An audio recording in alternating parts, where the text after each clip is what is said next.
Create even more with the new Globe Prepaid, because it's your imagination that will keep the world going.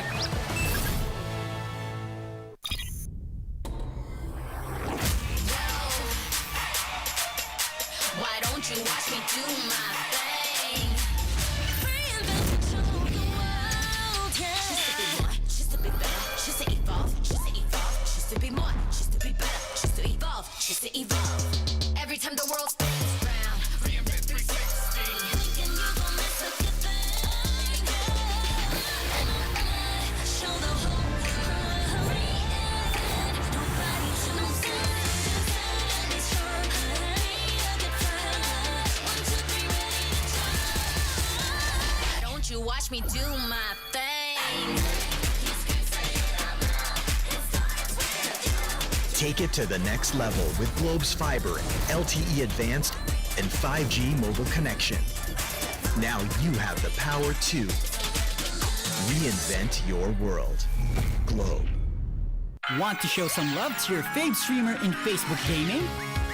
Show your support by giving them stars and virtual gifts so they can continue their passion for gaming and streaming. Purchase stars to give your streamers on Facebook through Globe Prepaid and Postpaid. Tap Get Stars to purchase additional stars. Select the pack of stars you would like to buy. Pay through Globe Prepaid and Postpaid. Now, you can start sending not just stars, but also virtual gifts as you watch different streamers of various games. Purchase stars on Facebook through Globe Prepaid and Postpaid. Also available in TM. When you want to level up your entertainment, G-Pay your way and get the latest games and movies on Google Play using Globe Prepaid and Postpaid. Add payment method on Google Play. Enable payment through Globe Prepaid and Postpaid and confirm. No credit card needed. Simpleng steps para tuloy-tuloy ang purchases at download sa Google Play. Your safe one-stop shop for apps, games, music, and movies on your Android device. Use Google Play now through Globe Prepaid and Postpaid para level up ang entertainment. Also available in TM.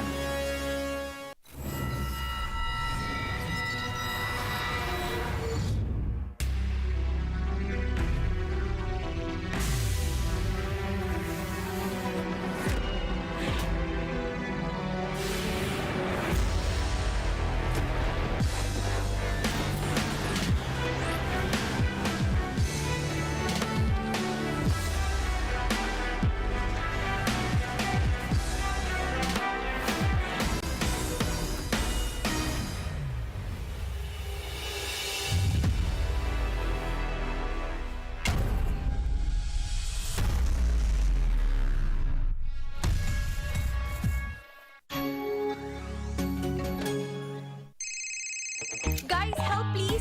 Nawawala si Max! No! Sige, tara, post natin. Hala, pa-expire na dito ng Wi-Fi ko. Ubus na rin yun sa phone ko eh. Ako bahala. One promo na lang tayo. With Globe's first ever Surf for All 99, now you have 9 gig to use for all sites. And for 4 friends on any device. One promo for all you need. Look who I found! One promo for all you love. The first ever Surf for All 99. Only from Globe.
Welcome back, ladies and gentlemen. The Valorant Challengers Tour here in the Philippines is back.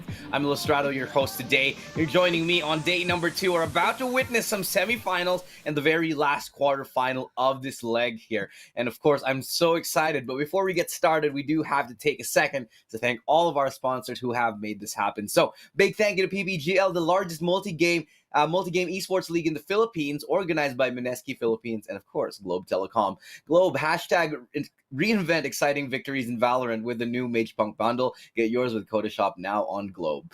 Also, thank you to our official gaming PC and laptop partner, Predator, hashtag summon your strength. And Globe Virtual Hangouts will reinvent esports and bring it to a whole new level. Let's get hashtag OL together now, as Virtual Hangout Go Esports brings events and programs like no other, starting with an apprenticeship program led by the pros, stream takeovers, and local and international tournaments. Download the Globe One app now and click on Globe Virtual Hangouts tab to get updated on the latest happenings on Globe Virtual Hangouts. And do not forget, please, to follow us and like our pages on social media. It's facebook.com/ppglgg. Also on YouTube, it's just search PPGL on YouTube. But for the link, it's youtube.com/ppglgg as well. And it's on Twitch, which is twitch.tv/PPGL_VCTPH. And also make sure to check out our TikTok. It's at Hello PPGL. So again, welcome back here. Day number 2, we're getting deeper into the tournament. And let's go ahead and introduce the rest of the people on this panel. Joining me is, of course, the amazing and talented and wonderful, also very attractive Viminal. Oh, and Ling is here too. Welcome to the show. This is the Updraft. How are you guys feeling here today, Viminal? Oh, I love that intro. Just kidding. Yeah, I know you do, baby. I mean, what? I don't know. I'm just really stoked to get started on today's games. Well, I'm quite ecstatic as well. I'm quite excited to see all the games actually go down today. It's just going to be a great one. We're going to see Bren right now with the new roster. And I think really that's the thing that's on everybody's mind. We've got Wits coming in. We got a number of great games as well. Let's take a look at the official schedule, what we're expecting to see here today. So for all of you watching, this is what you can expect for the duration of our stream here today. So we're starting it off strong. We're starting it off with Bren versus Walkure. Ling, how excited are you to see Wits play again? Because I know I am. Mine for Bren, especially with the new roster. I'm quite hyped on what Wits could actually offer for the team itself. And for Walkure, I'm pretty sure this is going to be another match for Bren, like a walk in the park, most likely for them. Bold predictions right there. Even though Bren took a loss, Ling predicting that it should be a fairly straightforward matchup. Would you agree with this, Viminal? I'm going to have to echo your statements there. I think Bren is going to be unchallenged here right until the grand finals. It's a bold statement, yes, but a lot of changes are happening, and I'm pretty curious to see how it's going to play out, but I have a very good feeling about it. Well, we do have a good feeling about Bren. They're now back in the boot camp. The passion is reignited after taking their first true loss in a best of 3 up against the Filipino team, especially in the grand finals in a 3-2 series against Hashira. That was kind of a big deal. Locally, I think this is quite significant here. What does it mean, Ling, that a team was able to finally beat Bren Esports in a best of 5 grand final? Well, it actually means a lot. Not only will they rather qualify themselves as being the better team overall, but also giving a chance or beacon of hope for other teams out there that could give us a huge go signal that a lot of teams could definitely catch up, because Bren have had their longest reign ever, and this is where we could actually see a lot more teams to shine, given that Hashira has taken the first step here and a lot of teams could definitely have to follow. Yeah, and speaking of past performances here, let's take a quick recap on how the previous games went, because I'm a man who not very good at moving on in terms of things. So let's go back and, wind it back, reel it back in. We do have the highlights from the previous day here. Hashira versus Galaxy Racer. Let's go back and talk about this a little bit, Viminal. This one went, I think, a little bit differently than what most people are expecting. I think everyone was expecting a 2-1. Many people were predicting Galaxy Racer simply because historically, Galaxy Racer seems to always have been the weakness or the kryptonite of Hashira. But Hashira came to play today, and Galaxy Racer maybe not so much. historically, yes, Galaxy Racer has always given Hashira a bit of a hard time coming into most of their matches here. And I was one of those people who predicted Galaxy Racer would actually take the series 2-1. But of course, I was, pleasantly surprised, I guess you could say, by Hashira's performance. They were just so on point.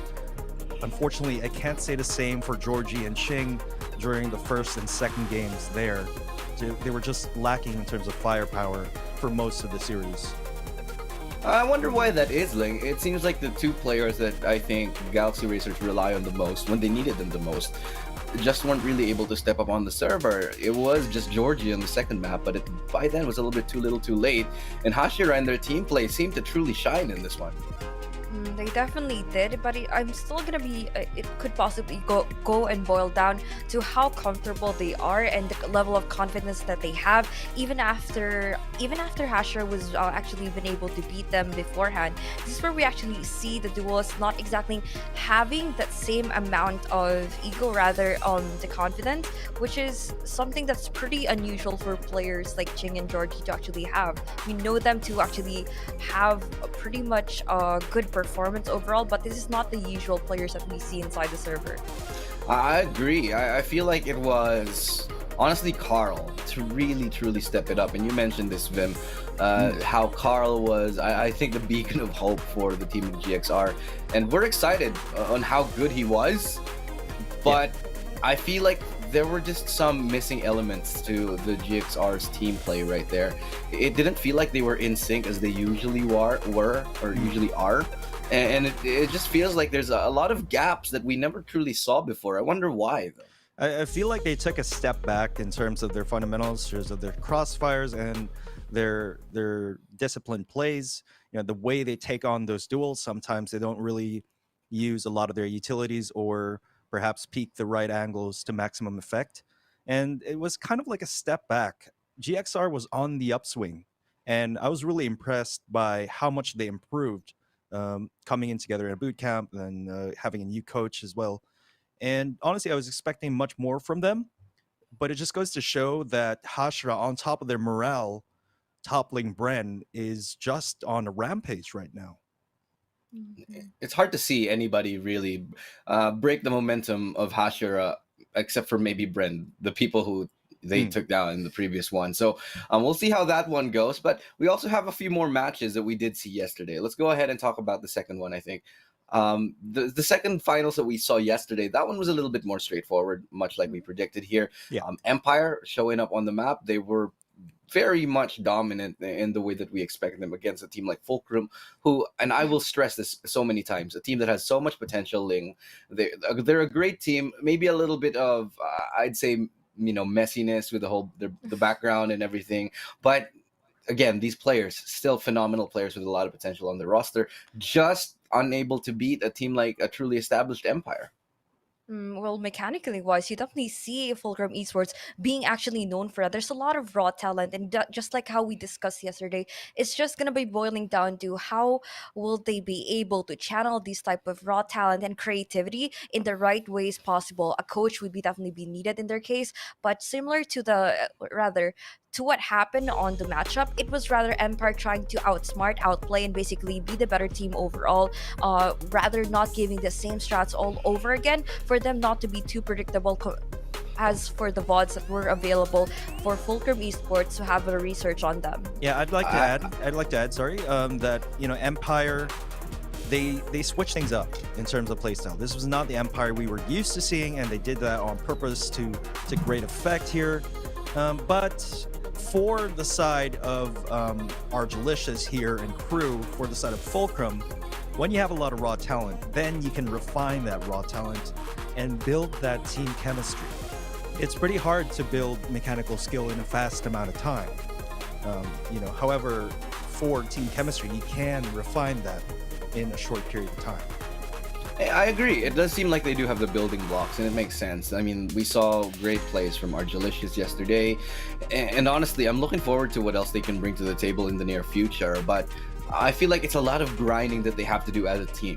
And for me, this is all about access to good scrims. Their appearance here, their performance, if they can get access to good scrims, if they can maybe get a little bit more exposure to higher level play that demand the improvement of their team play, just like their matches with Empire, I feel like we'll start to really see them grow as a team here in the VCT, and not just in the VCT but in SEA as well here. Now, Ling, let's go back to you yet again. Empire, though, they're looking strong, but they're going up against a stronger team, I think, later on in the form of Hashira. What are your thoughts on that one? Well, looking at their performance yesterday, I see this like I still see a lot more hope to the team overall, as it is not going to be relied on a single player alone. It wasn't just the usual Nexi show. Yeah. Each and every one of their members of the team had every point of contribution. Draxi being able to pop off, and not only that, EJ finally been enabled during those matchups that we can really see a huge and proper support system revolving around their duelists a lot more.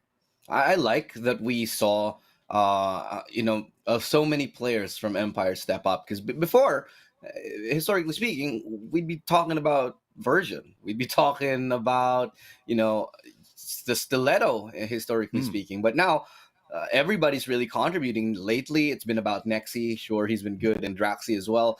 But everybody seems to have a little bit better of a contribution now. As to what this means in the future for their upcoming games, we have yet to see, because tit for tat, in terms of the firepower, we still don't know if they can match up to a team like Hashira when it comes to the semifinals itself later on. But let's break that down a little bit later. We've got time for that when it comes to the match itself.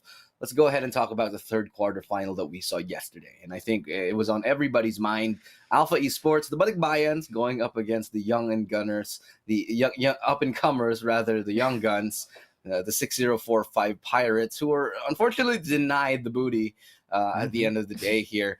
Viminal, Alpha Esports, how, they looked good. They look not 100% convincing, but very much a very big improvement from what we expected to see, I think, for them. Definitely exceeded our expectations, I think, for the most part. But it's kind of a mix of what Pirates didn't do and what Alpha Esports did right.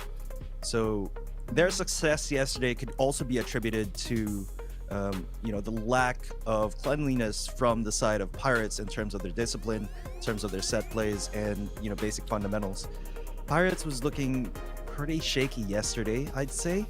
But for the side of the Balikbayans, they can definitely be proud of their performance. It is their debut in VCT, and toppling a team such as Pirates, which had a lot of experience in VCT thus far, is definitely something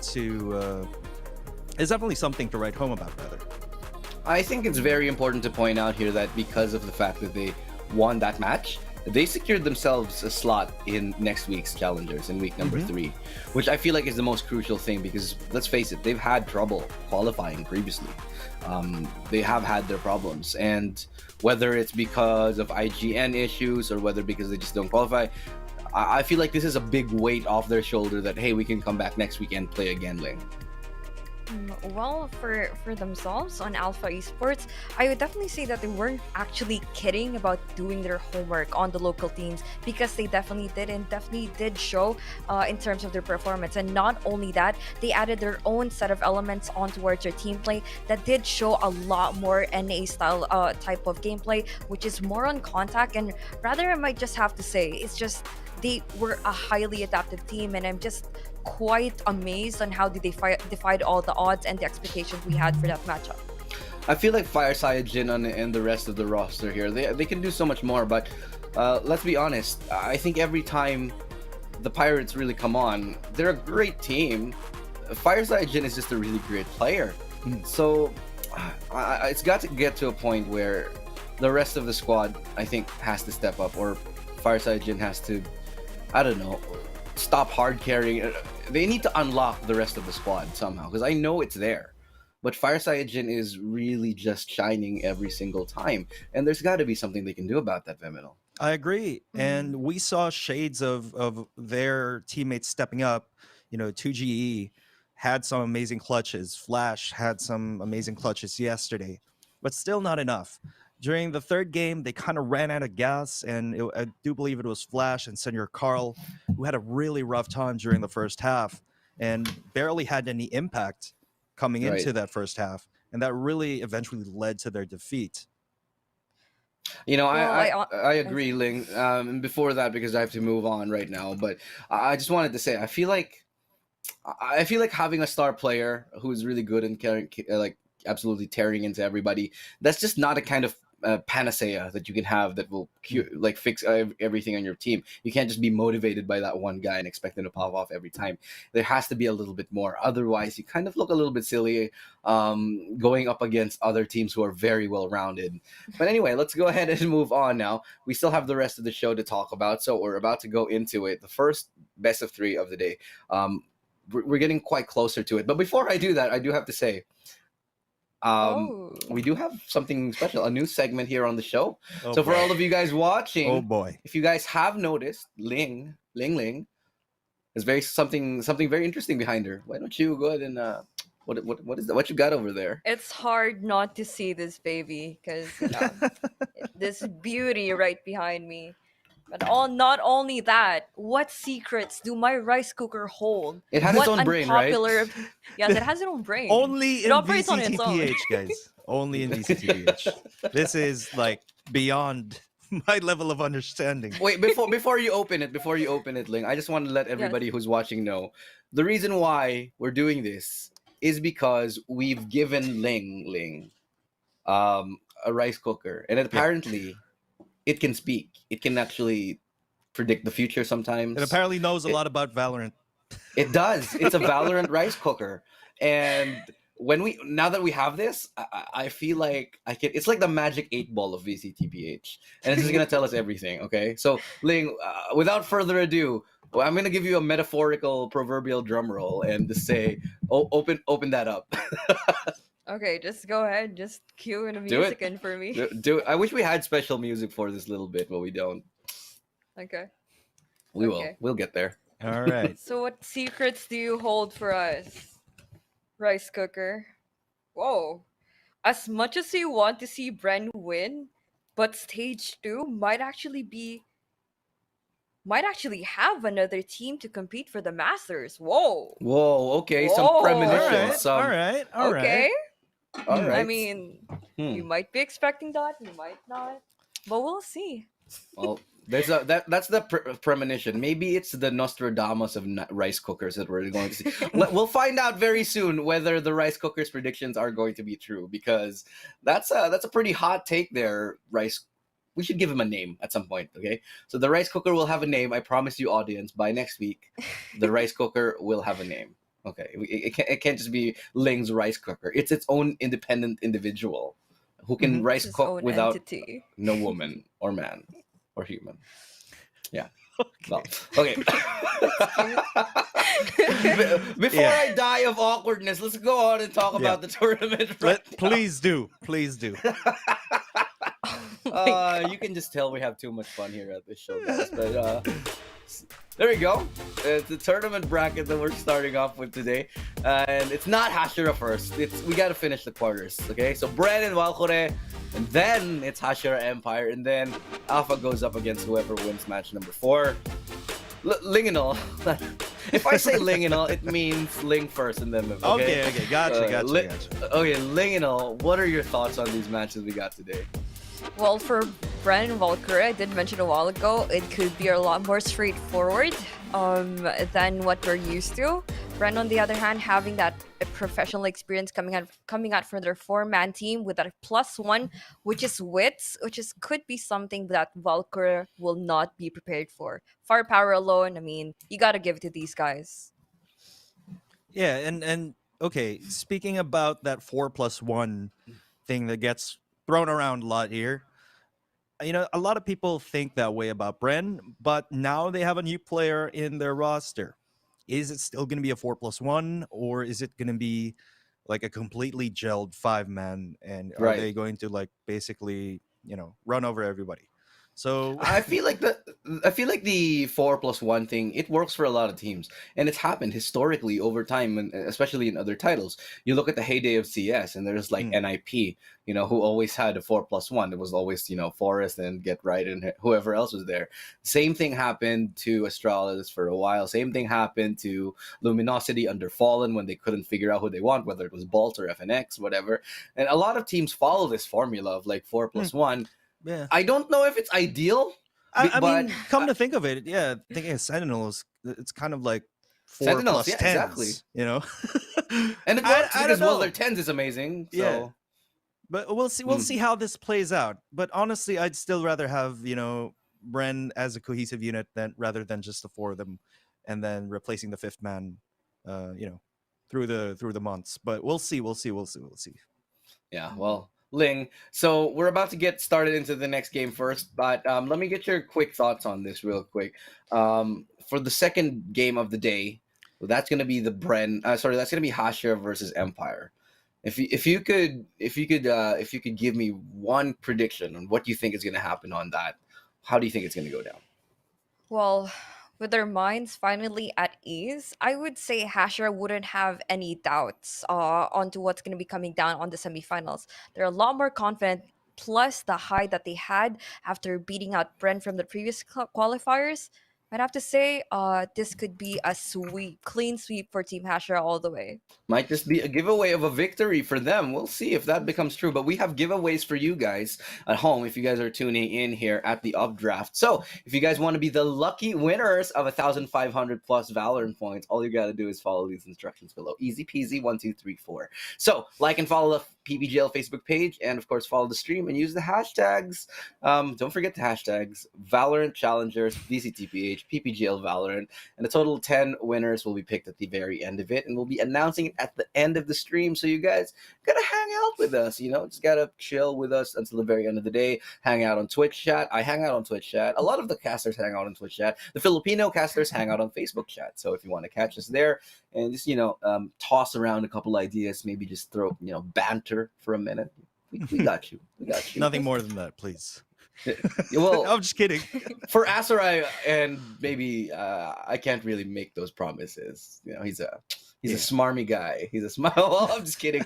But let's talk about languages now. We got 2 languages broadcasting for you guys if you want to watch in English or in Filipino. If you want to watch on English, it's twitch.tv/PPGL_VCTPH. And for Filipino, it's facebook.com/PPGLGG. So you can tune in whatever language here you choose. We might not have a lot of selections, but we have 2. We have 2 languages.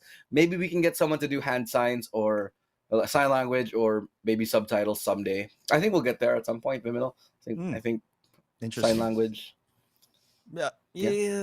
I mean, yeah, that could be a thing. That could be a thing in esports soon. First in the world, actually. That would be cool. If we actually do that. That would be. Yeah. That could probably be a thing in the future. Yes. Especially now that a lot of the people, I think we have a very large population of viewers who are actually who have hearing problems because it's online, it's easily accessible, they can easily watch it. So that would be cool someday, hoping to see it. Anyway, let's go ahead and talk about the rest of the day. We got the matchup. So welcome, guys. We're officially starting the day. We've got the first matchup on our hands. It's Bren versus Walkure. Let's talk about our expectations on this match. 2 teams who we have seen a lot of times before. Walkure really solidifying their place right now in the VCT. They are pretty much, I think, they're pretty good right now. They're in a good spot. I don't think they're in Bren level yet or able to beat Bren, but they're looking quite good here, Ling. Well, I might have to disagree on that because given that how much they have that straightforward approach in basically any set piece that they have or on their defaults alone, I might have to say this is rather something that Bren with enough experience could actually been able to have a read on them quite easily. So I wouldn't say this would be a challenge for them, let alone a good day for Walkure to actually deal with the Titans right now. You mentioned the Titans themselves. Let's take a look at the 5 Titans of Bren. I think we have the picture of the newest one here, just freshly injected with Zeke spinal fluid. So let's go ahead and see Borkum Dispenser Dubstep, Jesse Vet. Man, it feels so good to see Wits here. It's been a while. It's been a while since I've seen him in any local tournament. The last one, I think, really back when he was playing CS. And these guys, don't get me wrong, these guys have known each other for ever. These guys have been playing not just Valorant. They played other titles together as well, and they were really, I'd say, a force to be reckoned with. So for you guys who don't know, for the fans who don't know the history of Wits, Dubstep and Dispenser Dubstep and Dispenser were on one of the best Philippine teams in CS history. And the other best Philippine team in CS history had Wits in it. So now they're kind of doing the whole anime joint force thing, and they're, let's all work together and become the best in Valorant. That's what we're seeing here today. My big question is, will this work out, Viminal? Because we know Wits. He is probably, I think, the best AWPer, or maybe the best Jet that we've seen ever in this country. And he went abroad to play, but they never let him play his role.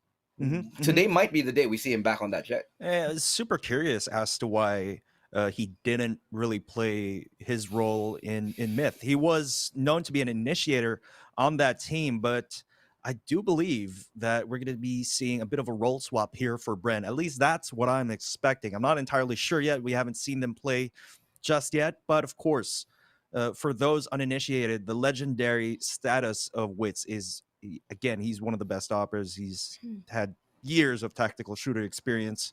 So yeah, it's going to be pretty exciting to see him on the field finally.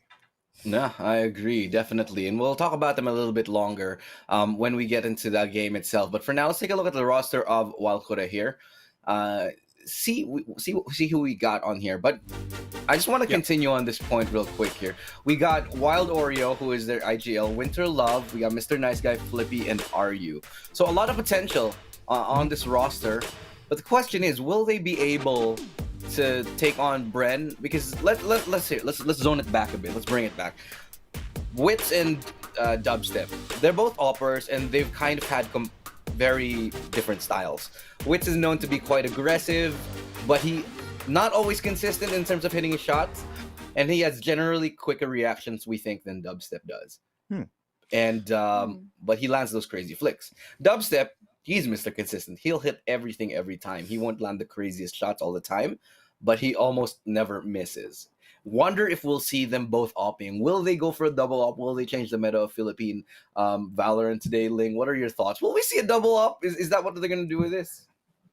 Well, for the side of Bren, I mean, I'd rather not see that type of play to even come out, given that they literally have no time in their hands to actually have time to breathe, let alone practice a lot more strats than they're used to. Because I know for a fact that this player turnover on their fifth man was actually so high that it might actually be frustrating for the team to continuously adjust to it. And seeing a double operator setup could not be the best option for them to run out right now, but rather sticking to what they know and could, for the team overall to be comfortable with, might actually be a good way to go. So Wits as a duelist, sure, but double operators might actually be not as good as we imagine it to be. Do you feel, Viminal, that it has a lot to do with how much pressure Bren has? Because they, with the pedigree of what they have on the team, you would really expect them to be winning everything all the time, especially now that they have Wits. Do you think it's a little bit of a hindrance that Bren is always expected to win, and that's why they're changing their fifth man quite a lot, and seeing a little bit of signs of struggle and them being really unable to develop as a five-man unit? I don't necessarily see it as a hindrance. And, before, in the heydays of Valorant, back in my day when I was a young boy, it's been out for a year, Viminal. Team 5 was set out to be the best team in the Philippines or even in Southeast Asia. And they're going to keep on striving for that goal and going to be doing whatever is necessary for them to achieve it, I think, or whatever's right in their mind. So I don't necessarily think it's a hindrance, but let's see if it'll work this time around. Yeah, I agree. But the two players that we want to kind of feature right now, in our head-to-head, we're going to show you guys who exactly they are, and it's going to be an interesting one here because truly I feel like this is quite incomparable. Wild Oreo and Dubstep, the IGL duelists of both of these teams. Look, while I've known Wild Oreo for quite a while. We used to play together in a different game, and he has just always been kind of a phenom. He's very young, but he's very smart for his age, and he has so much ability. As to how these guys can top frag and at the same time shot call, this is just so alien to me, Ling. I mean, the amount of ability and thought processing you have to make these kind of calls happen and frag out of your mind. That's just it's just beyond me. Well, it's not. I mean, it's not as common as we actually see, but then again, these players definitely know how to balance both worlds because imagine having to think of your own individual gameplay plus what's happening with your teammates' POV or what's happening in your behavior on towards a map, which is something that's rather a challenge for the IGL to rather frag and at the same time being able to shot goal. But then again, we definitely see that he wouldn't have any amount of hard time that both of these players actually have, given at how much support system that they actually provided to make their jobs a lot easier, not think of what's happening so much on the game. Yeah, and maybe it's just something that they got used to. Also, maybe they just know how to be able to do it a little bit inherently. I feel like that's something that we are blessed to have in locally, that our duelists are just so good. Hey, they can shot call too here. But what maps will the shot calling be on? We don't know, but let's find out as we go into the map veto right now. It is going to be landing first and foremost on Icebox, and then followed by Ascent and Bind, excuse me, and then we're following up on Ascent. Viminal, how are you feeling about these maps here today? Well, I really do enjoy the fact that we're going to be seeing Icebox here. No surprise that we're going to be seeing Ascent as well as Bind. Bren, they've been doing pretty okay at Bind. They don't really do bad pretty much on any map, but then we previously thought to be their strongest map was Haven, and they were, we were proven wrong time and again after they lost on Haven a couple of times last Right. week. Bren's strongest map just keeps changing, and maybe now it's Bind with their latest lineup. Yeah, Well, I feel like it might be because of wits that they do have. They have Bind, something that everybody can understand fundamentally. I mean, we said it before. The strength of Bren Ling was on Haven. It just felt so natural for them to play. Without Humi, that might fall apart, and maybe they're picking Bind because that's what feels natural to them now. What do you think? Well, Bind is rather more actually the map that we expect everyone know to play in, which actually could be a challenge for both Walkure and Bren. But then again, this could be the safest pick that they have right now. Imagine injecting all these fundamentals, all these strats in the head of Wits right now, who could be rather Yeah. overwhelmed with these type of ideals being forced upon him. So Bind map that we expect to all know could be rather, yeah, a comfort pick for them, or rather, yeah, a map that um wouldn't have posed much of a challenge for the duelists to fully adjust to the plays of the team. I agree. I feel like maybe they'll do what like Sentinels did and kind of just go do your thing. Wits, go kill. It might just be exactly that. Anyway, let's go ahead and ask you guys what your expectations for this are. What are your predictions, Viminal? I'll start with you, Ling, follow up. Who do you think is going to take the series? Bold statement, straight up 2-0 for Bren. All right. I mean, let me know why though. Why do you think this is? Enough said. No, I mean, fair okay. enough, but you give me something to work with. Okay, here's the thing. It just really goes back to the point of them being woken up and sort of reinvigorated after their loss to Hashira. And it's really more of a mental game at this point in time. We know what they're capable in terms of strats, in terms of adaptability from their incredible track record. It's just getting into the right headspace once again. And I really do believe that Wits can fill in that duelist role. Now, you may or may not agree with me, but perhaps this is going to be a much stronger Bren than what we saw last week. All right, Ling, Mm. what are your opinions on this? Oh, rather they wouldn't. I mean, I don't really see Bren seeing Valkyrie posing as a challenge for them. Mhm. So I would echo in the thoughts of this going to a 2-0 fashion, given that they wouldn't really have much of a problem dealing with adaptability, adjusting to the team, because as expected, the map picks in itself says a lot on how Bren will perform, and I don't really see them having much issues um, trying to figure out what they're gonna do. So 2-0, that's a clean sweep for them.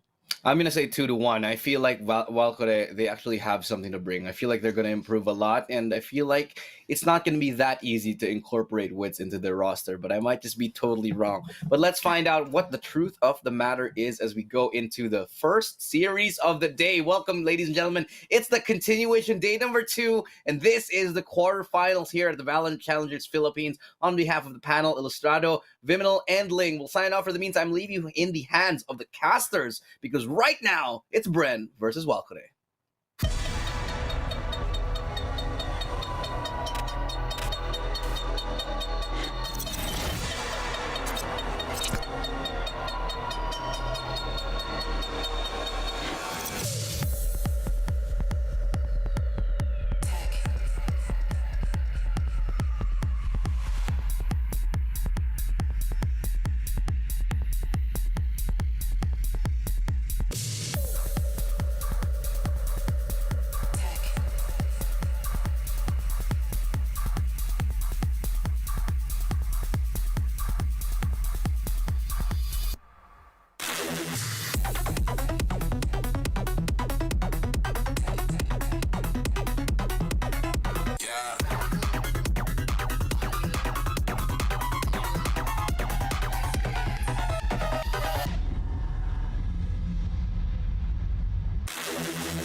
After one day of waiting, we are finally live again here in the Valorant Challengers Philippines Stage number 2, presented by PPGL.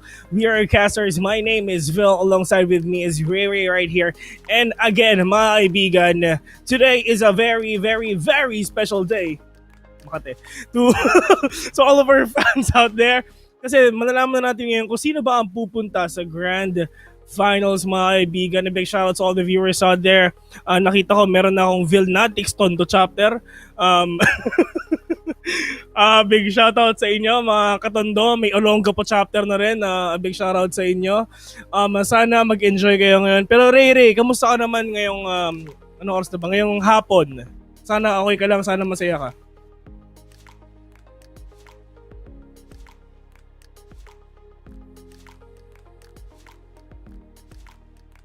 At kung napapansin nyo na hindi na marinig si Ray mga kaibigan, kasi yung iba kasi nagsasabi na maingay kami, kaya kami na yung nag-adjust. Naka-on yung mic. Okay na po ba? Okay na po ba? And I really think, Ray, just go. Ayan, so bumalik na yung mic ko. Sorry guys, naka-open yung mic ko pero biglang di narinig. Pero ganun talaga, pinatahimik lang kami for just a moment. Pero nandito na nga tayo at sabi ni Bill kung kumusta ako. Okay lang naman ako, masaya nga ako eh. Ikaw Bill, masaya ba? Yeah, I'm having so much fun right now. Nakaligo ako kanina.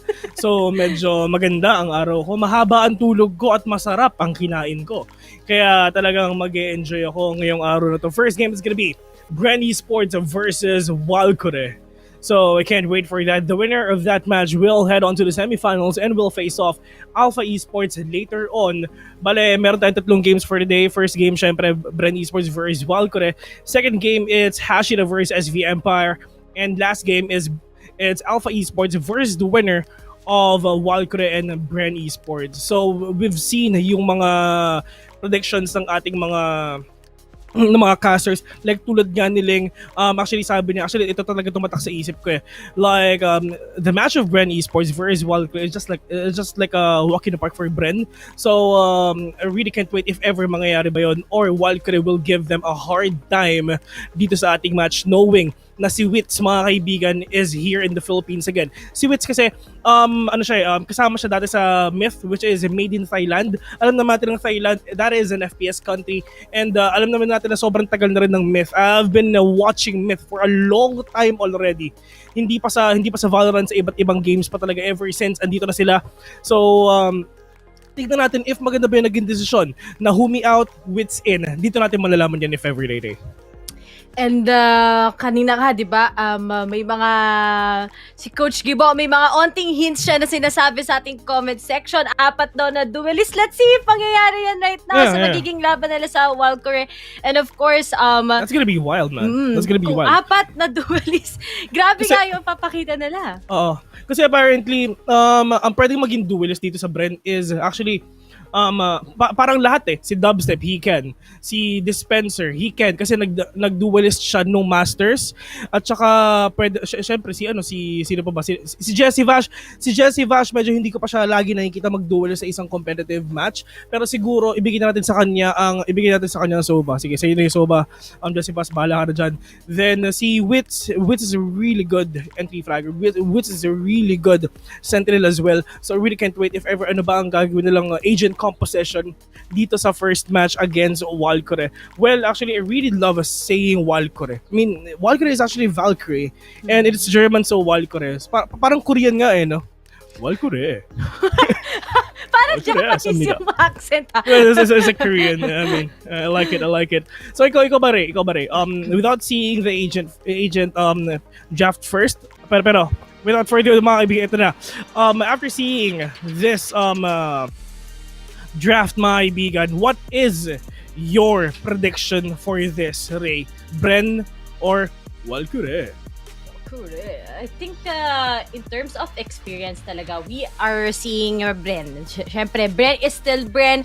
Marami na silang pinakita sa ating creative plays. And of course, nakita nga natin sila on last week. Napakadikit yung laban nila sa Hashira. Kitang-kita natin. But syempre, there can only be one winner that went to Hashira's hands. Pero ngayon, etong week na to, siguro ito na yung week kung saan nakapag-freshen up ng Bren Esports. They have a new lineup. So, especially kapag new yung lineup mo, tapos familiar na din yung bago mong player kung how your team plays.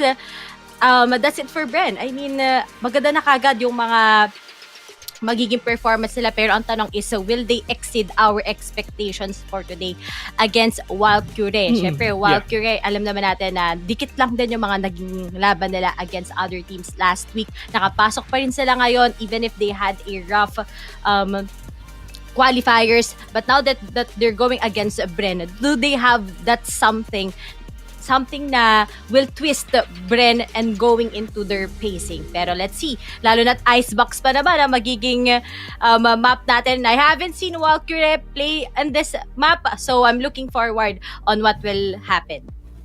Ito, mga kaibigan, we are now seeing all of these players and they're trying to ready up and let's see kung paano sila mag-perform dito sa match na to. We are seeing Bren Esports right now. Behind them is of course Gibo, and dito na ang Walkure, mga kaibigan. Wild Oreo, Flippy, Mr. Nice Guy, Winter Love, at saka si RU, mga kaibigan. And it's time for game number 1 of the Valiant Challengers Tour Stage 2. Ray, let's go. Speaking of let's go, here we have for Walkure. Nasa attacking side sila, we have Winter Love, Flippy, Wild Oreo, Mr. Nice, and RU. While sa Bren side naman, we have Dispenser, Borkum, Dubstep, Wits, and of course, Jesse Vash. And sa lahat na nag-expect na magduduel si Wits, yes, binigay na nga natin. He will be going with Dubstep, and Borkum naman ngayon ang magiging controller nila. This is actually great for them though, if paano mag-work out yung kanilang switch dito ng roles, mga kaibigan. Dispenser without Sage, well, nag-Sage naman sa minsan, pero actually nag-Sage talaga lagi sa Bren Esports is si Dubstep, pero Dubstep will get that Ray na hindi na siya mag-duelist dito because Wits will do that. Pero hold that thought, going here sa match natin, it's just Jesse Vash with a right click onto Mr. Nice Guy. 3 versus 2 situation right now. It's up to Dispenser and Borkum 2v2. Winterlove so really low in HP though, pero Borkum right there sees one already. Dispenser finishing everyone off. And that round goes to Bren Esports. Okay, umpisa lang natin to. Jesse Vash, ever since the beginning of time, hindi pa nagsisimula ang Valorant. Wala pang Valorant mga kaibigan si Jesse Vash. Soba na yan.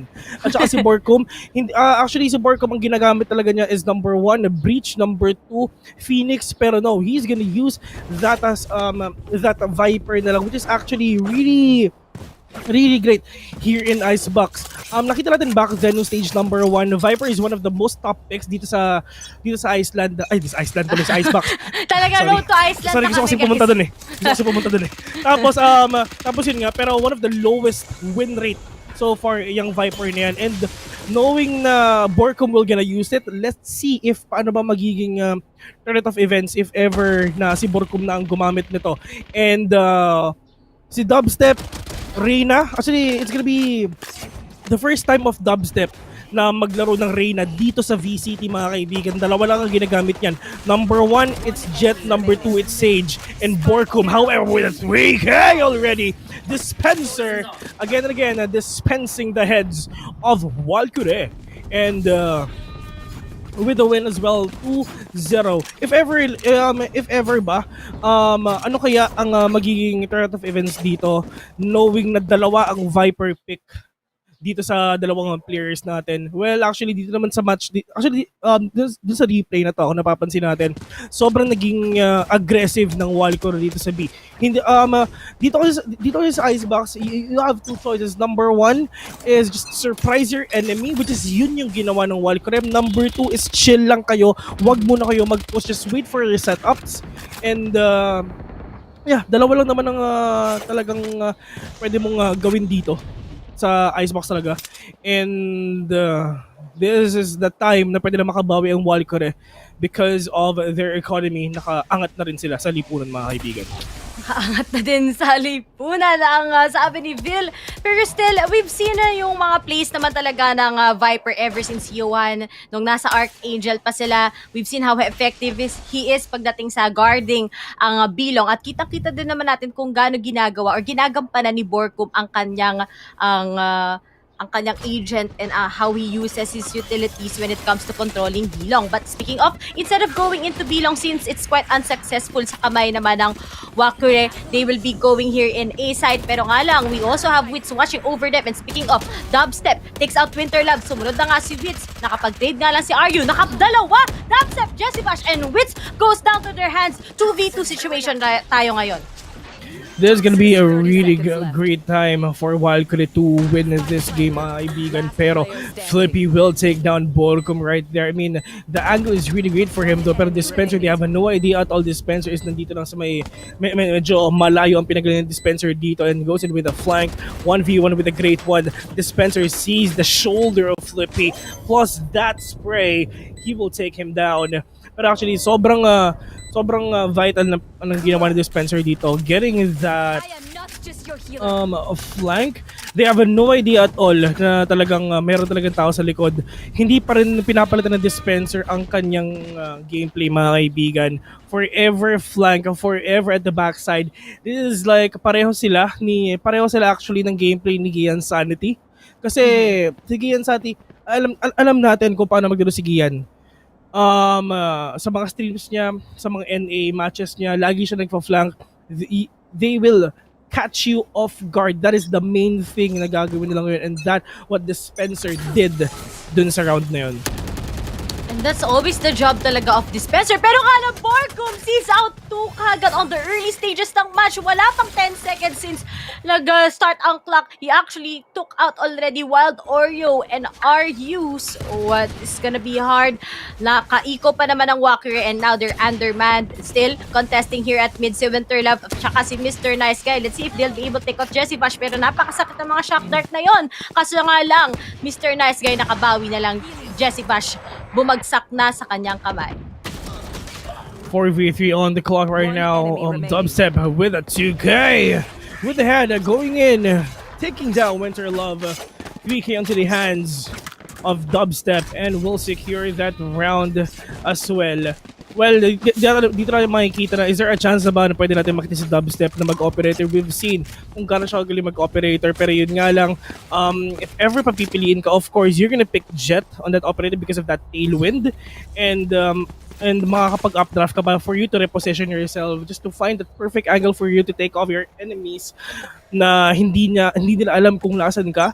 Well, the only agent can do that is actually number 2. It's just Raze and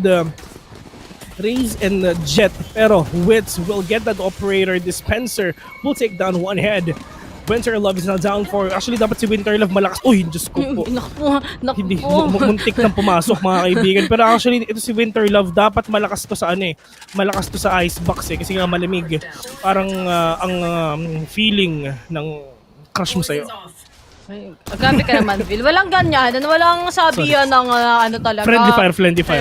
Napakasakit nun. Kaso nga lang, mas masakit ang naging headshot ni Borkum. Kaso nga lang, Mr. Nice Guy was able to trade out his teammate. 2v3 tayo right na. Oh, ano ginagawa ni Dispenser dyan? Munti ka na, Phil ko. Parang sasaksakin ata ni Aryu. Kaso nga lang, Dubstep spots out Aryu in. And it's a 2v1. Meron pa ngayong Bladestorm si Wits and also Empress by Dubstep. Pero di na nila gagamitin yon as he'll be able to take out Mr. Nice Guy and Bren with a 5-0 supremacy muna. Great start for them against Walkure. Pero meron pa lang nagsabi sa comment section natin, which is actually true, na ang Walkure kasi German siya. Mga Germans kasi instead of W, it's V. So Walkure talaga. Is it a W? V talaga yung pagkakabigas. So, kunwari, Valkyrie. Oh, okay. Thank you guys sa mga pa. Bagay talaga sa'yo, Bill. Sabi mo nga, arigato, ganon. Diba? Ariga thanks. Napaka-classic. Ayaw mo mag-Japanese, ha? Gusto mo, anyo nga sa'yo talaga. Ayong mag-Japanese. Gusto ko matuto maghapon sa totoo lang. Gusto ko rin mag-Japan eh. Marami akong gustong gawin sa Japan sa totoo lang eh. Pero mamaya tayo mag-Japan at baka hindi pa natin makita ng clear itong match na to mga kaibigan. So, it's just flippy. Just missing that double shock dart na ginawa ni Jesse Vash dito sa may bilong. Pero Mr. Nice Guy pushing slowly, but Wits is right there waiting patiently, taking down one. But Winterlove binuhay ang patay from the dead. Mr. Nice Guy will rise up again, and let's see if they can take down the players of Bren Esports. They're trying to reposition. That lockdown is now set coming in from that Killjoy. Dubstep, what a cheeky angle mga kaibigan. And he's really that aggressive though. Actually, to be honest, if ever lang na ginawa niya yun, dapat nag-clear muna siya then peek. Pero yun nga lang mga kaibigan, meron na detain. Marina is detained dito and Aryu is planting already the spike. But yun nga lang, Aryu went in. Nakakita pa ng isa, Jezebel is now down 4. Pero uy, from afar, Dubstep with that kill. And that Empress is still online too. Aryu with a kill onto Borkum. So that Viper is gonna be down here in this map. And Dubstep has one leer. Pero uy, grabe muntik na mapatid sa Aryu on that wall mga kaibigan. 2 HP plus. Aryu kills one. Buhay pa si Aryu. Paano pa siya buhay dito mga kaibigan? Aryu with a 4K. Winterlove with another one. Yo, that is a real good spray from Dubstep. Pero Aryu nabuhay pa. Nakapatay pa ng dalawa si Aryu. Grabe, 2 HP supremacy ang meron para kay Aryu and you'd be able to take out 2. Kaya tignan natin, kita nyo naman na top fragging siya para sa Walkure. And now, we already have 5-1. And Walkure, at last, they will be taking their first round point against Bren. Pero nga lang, ang ganda talaga naging set nila doon. They have yung Viper Speed, meron na din silang lockdown, so napakaganda talaga na setup nila. Bren had a hard time talaga going inside sa pit ni Viper. Pero Borkum ulit magpapaka-aggressive here at bilong. Pero nga lang wala na mga miyembro ng Valkyrie na naghihintay sa kanya. Healing. 5-1, finally after 5 rounds, nakabawi nila ng Walkure mga kaibigan. Pero ang problema dito Bren Esports, mas mayaman pa sila sa rich. They have enough money para at least makabili lang ng mga rifles na need nila. Flippy will take down Wits. One upper down for Bren Esports. How will they reposition? The Viper wall is set already. Dubstep, however, is just right here. He sees that showstopper and will miss that kill as well. Walkure mga kaibigan, nakapatay pa rin sa Borgums now down 4 pero nasa bigay mga ibang players ng Walkure din pero Dispenser with a kill with a 2K now, which is a really nice kill coming in from Dispenser. 2v2 on the scoreboard. Jesse Vash from up top will take down Flippy. But are you Ryu? Meron ba siyang lineup mga kaibigan? Lumilipad ang kanyang mga toxic and yes, meron siyang lineup for them to prevent the possible defuse of these guys. Pero tamang peak lang, tamang shoulder peak lang. Jesse Vash is actually trying to defuse the spike pero are you Ryu with a deny coming in from him. Pero they need to take cover. Muntik na, oh no! Pero na-defuse ng Bren. Sobrang sayang, that time is not in their favor and hopefully kung medyo maaga-aga lang na sumilip si RU almost but not enough. Almost is never enough nga talaga. Sobrang split second away na lang sana and he can spot out Dispenser pero na-risk na yun ni Dispenser so that they can get it kasi alam nila na medyo malayo-layo si RU.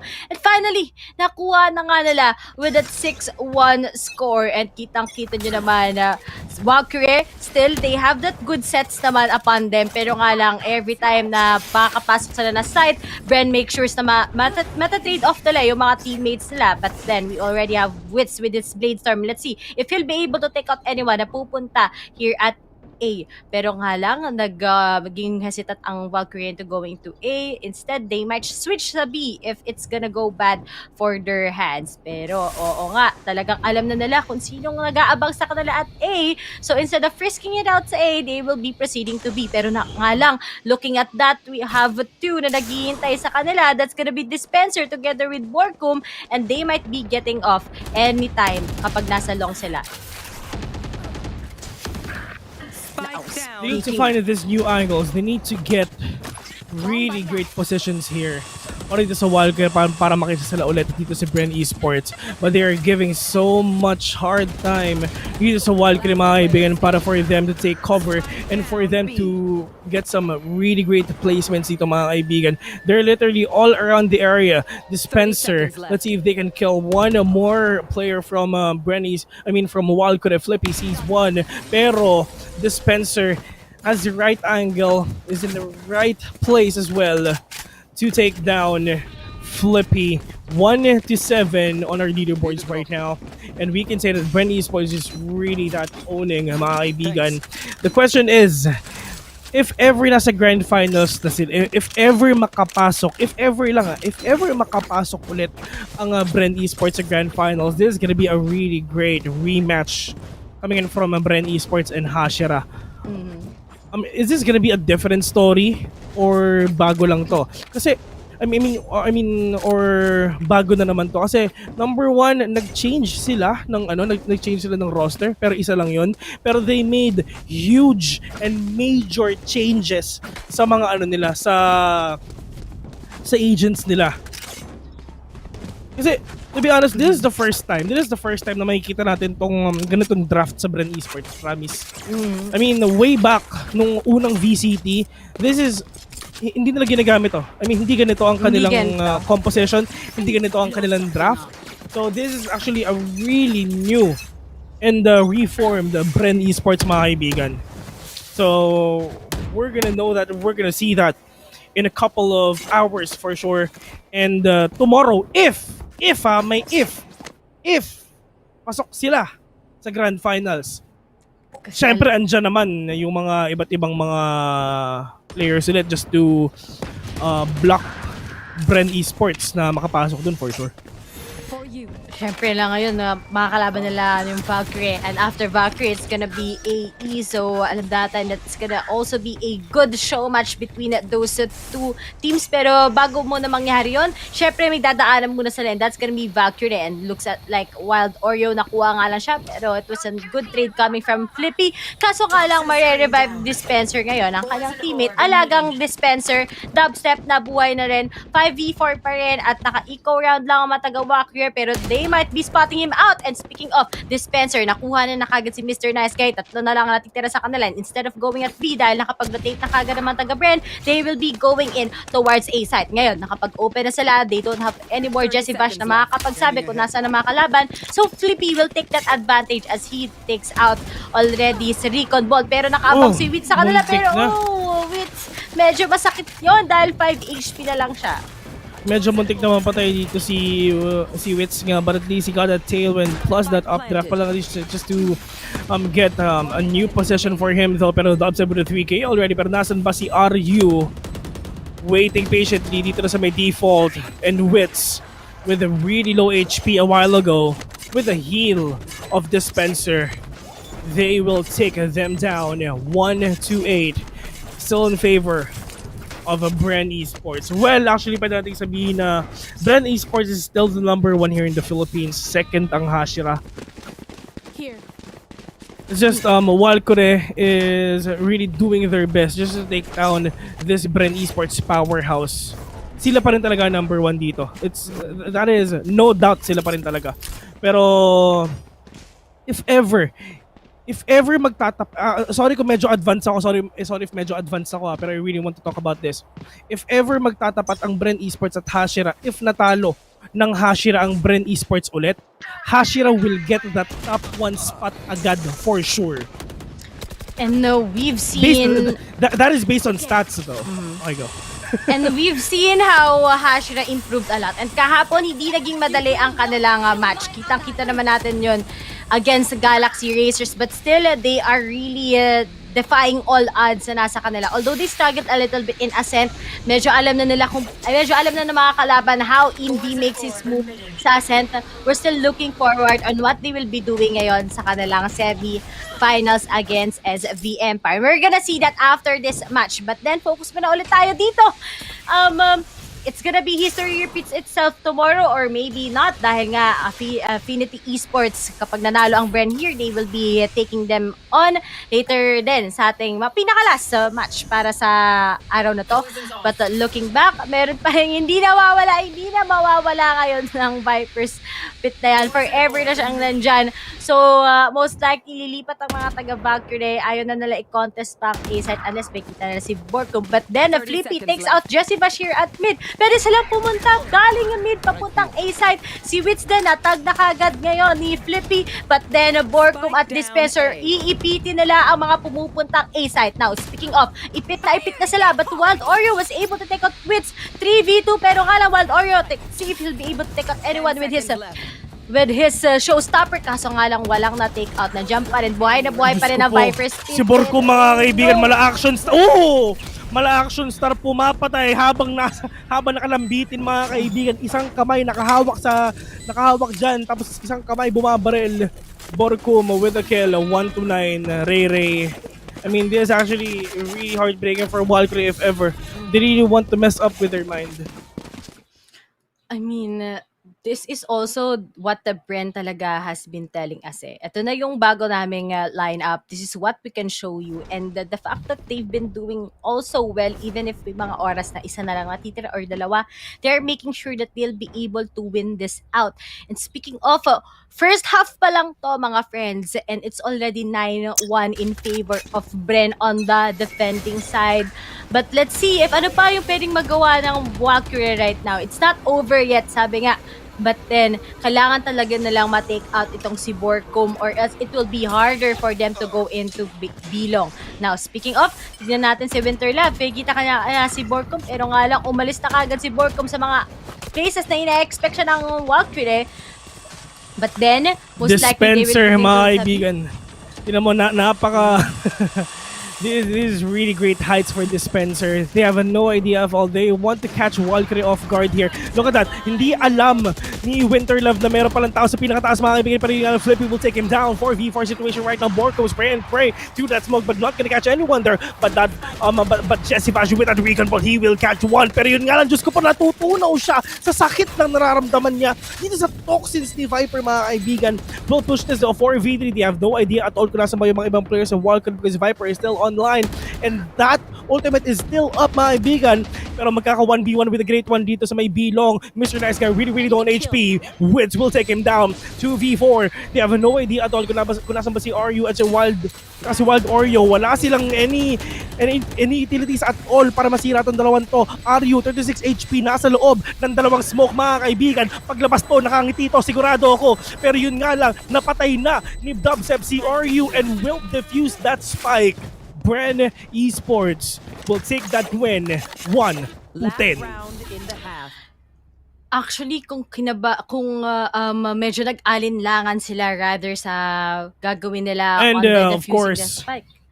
we're now seeing ito nga pala ang mga audience ng Icebox, mga kaibigan.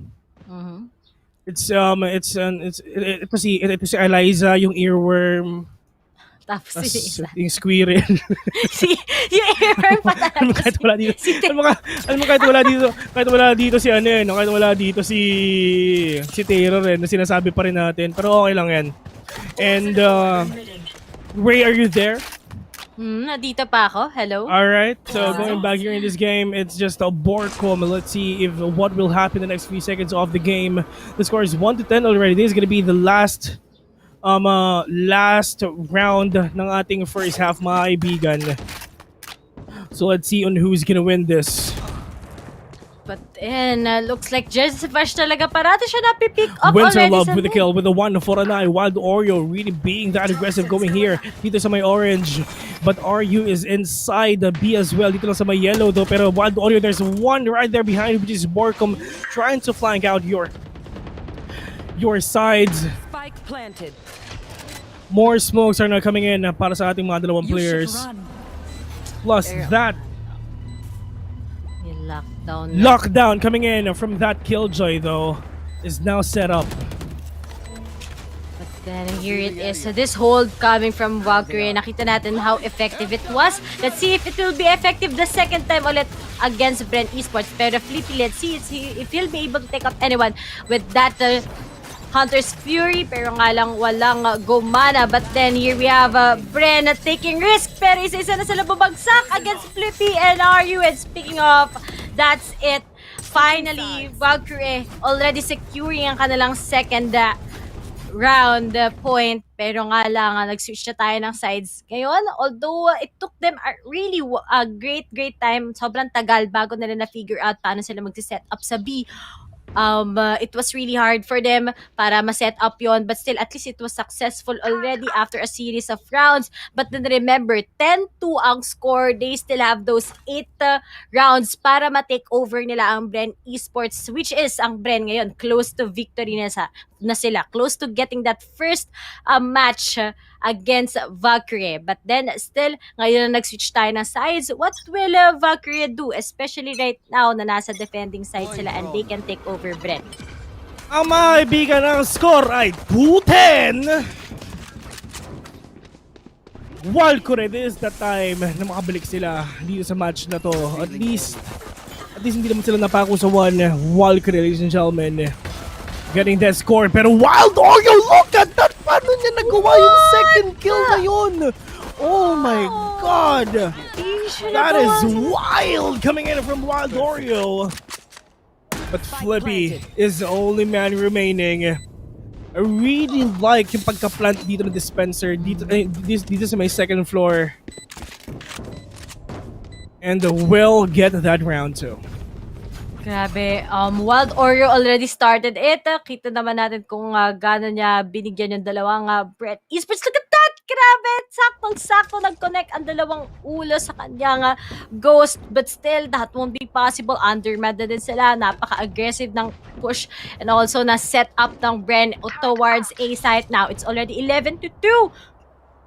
And then nag-force buy na kagad ang Bren Esports so that they can have a match point already against Walkure.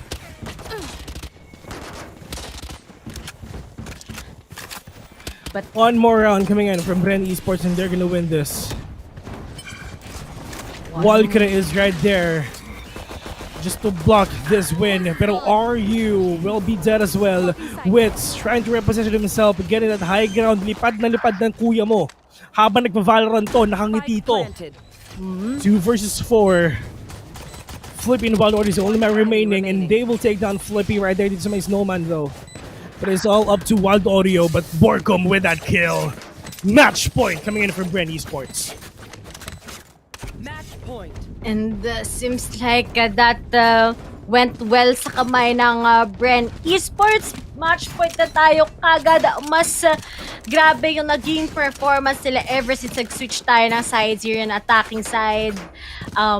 Very aggressive na ang push ng Bren. They're really quite confident with what Wits together with Dubstep will be doing. Syempre, alam naman natin ang gagawin nila. They will be taking on towards the side. Syempre, sila ang unang mag-pick off ng kalaban. And now we're down to already with a match point.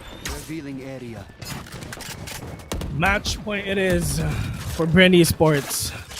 They're really on fire right now. We can say na masyado pang maaga na pwede nating sabihin na this is a good change. This is a good change sa player and sa composition as well. Masyado pang maaga. This is just the first game. Makikita natin yan sa mga susunod na laban if ever nag-qualify pa ba sila. Pero RU lang pala. So sorry. Baka kasi yung isa. Sa AE rin kasi may RU eh. Pareho lang kayo eh. Pero, oo. Dalawa kasi yung RU dito sa sa VCT.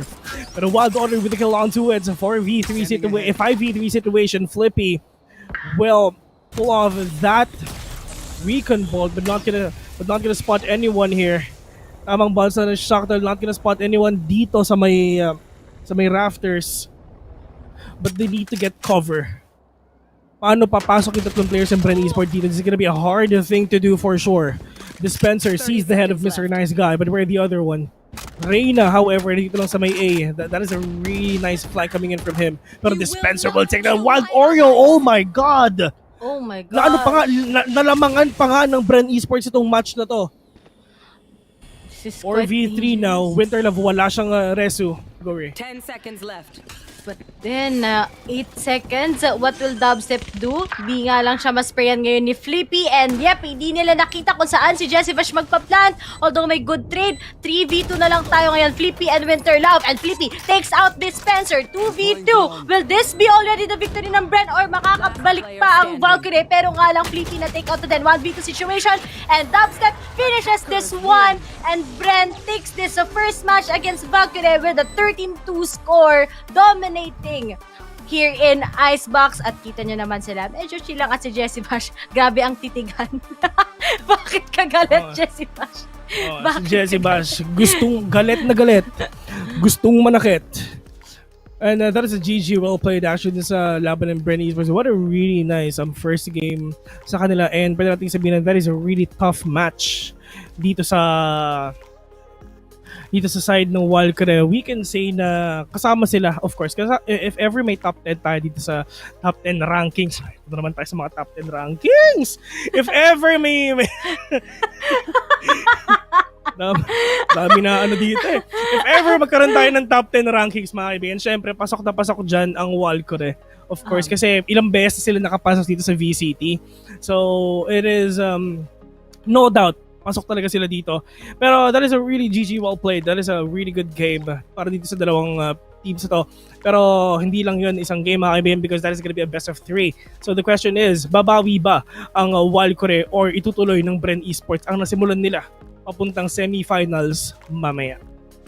Let's see if yun ang mangyayari, especially onto the next map. It's gonna be Bind at Bren ang pumili this time. So earlier sa Icebox, ang pumili na to ay ang Walkure and Bren ang pumili ng side. Pero nga lang right now, it's gonna be Bind, which is picked by Bren, and Walkure takes out the defensive side. Let's see if ano kaya yung mangyayari ngayon, dahil ang Bind, ito din yung mga moments kung saan nanalo ang Walkure against their teams. But then, pag-usapan natin yun mamaya lahat dahil we'll just be taking a short break and we are your shoutcasters. Ako si Rere at kasama ko si Vil and we'll be right back.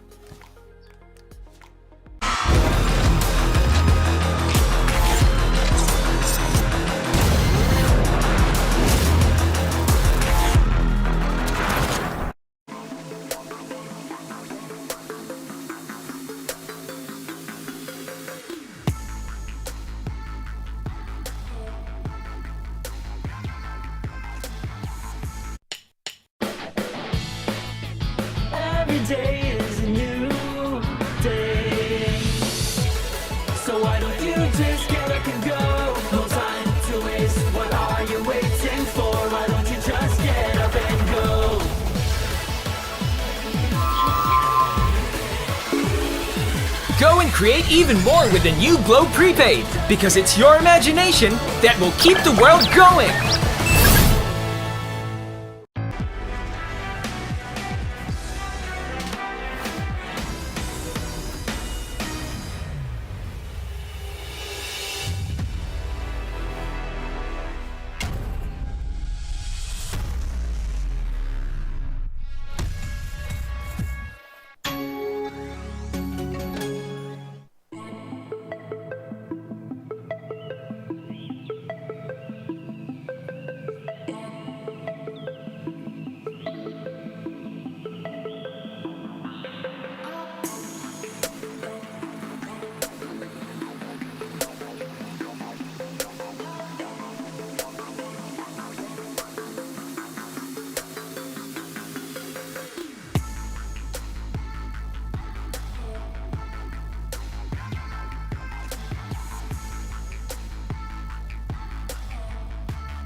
And welcome back here sa Valorant Challengers Philippines Stage 2, presented to us by PPGL. Kami ang shoutcasters. Ako si Ray Ray at kasama ko si Bill. At sobrang saya mo, Bill. Ganyan na ba? Hindi kasi, sorry ha, magka-chat kasi kami ni Eliza. Ito mga kaibigan, magka-chat kasi kami ni Eliza. Tapos nag-chat sa akin. Sana daw, Sana daw, magka-210 din tayo sa score. Baho pakinggan, partner! sorry. Sorry, okay. Ay, kita niyo naman yung energy talaga ni Bill. Bill, ano bang nakain mo kaya napakataas ng energy Ay, mo? Diyos ko po. Ang sarap ng nakain ko, mga kaibigan. Kumain ako ng turon at saka nag-Yakult ako. Matik, totoo talaga yun. Basta bago kayo mag-cast, bago kayo maglaro, mga kaibigan, i-try nyo mag-Yakult at saka mag-turon. Legit, gaganahan talaga kayo. +5 tutok points. Kaya pala ganado si Bill, nakakain ng turon. Masarap yung turon. May kasamang langka ba yan? Masarap pag yung turon may langka. Ay, wala. May sesame seeds, pero masarap yun. Ay, masarap yan. Anyway, going back dito sa ating game number 2. Dito sa map number 2 daw. Icebox actually pumili nun is Walkure. Pero Bren Esports ang nakakuha ng map na yun. So we're just actually waiting kung ano ba ang second map nila. Well, apparently mga kaibigan, hindi lang naman yung mga players natin ang magkaka-giveaway because ikaw, you have a chance to win as well. Mga kaibigan, so all you have to do is please like and follow the PPGL Facebook page. And don't forget to like and share the stream as well with the caption of which team you are rooting for. Sino ba? We have 8 teams for today. And don't forget, because make sure the post is on public with the official hashtag Valorant Challengers, hashtag VCTPH, hashtag PPGL Valorant, hashtag Pogi Civil. At a total of 10 winners will win 1,500 plus Valorant points, mga kaibigan. So please stay tuned for that because at the end of our stream, doon namin i-announce kung sino-sino ba yung panalo. Isipin mo, Rere, free VIL points, mga kaibigan. And kapag VIL points yan, sigurado maraming mangyayari dyan. Marami kayong mabibili. Pero still, sa mga nagtatanong, ilan po ba yung broadcast? Saan po ba tayo nag-broadcast? Huwag kayo mag-alala, sasabihin namin ngayon. Now here, papayta namin sa inyo kung saan nag-broadcast. So, watch the game with English commentary. So, if gusto nyo mapanood ang mga co-casters natin, sila Dax, sila Asura, and of course si Black and Blue, you can stay at twitch.tv/ppgl_VCTPH. And of course, you can also watch the game here with us sa Filipino commentary, sa mga shoutout sa mga Turon Warriors dyan sa facebook.com/ppglgg. And of course, meron din tayo sa YouTube on both links sa bit.ly/ppgl -YT. And ayan yung mga commentaries natin. So make sure to tune in. And of course, sa mga nagtatanong, bakit po ba English yung panel natin here in Filipino? Yes, both English discussions kasi are in English. So both panel discussions are in English. Kaya manood na kayo kung marami naman kayong phone, kung marami kayong laptop, panoorin nyo lahat. Isa sa English, isa sa Tagalog, isa sa gusto nyo pati YouTube, isama nyo. So thank you sa lahat ng sumusuporta at nanonood sa amin right now. And yun nga, salamat sa suporta. Sobrang nai-enjoy namin kasi kahapon, sa totoo lang, kahapon may nagsisend sa akin ng pictures. Tapos yung pictures na yun, nanonood sila ng VCT. Tapos yung background tayo. Tapos kumakain sila, yung iba umiinom ng iced tea, ganon. Tapos wala lang, sobrang na-enjoy ko lang. Maraming salamat sa suporta. Mahal namin kayo.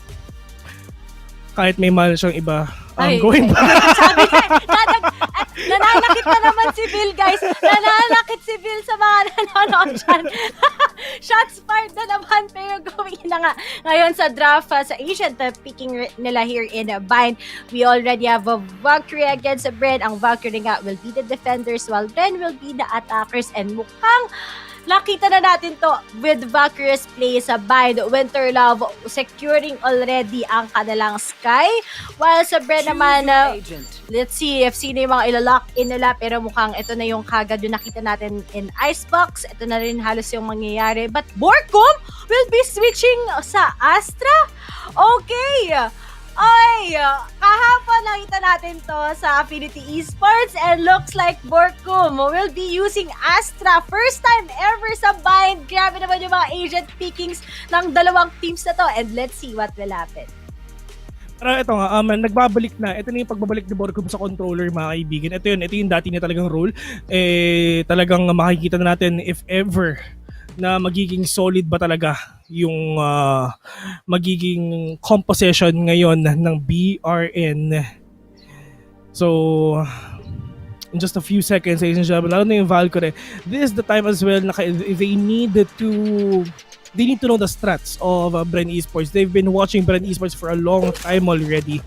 And this is a chance para makabawi na sila dito sa mapa natin. So we're just gonna see that in just a few seconds. Pero gonna ask you, Ray, bago mag-start yung game na to, any predictions?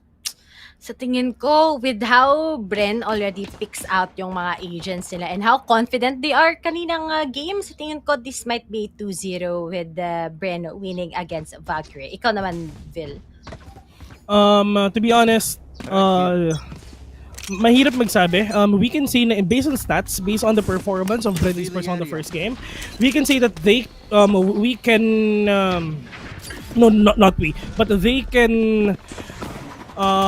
move their momentum dito sa match na to. Pero it's really up to them if ever they're gonna do that, because yun nga, bind pa rin to, so everyone has a chance to win this. Pero going back here, that is the Spencer and the squad of a BRN going here dito sa B side. That is the rotation para sa Walkure, mga kaibigan. Pero magkakita dito si Breach at si Mr. Nice Guy, but Mr. Nice Guy with a kill onto the head as well, coming in from this, but 2K galing kay Mr. Nice Guy will take down the two players of Bren Esports. But where the other ones, Wild Oreo, nakaisa pa. It's all up to Jesse Vash. Meron na ba siyang lineup dito? Galing pa sa city. Went here from B. Are you finishing the round?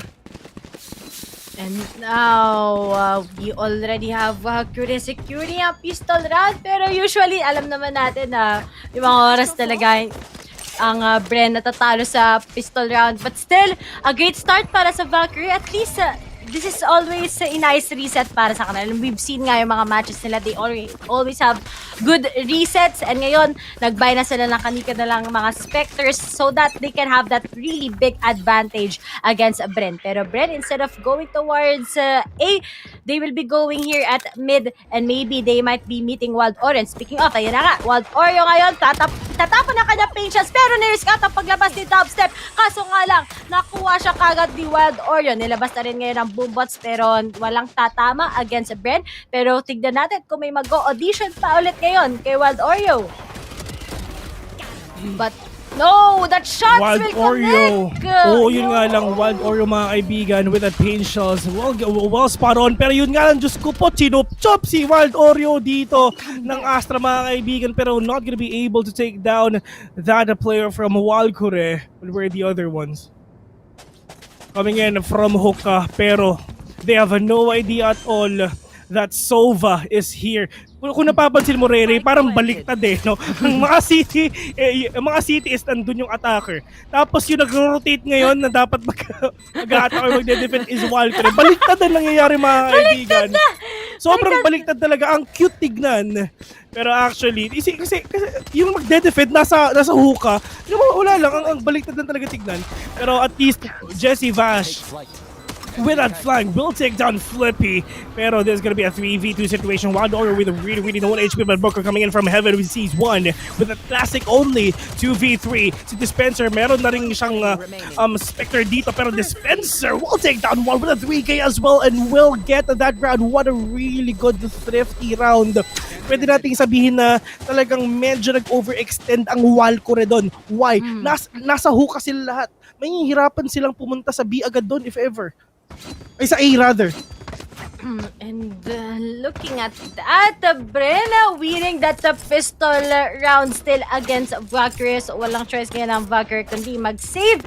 And kita mo nga, sabi, tama ka nga dun na Vil, overextend nga naman talaga ang nangyari dun. Lahat sila nagsama-sama at hindi ko alam kung bakit ba nanggaling sa papuntang spawn. Pero wala, ganun na talaga nangyari. Ang Bren pa, nagmukhang defenders.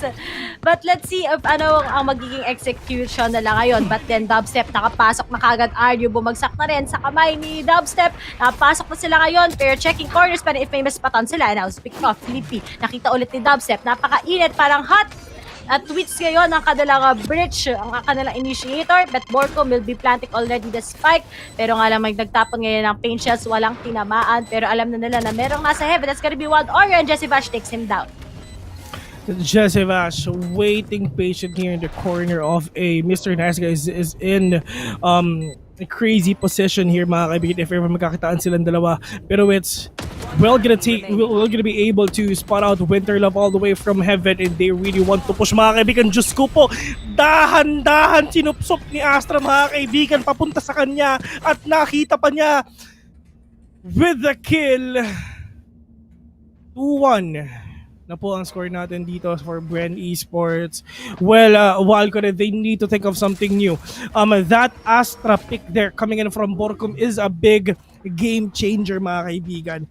This is actually an orthodox pick galing dito sa Bren Esports. Well, pwede nating sabihin na yes, unorthodox, pero what if ito na talaga ang pwede nilang gamitin dito sa bind? I mean, to be honest, si Brimstone kasi, ito ang mapa ni Brimstone mga kaibigan. Dito The pinanganak. perfect place, dito pinanganak si Brimstone talaga sa bind. Hindi, joke lang. Pero talagang mapa talaga ni Brimstone to. And one thing na talagang napaka-importante dito sa bind is actually smokes. Well, Astra mga kaibigan, he can, not he, but she can throw out five smokes at the same time mga kaibigan, all around this map. So pwede nating sabihin na this is the new Brimstone, ladies and gentlemen, which is si Astra. And this is the first time we're seeing Borcom, syempre, with this Astra here in a bind. Nalilinawin ko lang, baka sabihin nyo na, nakita ko lahat ng matches kapon kasi nanonood ako habang kumakain. Pero nga lang, balik tayo dito, we have RU already taking them out. Nag-set up na kagad siya ng smoke just in case may pumasok sa kanya at short. And speaking of dispenser already, will be peeking. Baka merong naghihintay sa kanya sa lamps pero walang tao at all. Pa-follow up na siya ni Borcom pero hiwalay muna sila para maguluhan ng naonte ang Valkyrie if saan sila pupunta. So he set already his sentry gun pero inalisan na rin niya. Pero remember, Wits is at 3 HP and si Borcom na-sprayan pa nga si Winter Love. Now it's gonna be a 2v3 situation and Borcom will be planting the spike. Paano the spike already? This is gonna be a 3v2 situation. Wits really no HP. Felipe mga kaibigan, he got the view kung nasa isang player pero si Wits mga kaibigan mababa ang HP na dito but that head from Wits really crispy mga kaibigan, mas crispy pa sa chicharong bagong bukas. Pero RU mga kaibigan going in already dito sa may tube pero that turret will spot him out. Wala na siyang smoke dito at all pero yun nga lang mga kaibigan, ayun na naman, Diyos ko po. With that, at 3 HP nakasurvive si Wits but really Borcom definitely helps out his team and looking at the stats right now, si Borcom ngayon ang nasa top frag pero equally distributed halos ang kills natin. While sa side naman ng Valkyrie, I mean it's 3-1 pa naman. I think we're still gonna wait for Felipe and also Winter Love to get those trades pero right now 3-1 ang score and dominating pa rin ang Bren here at the bind but still I still think that Walkure has a lot on their hands kasi nakabili na kaagad na Marshall si Mr. Nice Guy at Winter Love.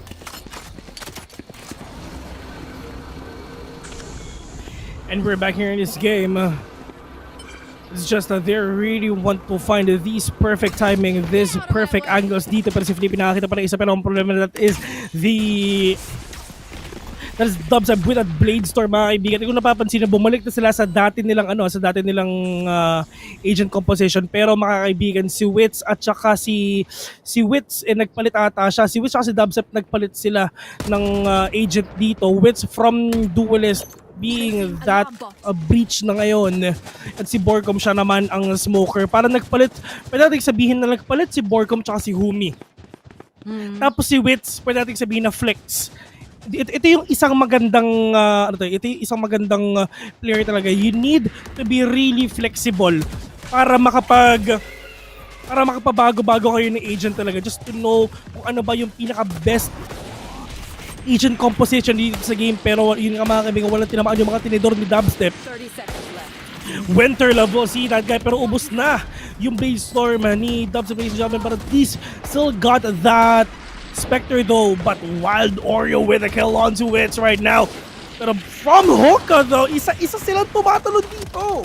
Pero nga lang yung Marshall nagdikit-dikit na tamaan na sobrang si Dispenser and Flippy was able to take it down. Pero Dubstep nakuha na kagad si Winter Love at low HP. Dubstep was able to take out RU. And now we only have one that's gonna be Mr. Nice Guy. May lineup pa ngayon ang mga miyembro ng Bren Esports pero time is ticking. And Jesse Bash, tatapusin na kagad si Mr. Nice Guy na nasa loob ng tube and Bren will be taking them out and that's a 4-1 score in favor of Bren Esports. 4-1 mga kaibigan. If ever pa na magkaroon pa ang problema ng Walkure dito, they have no enough money left for the next round though for sure. I mean, this is gonna be a broken buy mga kaibigan. Still, it's just Flippy has enough money para makabili next round but at least someone is really being cheeky dito. Wild Oreo being that really aggressive though. Pero that is the up drop. But I mean, that is the tailwind coming in from Dubstep. Para lang at least hindi siya matamaan. No showstopper mga kaibigan. But they have no idea at all that Dubstep is still right there. That Viper Spit will be online already just to block all the players. Dito sa side mga kaibigan, Mr. Nice Guy will be taken down with a kill. Pero Winter Love with the refrag. Borcom sees one mga kaibigan. Pero this is gonna be a 4v2 situation. RU and Flippy is the only man remaining here. Saan pa sila pupunta? And as you can see, they just really want to push this area of the map. And this is gonna be Viper versus Jet. Dubstep has the perfect place, perfect angle, and will take down RU. But where is the other one? Where is the last guy? Galing pa sa city. This is gonna be so hard for Flippy to win this. He got everything in hand though. Meron siyang recon, meron siyang Hunter's Fury, meron siyang Shock Dart. But it's gonna be impossible for him to take down everything with that Shock Dart kasi madali rin naman talagang iwasan yan. Pero if meron siyang double Shock Dart na line up and matimingan niya, why not, diba? But Dispenser again from elbow, seeing the head of Flippy, 5-1. And looking at that, hindi makakapag-save at all ang mga taga-Valkyrie dahil si Flippy nakita nga nila kung nasaan. But those with this, the good setups talaga coming from Bren. And of course, Dubstep is really on fire. We are already seeing kung gaano ka-solid na ang Bren Esports. But still, masyado pang maaga para sabihin yan. But at least right now, they're trying to prove to us a point where this is a good play coming from them. Now, let's proceed on what the flashes coming from Wits. Kaso nga lang, hindi na muna nila tinuloy kasi ipipick up lang nila kung sino nakatingin sa kanila here at short. And now, speaking of, meron na kagad mga setups galing kay Borcom at alam na nila na dito sila magko-commit. And sisimula na nga ni Jesse Vash with his recon bolt. Now, speaking of, he will be spotting off kung nasaan ang mga taga-Valkyrie. And now, they will be bailing out. And speaking of, kinontest pa rin ni Borco, magpa-plant na siya. Wala pang lineup for the shock dart from Flippy. At ngayon, they will prepare for that retake. But Flippy takes out Dubstep already. 4 pa sa 5. And Wits already controls here in Labs. Pero meron na kagad ngayon. Sinabayan na kagad ng ultimate. Wits takes out 2. May mag-audition pa kaya kay Wits right now. And alam niyang may isa pa. That's gonna be Winter Love. And yes, he takes out with a 3K. Isa-isa, kitang-kita sa camera, kitang-kita sa CCTV. That is a huge mistake na ginawa ng Walkure mga kaibigan. Isa-isa sila pumasok kay Wits. Oh no. Ang ginawang starstruck. Oo. Dream, believe, survive. Dream, believe, survive. Isa ko yung talaga yung mga words of wisdom ni Vil talaga, guys. And marami pa yan, guys. Aabangan nyo dito sa VCT ang mga words of wisdom ni Vil kada mga match. Talagang i-type nyo kung ano yung mga sinasabi ng words of wisdom. Promise. Minsan nasa comment section, minsan na dito sa casting namin. Pero going back, dito na ulit tayo ngayon. Paiba-iba ng pwesto ang Bren, which is quite confusing sa part ng Valkyrie. And speaking of the Dispenser, nakuha na naman niya si Wild Oreo. Bawas na naman throughout the early moments pa lang ng game natin ang isang miyembro ng Oh taga no! Walkure. Speaking I of, am not Pinoy. I am the hunter ng ginawa ni Jesse Fash dito. He will take down Flippy. 5v2 situation, ladies and gentlemen. No damage at all to the side ng Bren Esports. A minute left in the clock. Jesse Fash is right there with that spike. This is gonna be so hard for this retake though. What is the best thing for them to take down Bren Esports? Kasi ito lang kasi nakikita mo, ang Walkure kasi, they tried to rush Bren Esports na totoo lang. They tried to be aggressive, but it didn't work out as well. They tried na medyo mabagal. It didn't work out. How will you take down the Bren Esports powerhouse in your words, Ray Ray? What do you think? I think Walkure just needs to be comfortable sa ginagawa nila. Ngayon, I feel like they're really tense sa mga executions nila. Kaya usually nagfe-fail. And speaking of Mr. Nice Guy, nakuha kagad siya ni Wits. It's quite predictable din kasi sa mga movements ng Walkure. And especially with Bren, a powerhouse, di ba? Alam naman na talaga ng Walkure that they'll be taking this team. Pero at least Winterlove was able to take out 3K! That's already big enough para sa Walkure to get up some good money. And speaking of, nakabili pa nga ngayon sa Winterlove. Napakabilis ng pangyayari but still hindi gana makaka-apekto yun sa pera ng Bren Esports. They still have a lot of money in. And it's still 7-1 at hindi pa gumagalaw ang score ng Walkure. But still, until hindi pa nagto-13, Walkure, I'm sure they still have this chance against Bren Esports. 7-1 indeed. Well, pwede nating sabihin na yes, Ling is right. Pero hindi pa natin ma-figure out to hanggat hindi pa tapos yung game. So I'm gonna repeat that later on. Yung sinabi ni Ling, which is yung walking apart for Bren Esports. Well, broken by ulit dito sa Walkure. And for Bren Esports, they're really that strong talaga as a team here in this map. In terms of composition, we're not being biased. We're just seeing the stats and what's happening in game. Pero Walkure really tried so hard, really tried everything. They tried to be slow, they tried to be fast. They're being easily shot down by Bren Esports. Pero ito na mga kaibigan, yumanig na ang banig ng Walkure. Kita-kita natin si Mr. Nice Guy is being stunned, but Wits will take down one. 5v2 in the scoreboard right now. Jesse Vash will take down Ryu. Dubstep with a kill again. But where's the other one? Flippy with just a sheriff. Let's see if he'll be able to take out the Wits. Pero nga lang, pangunguna na siya kagad. He takes out the Wits. But Dispenser was able to trade out his teammate and it's already at 8-1 score. And look at how equally distributed ang kills ng Bren. Kitang-kita natin how they are able to refrag their teammates. But still, Walkure is really having a hard time right now. But I think what they can do talaga is to just easy it up. Relax lang, and they can really do this against Bren Esports. I mean, alam naman natin kung gaano ka-pressuring kapag kalaban mo ang Bren Esports. But I think based on the Walkure's experience then, they can take them out. Pero nga lang ngayon, nasa tutok talaga ngayon si Dubstep together with his teammates. Kaya kita natin this good reset coming from Bren Esports versus sa nangyari sa kanila last time. And Mr. Nice Guy was able to take out this Spencer. 8-1 right now. Are you being that aggressive again? Pero that abilities will spot out the players of Bren Esports for sure. Wild Warrior with a kill coming in from him. 2v5 right now. Borkom will be taken down by Flippy. It's all up to Sovash. 1v4. He got the recon bolt though. But is that gonna be enough? Down ang bomba. Is he gonna get it? Yes, he can for sure. Pero if ever pumunta siya sa B, that's gonna be a really tough one for sure. If ever man na mabilis makapag-reposition to, dapat mabilis mapatay ni Jesse Vash itong mga players to mga kaibigan. But that one-way smoke will go in the favor of Walkure for sure. And they know already kung nasan ba ang last guy, which is Jesse Vash, and turned on that one-way smoke. But are they gonna spot out Jesse Vash or not? Where are the other ones? Dalawang tao sa B, dalawang tao sa A. But are you with that wall bang? And with the help of that one-way smoke as well, they will get the second win of the day.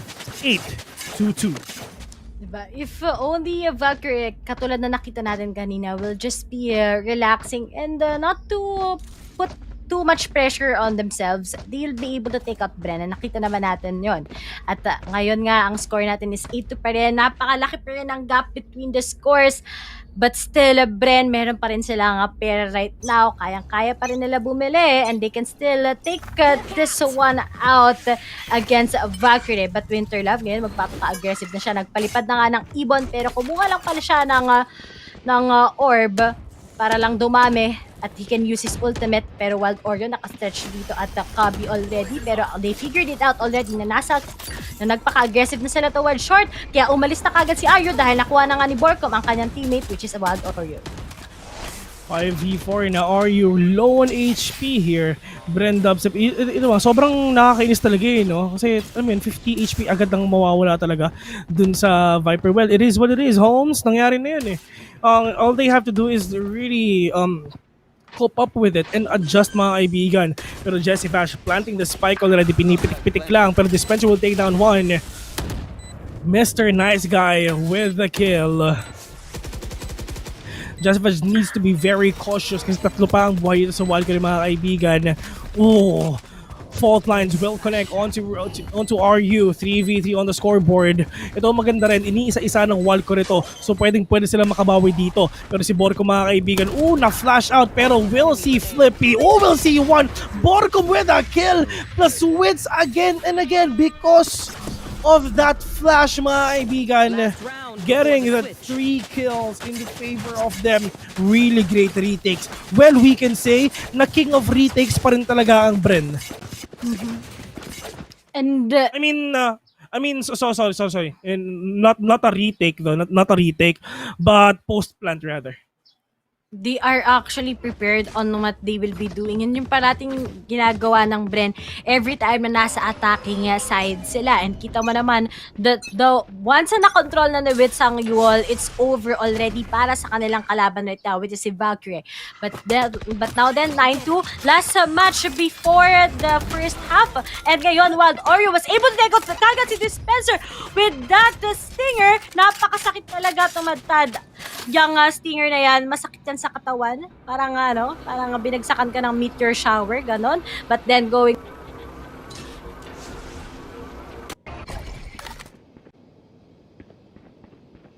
Need that back.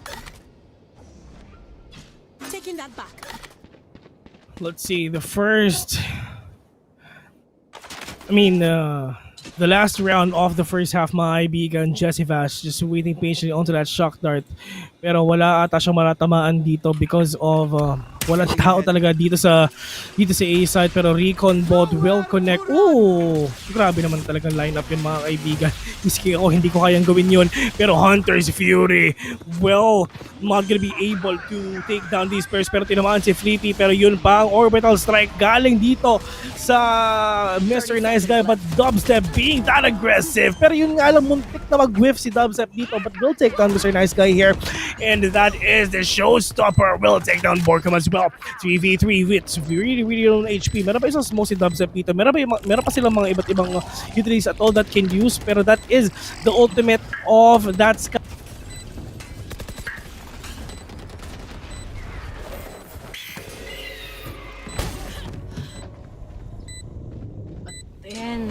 Bob Step, nakuha niya na kagad si Winterland. Susunod pa ba si Flippy? But that won't be possible. Pero si Jesse Bash, naghihintay lang sa kanyang lineup. Wits, bumagsak na rin. 1v2. RU gets out by Flippy. Pero nga lang, we have RU finishing out Jesse Bash. And RU will be able to clutch this with a 9-3. Valkyrie, I think this is a great start para sa kanila. But then, nag-switch tayo ng size. Yeah. Medyo yun nga, parating nangyari sa Valkyrie.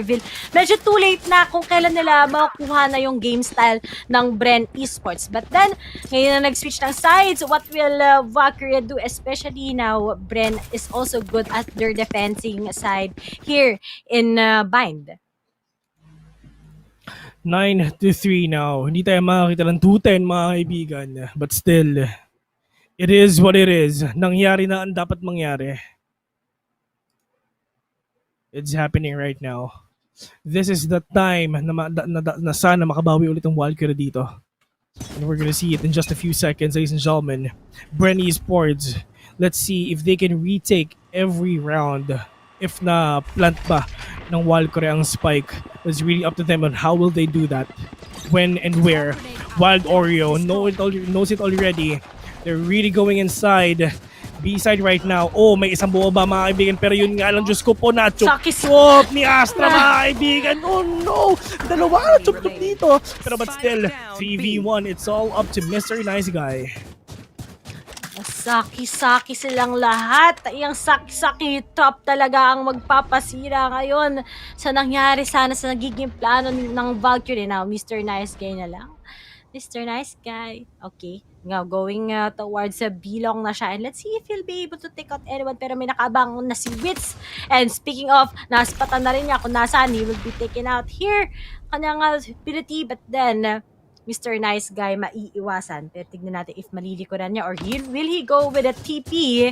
Pero nga lang maspat out na siya ni Jesse Vash. And Borkum takes him out with that angle. 10-3 na ang score natin ngayon. 10-3 indeed. 3 more points for Bren Esports pero marami pang kakaining bigas ang Walkure para makabawi sila dito.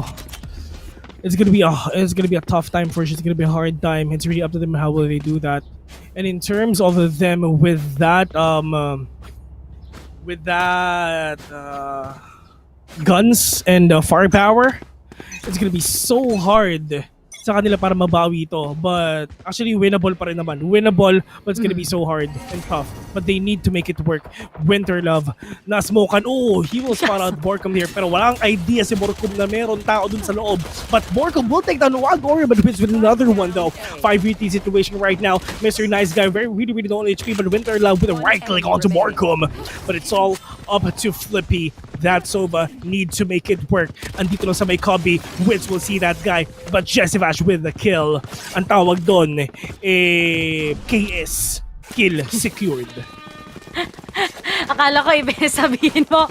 Imposible nga pala na dito, ibang KS na meaning. Hindi pala kill secured. Sa ibang type ng game pala yung merong kill steal naman, di ba?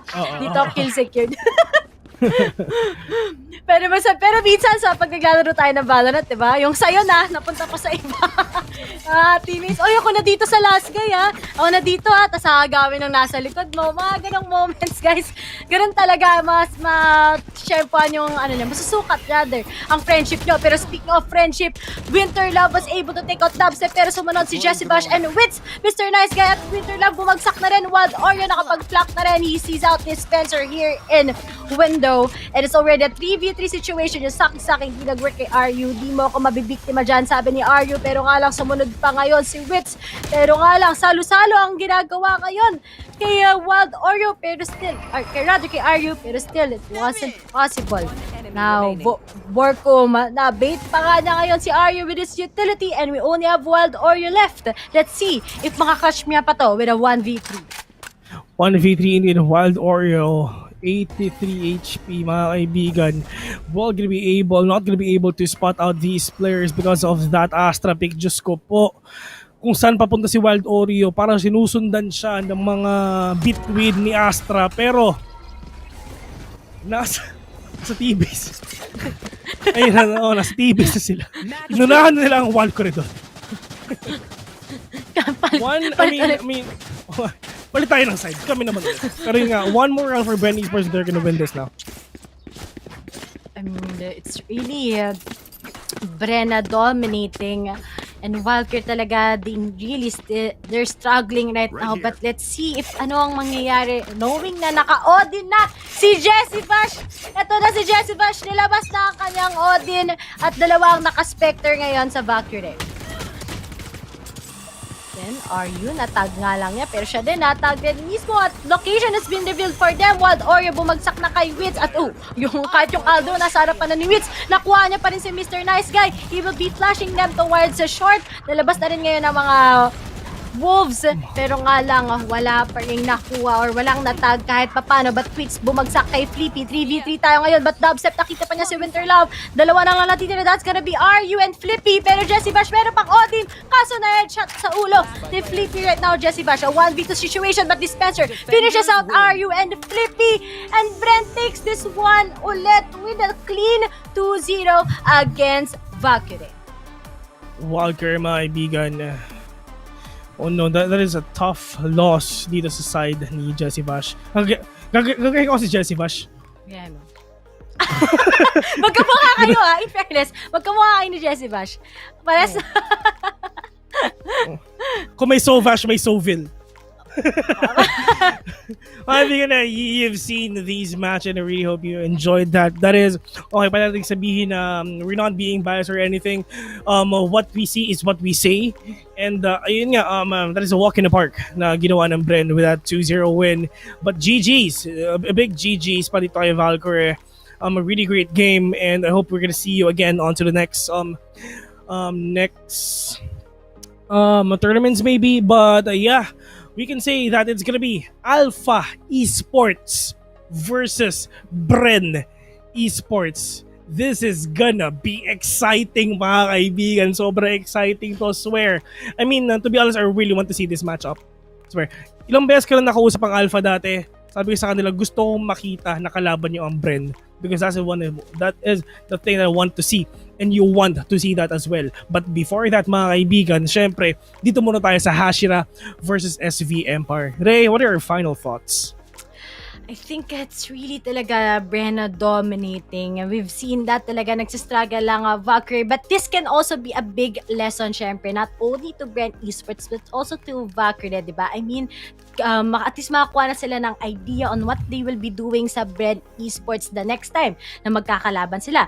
Pero right now, tapos na nga ang pinaka-last series para sa ating quarterfinals. After this short break, magiging semifinals na at pinakauna nating masusubaybayan ay syempre ang SV Empire versus Hashira. And after that match ng best of 3 series para sa pinaka-inaabangang Bren Esports versus AE or Affinity Esports and we're Alpha Esports pala rather, and we're all excited. Ano yung sinabi ko? Sorry Alpha Esports, ang dami kasi Alpha Esports, sorry, apologies. Alpha Esports, and let's see if ano ang mangyayari as we are heading on towards semifinals. Kami ang yung shoutcasters Ray and Vil, and we'll be right back.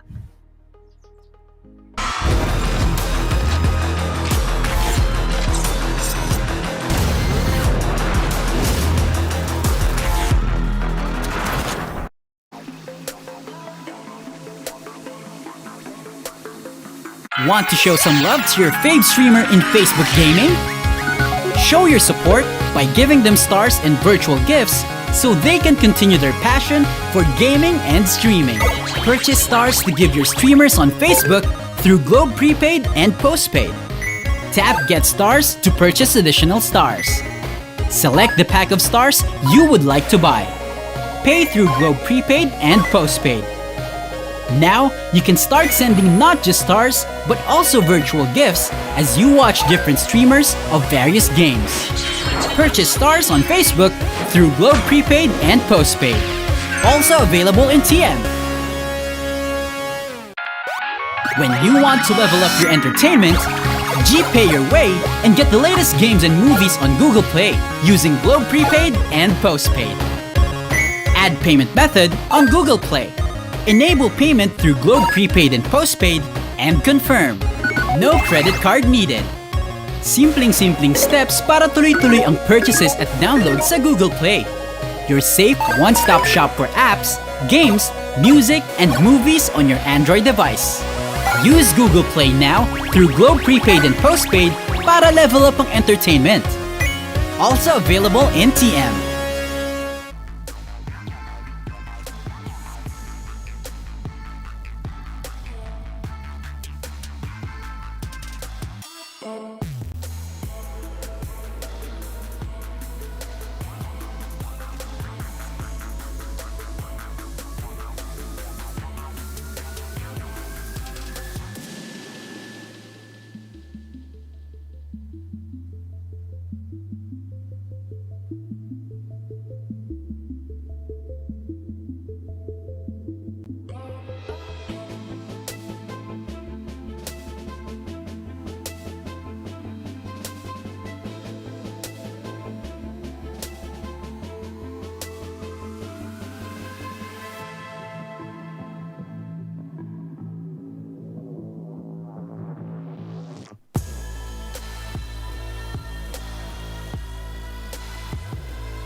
Game number 1 of the Valorant Challengers PH Stage 1 Week 3 semifinals between Oasis Gaming and the First Order.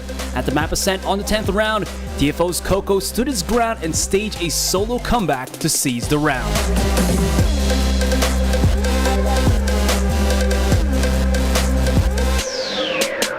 The grit, the grind, and of course the creativity.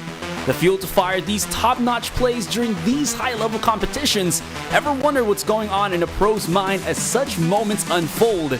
My name is Asarai, and this is Galawang Pro Gaming. Let's rewind a little bit. We're having an almost back-and-forth action from both teams, with Oasis Gaming the crowd favorites to win this matchup. This came out of a round victory to put themselves ahead of the First Order, 5-4. Now, on to the 10th round. The First Order goes for a divide-and-conquer approach towards both A and B sites of ascent. But as the round opened, they were once again lured into the trap laid by the defenders, and now they find themselves 2 squad mates short for the attack. Now, with the rest of TFO moving to Courtyard, slowly towards the A site, they manage to get in the position to spike up, but at the expense of 2 more TFO bodies on the floor. And for this moment, we turn our eyes to the First Order's Omar Coco Lopez, the Sentinel player and the man of the hour himself. I'm Omar Lopez, aka Coco from the First Order. Cool info, si Papi Chulo ng Bren, siya yung dati kong team, yung una-una kong team, naging kampi ko siya. His prior FPS experience notwithstanding, it looks like his agent of choice, Killjoy, is a key component to his laid-back but impactful playstyle. Sa akin, maganda talaga siyang gamitin kasi yung mga abilities niya, kaya magbigay ng info. Kung magkikilljoy ka, dapat yung abilities niya magamit mo ng maayos para yung maximize ng abilities niya is magamit mo. Going back to the game, after Zerv plans the spike, he got peeped by the opposing Omen. short numbers, and a very precarious position and situation, Coco needs to come up with something and he needs to do it fast. Alam kong nasa A main yung Omen, kaya nilapag ko yung turret ko, tapos minoli ko siya. Inaantay ko siya na pumik. And exactly as he predicted, Ripper peeked towards the A site after he took down Zerg from A main, and he met the waiting eyes and cold barrel of Coco for the frag. Yun, buti pumik siya, napatay ko siya. Kasi kailangan ko mapatay yung A main dahil yung position ko, lilipat ako, titingin ako sa heaven, ma-open ako sa A main. Kasi yung dalawa manggagaling ng heaven, kaya nung napatay ko yung Omen, mas napadali. Relying on his intel and his good read on the situation, Coco turns his sights on the rafters of Heaven in full anticipation of Oasis Gaming's retaliation. From being the hunted, now the hunter, Coco avoided the incoming 2v1 trade skirmish and brought the engagement into separate 1v1 duels where he is at the winning advantage. Anong pagkapatay ko sa Omen, pumik ako, napatay ko yung Sova, nag-fallback agad ako para hindi ako ma-trade nung Killjoy. Nag-iba ako ng position, lumipat ako sa kaliwa, tapos pinik ko siya, sakto napatay ko naman siya. And that was Coco going absolute loco to wrap up that clutch of a round. Overflowing with the blood of his opponents, but Coco gonna be able to hold yet again 1v2 scenario, and that's gonna be Sova going on down. Coco right now looking absolutely loco, and there you go, he is insane in the membrane. The triple kill for TFO to clutch it out. The VCT Stage 2 Challengers Philippines is still ongoing, with the stakes going higher and the competition getting better. How will you face this evolution? As a team, syempre, everyday kami dapat mag-practice, gumawa ng bagong strat kasi hindi naman pwedeng paulit-ulit lang. Tapos, kailangan everyday may natututunan kami kasi hindi lang kami yung nag-i-improve, pati din yung ibang team. Gumagaling din sila. Your road to the Masters starts here at the Stage 2 of 2021 Valorant Challengers. Welcome to the evolution. Good luck and have fun and enjoy the game. Don't forget to like and follow the PPGL page so you don't miss out on the updates related to the Valorant Challengers. My name is Asarai. See you on the next episode of Galawang Pro Gaming.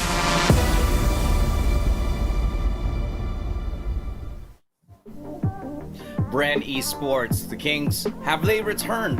We'll find out very, very soon. The semifinals coming up though, but they have taken a very decisive victory up against Walkure in a 2-0, and each of those games were pretty much quite a stomp here. To break that down, to talk about that victory here, we have a very special guest. The first time we're interviewing him here on VCT, we have none other than the man himself, Wit. What's up, man? Welcome to the show. Ayun, hello? Hey.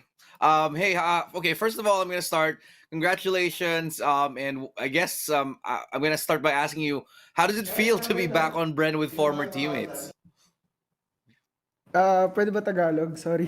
Yeah. Ayun, it feels good yeah. kasi, It's fine. Kasi nabigyan ulit ako ng opportunity ng ganito. And ayun, it feels so good lang. Parang, alam mo yun, na-bring back ko ulit yung confidence ko sa sarili ko.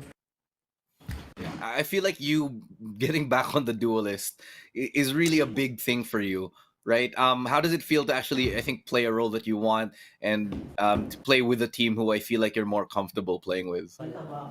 Actually, hindi talaga ako duelist dito. More on flasher role ako dito.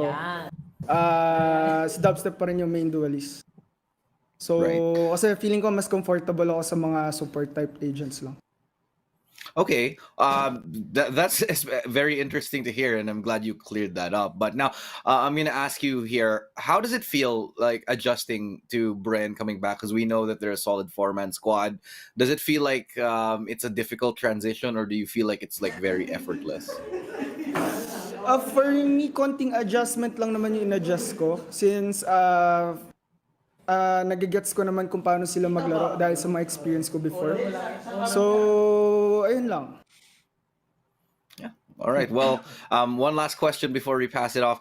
How does it feel to be back in the country and representing Bren, and of course, to be, I guess, supported by the home team, all the fans or all the Filipino fans out there? Gusto ko lang mag-thank you sa mga fans na sumusuporta sa amin, lalong-lalo na sa akin.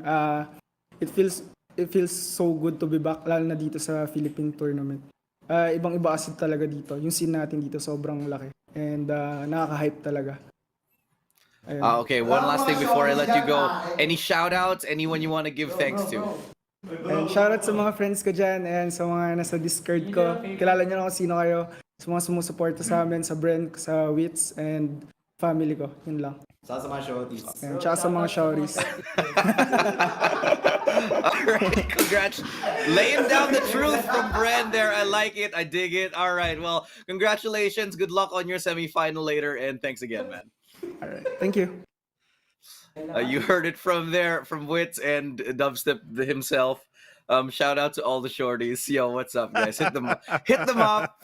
True legends right now. Oh my gosh. Link's kind of like frozen, so we're gonna just bypass her for a couple of seconds right here. Forgive us, as we know technical issues are just inevitable here in the country. So I'll welcome everybody back to the panel here. I'm Lestrado, this is Viminal, and this is the after image of Ling. I really want to get down to breaking that match down. I feel like Wits... I was very apprehensive here, Viminal, at first when I saw Wits coming in. I felt like there might be too much of a collision of roles on Dubstep and Wits. But, you know, Wits just said he's more comfortable playing support type roles, and he can play. They can play double duelist with Wits whenever they want to. It might just be a match made in heaven. What do you think? Now, here's the thing. When we saw the Icebox game, in which we're taking a look at the series highlights here, it confirmed that, of course, Wits is comfortable playing on Jet. But coming into game 2, I felt like he was a lot stronger as that breach, as that initiator, that flasher role. It just seemed to suit him more, going for those refrags and waiting for the opportunity as Dubstep was allowed to do Dubstep things. And I kind of agree with you that it kind of erased any doubt in my mind that Wits would not fit into the squadron. And I'm sure a lot of the viewers out here were sort of thinking the same thing. Is Wits going to be a good fit for Bren? And I think it looks like the answer is yeah, it's a resounding yes. Exactly. I agree. It just looks like it fell into place. And this has been sort of the recurring trend with whenever anybody comes in place for a team like Bren. First and foremost, they have to have a very high level of understanding with each other that you only get when it comes to having ridiculously good teammates. And we never really... That's when Bren shined with Ching, because Ching, very high level player, you know, star player on his own right, and that's where Bren shines, when you have these masterclass level of players on their team who just understand each other naturally. Wits is probably just going to fit in just as well, because they just have this mental understanding of how high level plays should be done. You know, they have a natural understanding of refrags and crossfires and strong fundamentals all across the board, that everything else is just so much easier to work on. If it's set plays and tactics, it's easier to pick up on that. And when it comes to international experience, well, Wits, he's got that in spades too. Absolutely, and that's definitely something that's going to be under his belt in order to, you know, enhance his team cohesiveness with the Bren squadron. I mean, all of them have a lot of international experience in spades, and I just like to talk a little bit and break down how they were so successful in that last series. Right. And it's not because Walkure is not a good team. We know them to be a good team, right? But why did this happen? A 2-13 in favor of Bren. Taking a look at the stats, it doesn't really tell the whole story, but I mean, come on, Mr. Nice Guy, the 0.2 KDA, that says a lot. Yeah. And coming into this, it's really just Bren stepping it up in terms of their utility usage. Their utility game is on point. It's all about the utilities here. And we also talked a little bit behind the scenes, and we were just discussing, they are not missing their shots, man. Yeah, they're not. They're hitting everything, and it's ridiculous. There's nothing you can do when Bren has all of their utility and their team play, and they're hitting all their shots. That is truly something to be afraid of. They're emblazoned. They're, at this point, reinvigorated. This Bren genuinely looks scary. I mean, I was watching the last two games, obviously, and they didn't look like they were really doing anything special, to be honest. It's just a lot of good fundamentals and a lot of good shots. It's nothing that makes me go, ooh, wow, amazing. But still, that's how Bren has always played. They hit their shots and they get the job done. They do the dirty work. I mean, you can't discount the fact that they're bringing in a new agent comp. You know, Borkum back in the controller. He's on that Viper. He's on the Astra. And then, of course, you have Dispenser bringing out some fancy new Sage tech. That was a pleasure to see.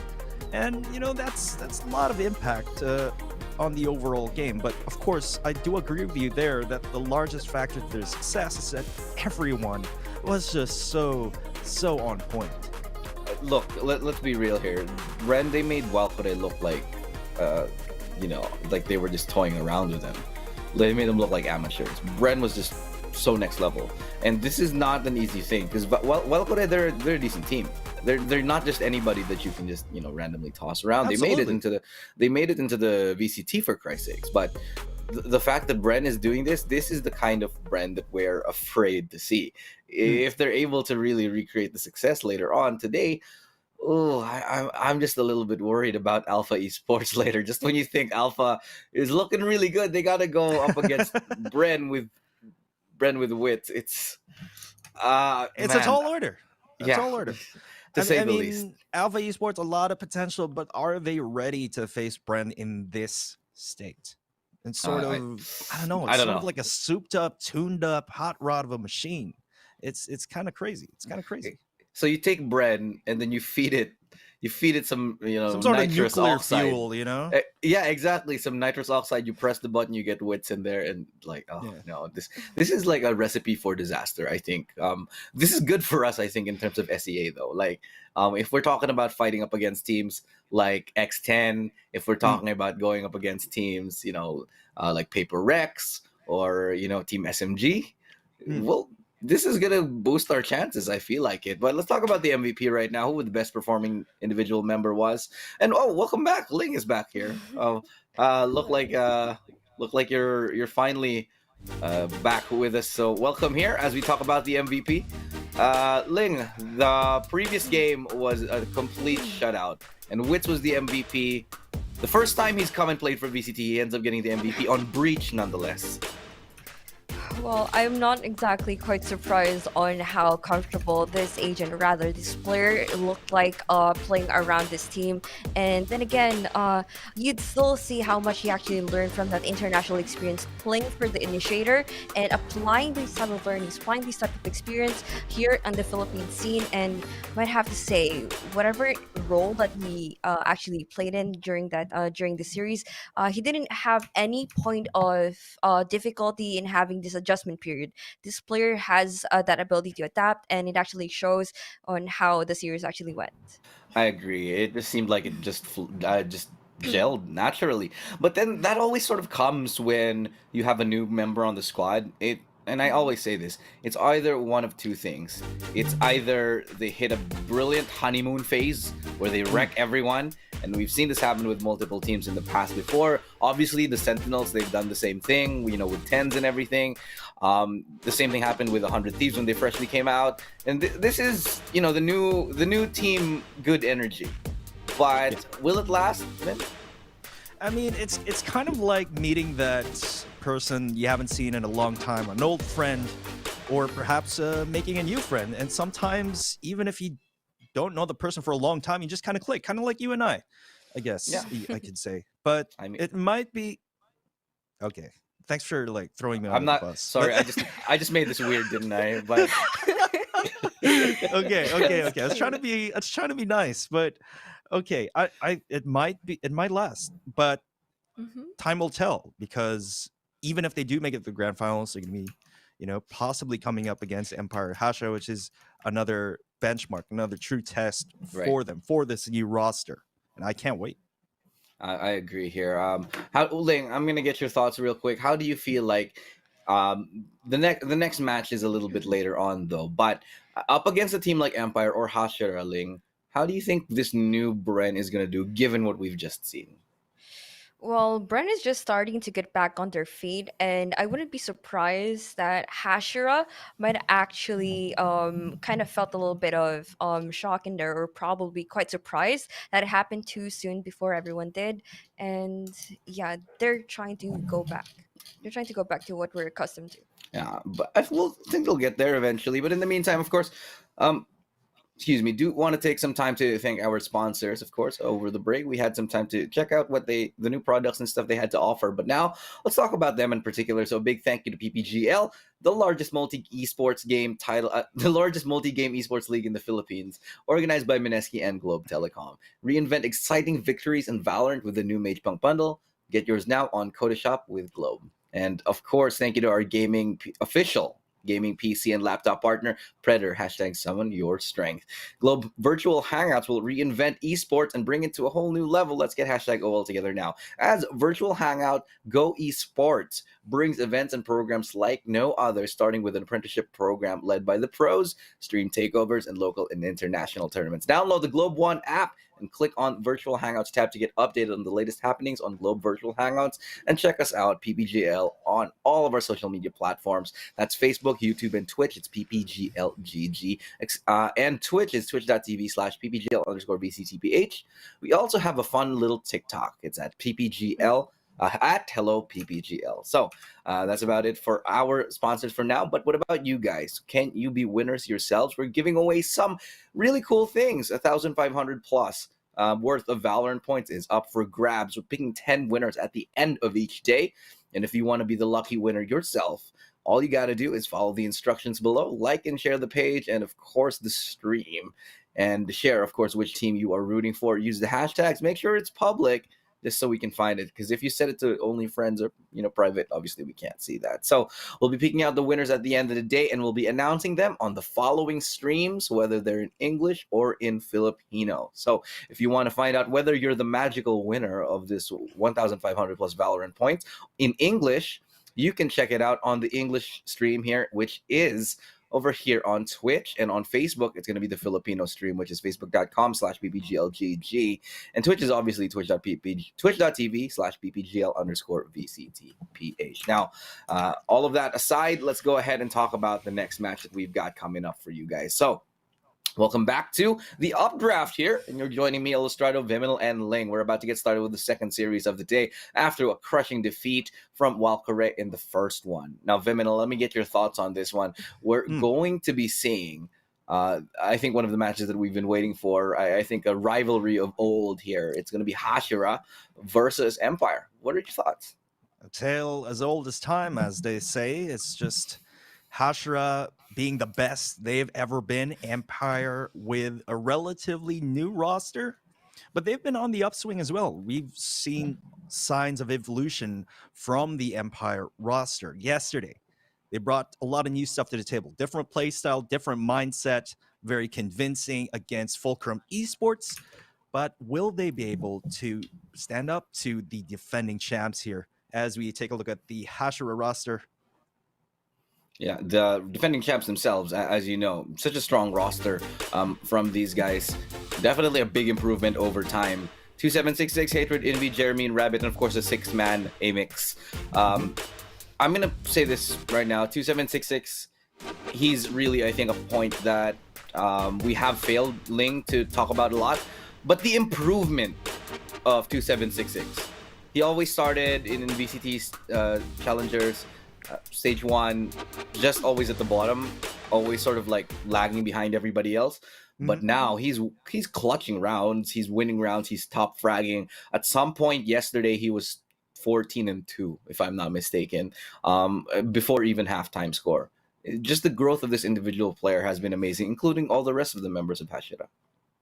Well, true. There's always going to be a period of adjustment rather, that each and every player actually has once they are actually transferring from one team at a time. This actually happens once they actually try to adjust what type of play style that Hashira is trying to do. And I'm quite glad, just how we said, that Hashira is one of the fastest improving team, and they already came to a point that no member is going to be left right behind. You'd see how much everyone is basically running at the same pace, and rather this time around, I definitely see that they definitely have been showing these improvements each tournament that we see them in, and I'm quite glad that they are actually being more consistent more than they actually are, and we will definitely want to see and hear more of them for this matchup, and rather for the future. Yeah. And honestly, one of the reasons why I became a big fan of Hashira is just the play style, Viminal. Just the way that they play has always just been historically so exciting. They started off with ridiculously fun, exciting to watch plays, albeit these plays were a little bit meretricious, a little bit facetious sometimes. But for the most part, they were interesting and fun to watch. But the moment that they built those substances, the substance behind that squad, just became so much stronger for them as a team. Now let's take a little bit of a look. Excuse me, words are tough today. Empire. Let's take a look at their Empire roster and see which of these players now should we take a quick look at. And we've talked about Nexi at length so many times before, but I think Viminal, you and I are at this understanding that Symbol has just been off the charts lately. I was going to say, you completely read my mind back there. Symbol yesterday was just a sight to see. A lot of impact for his team. Definitely, I think, very understated in this squadron so far. When, we always talk about EJ, we always talk about Nexi. They were firing in all cylinders yesterday, but it was also Symbol who was right up there together with those stalwarts. Now, again, this roster has shown us a different side of them. Can they be consistent playing in this more explosive playstyle, less structured that we're used to seeing them, less methodical in a sense? So that to me is the big question mark in my head. It seemed to me that when Virgin left the roster of Empire, and it just ended up sort of becoming like this weird fever dream. They were in where, dire straits. Exactly. It was, and now they've sort of picked it back up. They've made the adjustments. Even after Stiletto left, they were kind of looking very lost. But Ling, nowadays, I feel like they're a lot stronger. But the question is, will it be enough to defeat a team like Hashira?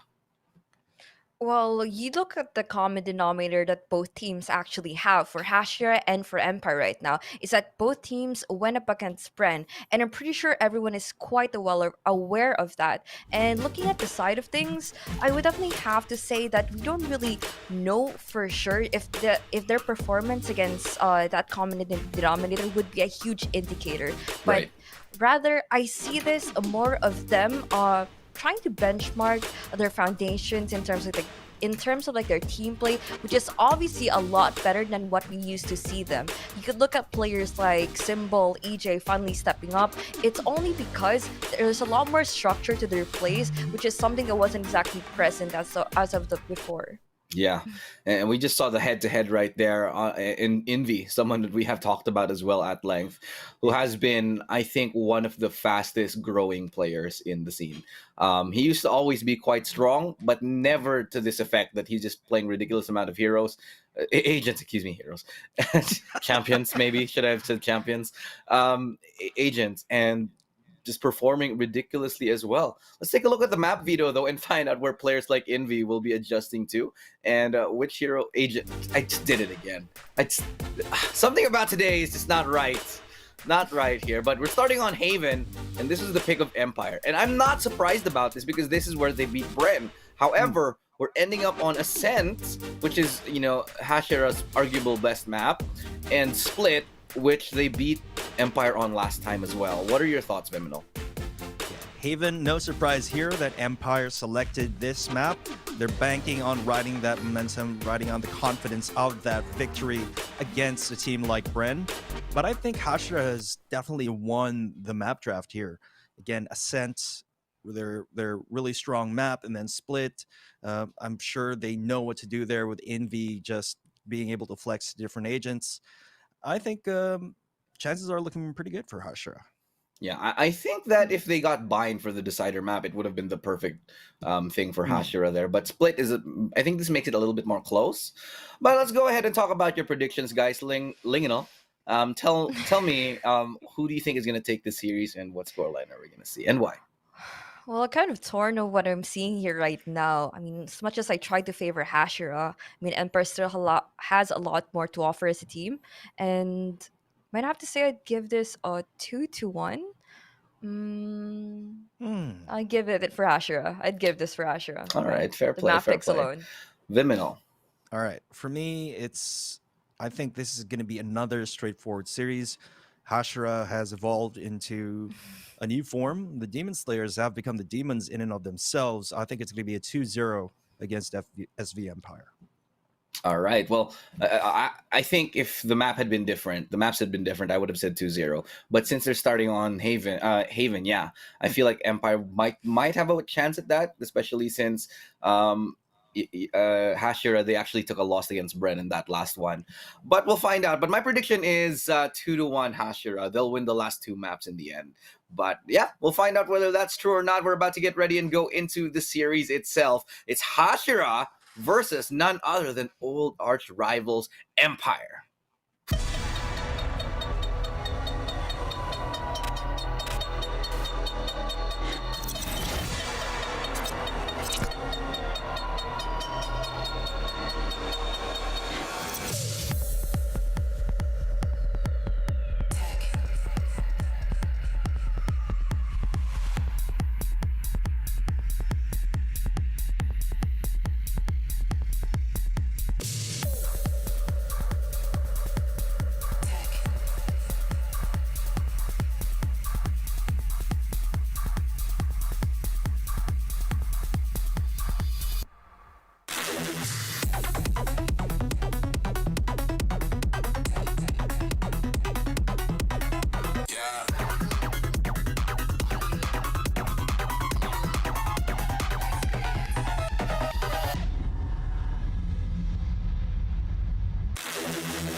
At muling nagbabalik ang Valorant Challengers Philippines Stage 2 presented to us by PPGL at kami ang inyong naggagandahan at nagwagwapuhang shoutcasters. Ako si Ray at syempre kasama ko si Taylor at nandito na nga tayo sa semi-finals natin here in week 2 at Taylor, anong masasabi mo between SV Empire at Hashira?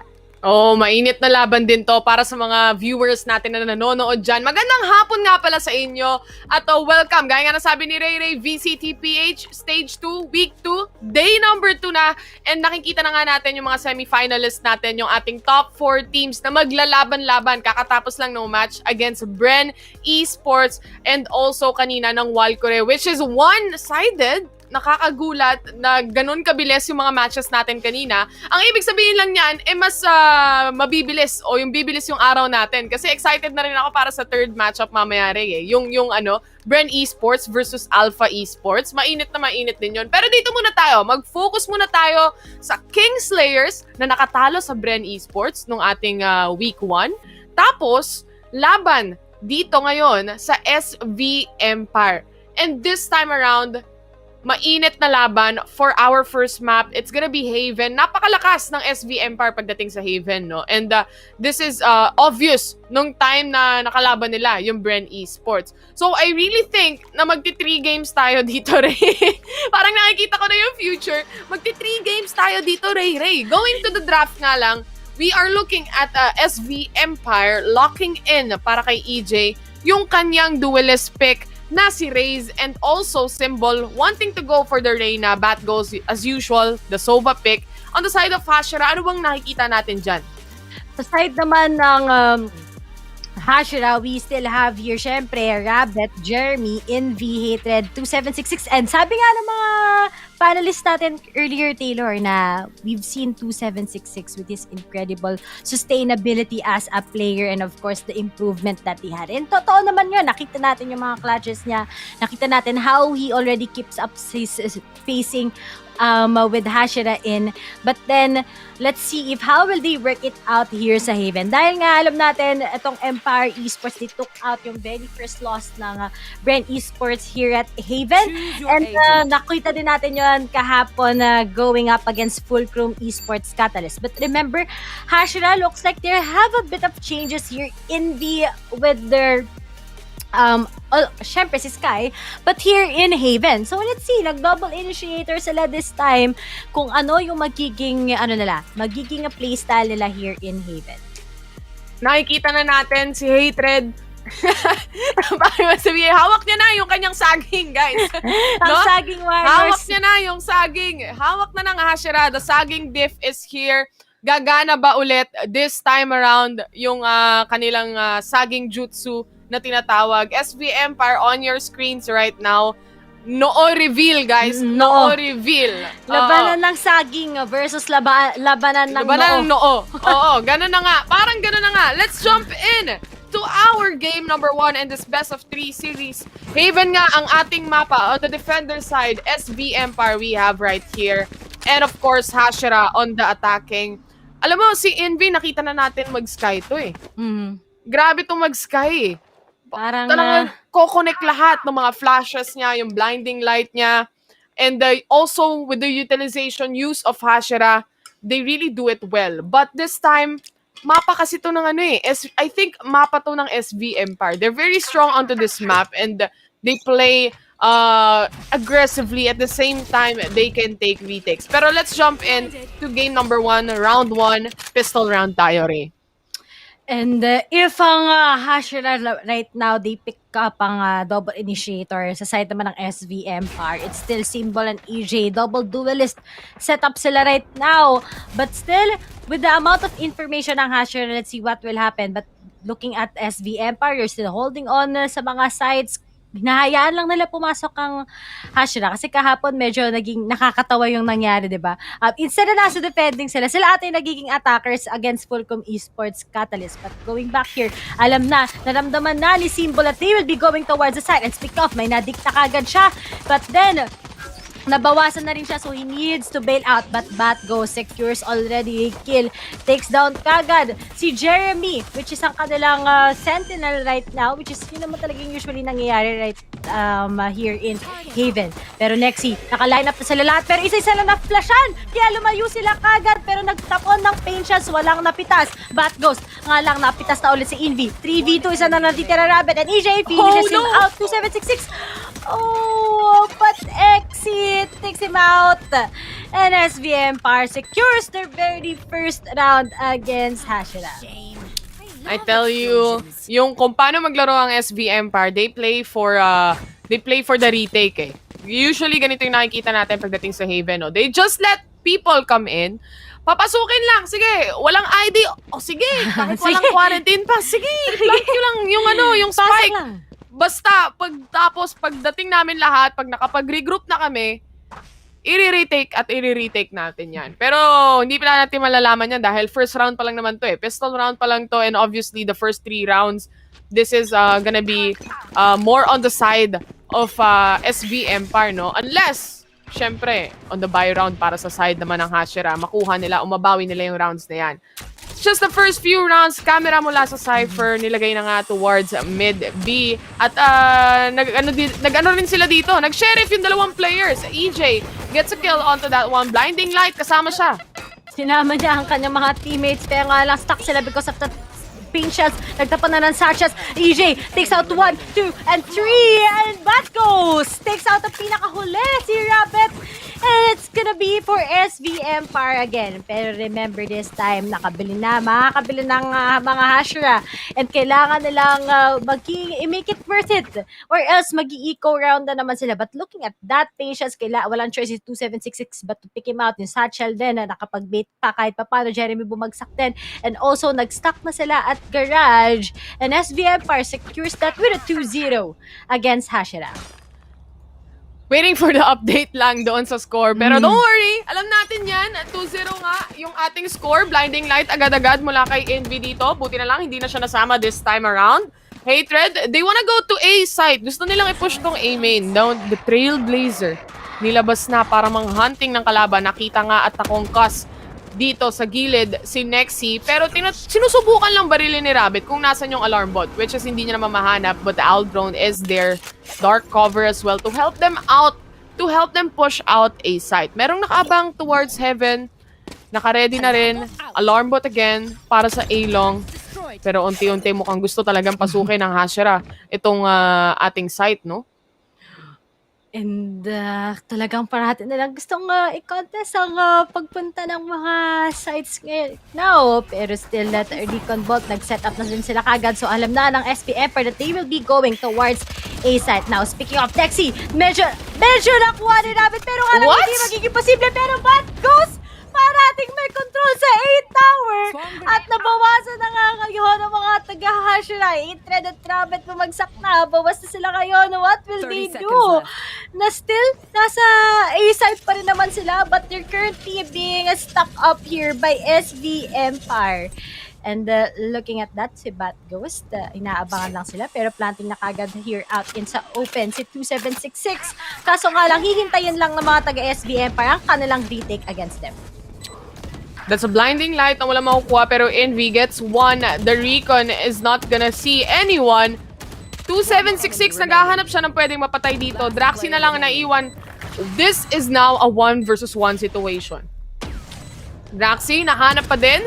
Lumabas lang ng saglit, and 2766 with the correct angle dahil nga alam niya at narinig niya na rin kung saan nanggaling yung gunshot na yan. They take on this third round. Obviously, foreseen na to eh. Nakita na to eh. Nakita ko na yung future na to. Pero medyo masakit yun sa part ng Hashira. It is because 3 players nila, or rather, tama, 4 na players nila dito ang namatay, and that cost them a lot. Tingnan natin yung mga buy ng mga players ngayon dito with the Hatred just with half armor and the Vandal right there para lang makuha niya yung Vandal or yung Phantom, and Jeremy just goes for the Bulldog this time around. Bat goes. The Recon Bolt, not gonna see anyone, pero the Owl Drone is definitely out for him. Set ng traps dito yung Killjoy natin sa may scene, no? And I am the Hunter. Nilabas na nga yung Hunter's Fury. Nag-connect sa dalawa. Isang namatay with Rabbit going down. Hatred getting a frag as well. This is a 1-to-1 trade para sa dalawang teams na ito. Blinding light. May blinding sees light no one. din.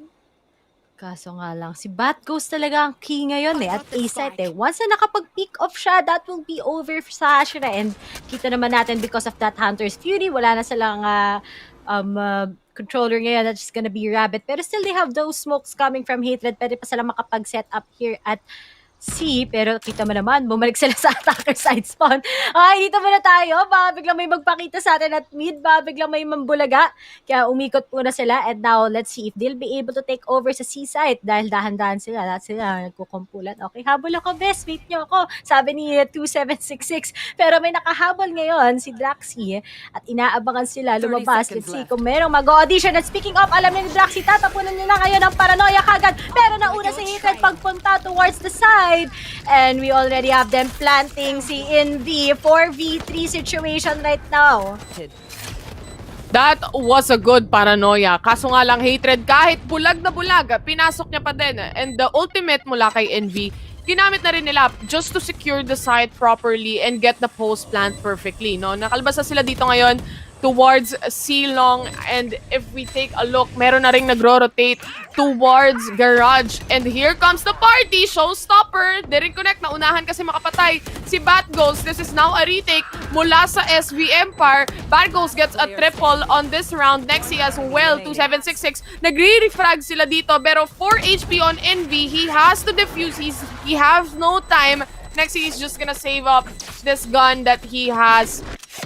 That was a good retake, kaso nga lang it was just too late, no? Dahil nga rin sa tulong nung ultimate ni Sky, which is si Envy, na na-delay kahit papano. Kasi syempre may time na makokoncuss ka, and at the same time, malalaman din ng kalaban kung nasaan yung mga players natin. Still, it was a fair fight for the both teams. Maganda yung rotation na pinakita ng Hashira during that time, going out for the post plant towards Silong, and meron ng isa na nag-rotate towards Garage. It's just frags after frags. Yung kanilang pag-refrag, kumbaga, nakukuha nila yung trades during that time. Envy with 4 HP, he managed to delay the time on that. And the advantage ng meron ng Empire, ang Empire Esports with those two duelists set up here and defending. But let's see. Pero nga lang, napaka-importante sana ng gagawin ni Jeremy on that part. Bubutasin niya. Siguro ang most likely ang Garage so that they can entry towards seaside, pero that won't be possible anymore. Kaya kailangan ito si Hatred makapag-secure ng kill so that they can go inside the site. Now, uunahan mo nila ng mga Shaku.2 kung meron silang mapipitas, pero unfortunately, wala. But those good smokes coming from Rabbit, makakapunta na sila towards A site. Now, Rabbit will be planting sa open, pero Bat Ghost will be risking it, pero nabitin siya doon dahil makukuha pa siya. Hindi niya siguro ina-expect na mawawala bigla yung dark cover, pero dalawa yan! Nasamahan pa nung pag-crossover ni 2766 ng kanyang Hunter's Fury, isa na lang ang natitira para sa side ng SV Empire. That was such a good combination mula kay Hatred at 2766. Lalo na dun sa paranoia ni Rabbit. It just all connects. Isipin nyo, 3 players nag-connect by soul, by heart. Parang ganon. Napakaganda ng Valorant, man.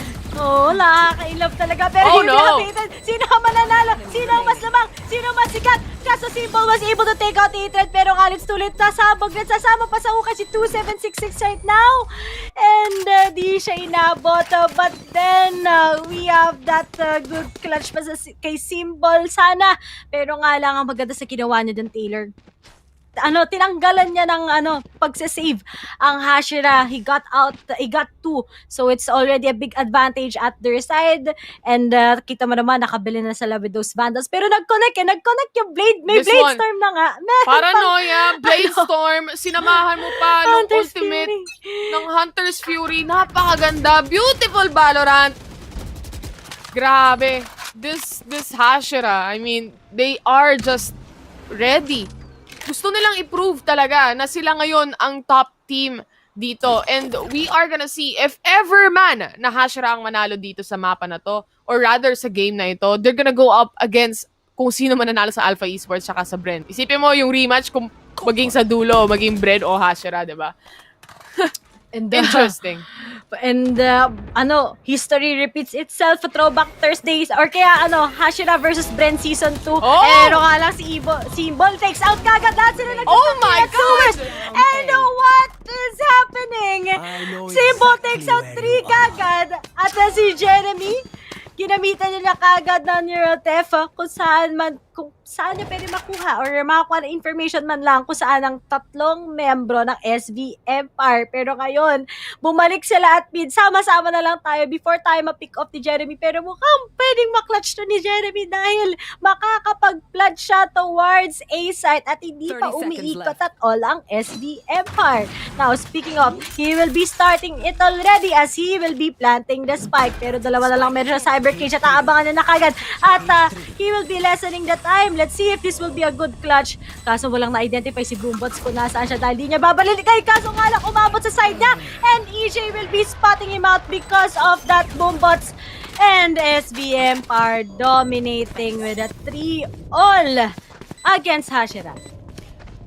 Yung ating neural theft mula kay Jeremy kanina, no, na-detect niya kung nasan yung mga kalaban. And also with EJ playing it out, kung hindi nyo napansin guys, so it's the little things, kumbaga. The delay mula kay Jeremy na kabahan kahit papano dahil si EJ nagpa-detect talaga siya towards A-Link. And then, umikot siya. After matapos ng neural theft, umikot siya papuntang mid, papuntang B, umikot siya para pumunta sa A-short basically, no? And paikot-ikot lang yung mga players natin. Para lang hindi talaga malaman ni Jeremy kung saan manggagaling. Towards Heaven, meron tayo. Towards A-Link, meron ulit tayo. It's just a matter of time before Jeremy gets caught in the middle of the action. 3 laban sa isa, tapos kailangan niya mag-post plant. It's gonna be difficult. Nabulag yung Omen.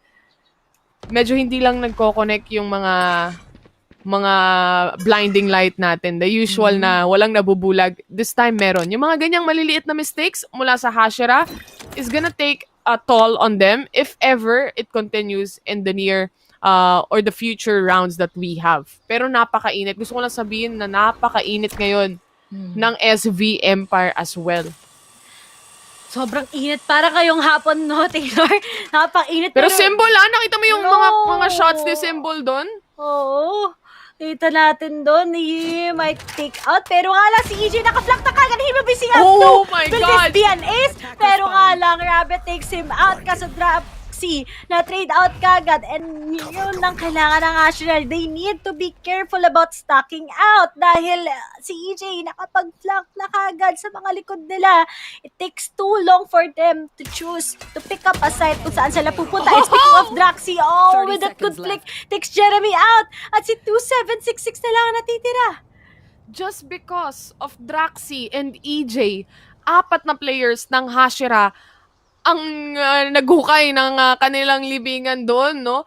Sa base pa lang The aggressiveness mula sa SV Empire, this is 10 seconds remaining on the clock. He has no time. He has to run. Saan siya pupunta? 4 seconds. He's not gonna be able to plant it. May nag-aabang dito sa link. He's just gonna die off kay Nexi onto that one. That was a good play mula sa SV Empire. Amazing play even. The aggressiveness, EJ being on point doon sa mga shots niya, especially on the double headshot sa pag-flick niya doon sa dalawang players ng Hashira. Tapos yung may follow-up pa mula kay Draxi. Such a good combination. And napaka-perfect nung timing ng SV Empire. Really shows to us that SV Empire really dominates here in Haven. And dahil sa nangyari, EJ nakapag-igib na siya ngayon ng kanyang operator at mukhang may mag-audition pero may blinding light kagad kasi alam na lang merong makaka-operator sa kanila. Speaking of EJ, hindi magpapatinag dahil si Hitred nakuha niya na kagad. And now, sinamahan pa ngayon ng Hunter's Fury. Batghost nakakaltas ulit. Envy, napaka-early pa lang ng games natin pero dalawa na lang natitira sa Hashira. Nexi also takes out Jeremy at si 2766 na lang ang natitira para sa side ng Hashira. And lahat nasa kanila. Sa lahat pumupunta na on his side and Batghost takes him down. It's already a 5-3 in favor ng SV Empire. With SV Empire, sinabi ko naman bago magsimula yung match na to, no? They know how to play this map. Alam nila laruin to. Isa to sa mga mapa ng SV Empire. They played this against Bren Esports. They almost won it against Bren Esports na mapa din nila, yung Haven.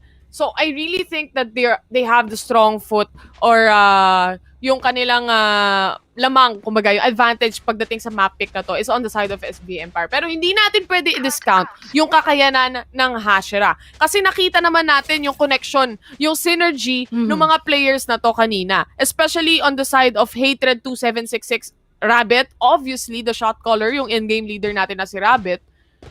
Nakikita natin may synergy tong team na to. It's just a matter of paano mo tatapatan yung defense mechanism ng SV Empire, yung retakes nila, because they are really good at doing retakes. Parehas sila may synergy. Yun lang masasabi ko. So magandang laban to for sure. And kita-kita mo on how both of them are not just only disciplined but smart kung paano yung mga ginagawa nila. But alam naman natin kung anong usually nagiging problema ng Hashira here in Haven. And that's gonna be their post plants. So, ngayon, nakita nyo naman they're struggling. Kung hindi man sa post plants is kung paano sila makakapunta towards a side. Now, ngayon, si EJ, ang ayaabangan natin kung kuha pa nga siya na frag, pero ngayon, tignan natin kung si Hatred ay makukuha siya, pero instead, okay, babak ako, ay hindi pa rin, babalik ako sa iyong paningin, at pwedeng may chance na makuha ni EJ to, tapos pupunta siya towards where Hashira is. But then, patience from both players. Sinong unang aalis? Suma-sidestep si Hatred. Pero kung di nyo napapansin guys, sa minimap natin, pumupush na rin yung ibang members ng Hashira towards garage sana, no? The double doors, may alarm bot doon na detect sila, kaya naman umaatras sila at gusto nilang pumunta ng long C. Medyo delikado tong play ng Hashira ngayon dahil EJ is just right around the corner. Pero that ultimate is gonna help them out. Lumabas na nga the double kill mula sa operator! EJ! What? Oh my God! The shot! The shot just connects! Amazing! EJ! Oh my God! Balong-balo si EJ ngayon ang init! But then, 2766 will be taken out by Nexi. Akala ko playtime lang yun para sa Hashira. Yung pala nag-commit sila towards Silong. But then, looks like EJ nagconnect ang dalawang ulo sa kanyang angulo. And it's already 6-3. Looking back. Oh no! Man! EJ, the new Lito Lapid of Valorant Esports. Lito Lapid yan. Isang bala, dalawa yung napatay. Totoo yung sinasabi namin ni Vil. Si EJ yun, guys. Buhay na buhay. Grabe. That play. Worth for the books onto that one. But let's move forward. Yung rotations ng Hashira kanina, no, towards garage sana, kaso may alarm bot na nandoon, which is expected, knowing na nandyan si Nexi as a killjoy also. Yun naman yung regular eh. Yun yung usual na lagayan ng alarm bot. And they managed to, you know, just turn around. Hatred, mukhang meron siya makakasalubong dito. Maliban na lang ako, i-check yung corners. Hindi na na-check. Dalawa pa yung napatay. Bad Ghost secures 2 kills, but Rabbit to follow up onto that. Ay, naku po. Ayun na yung sinasabi ko, always check your corners. Kaya minsan talaga, guys, mag-ingat kayo, mahirap na, di ba? Pero speaking of, Rabbit will be planting sa likod kagad ng fire truck. Pero nga lang, 276 na likuran si Nexi. And Draxi na lang ang natitira, heading on towards sa 8th tower. And naghihintay na lang ngayon ang mga tropa nating Hashira. Pero nga lang kung yan ginagawa mo, Rabbit. Tatalon si Draxi kung nasan si Rabbit. Pero may mga nag-aabang sa kanya. And speaking of, pinararoya niya at nakuha nga niya si Rabbit. A 1v2 situation. Nag-pick the fuse in. We will go sa mukha ni Draxi and takes him down. And it's already a 6-4. Good clutch na sana. Pero yun nga, nakakatakot. Talagang hinabol niya si Rabbit. Pagka-paranoia. And SBM are still leading.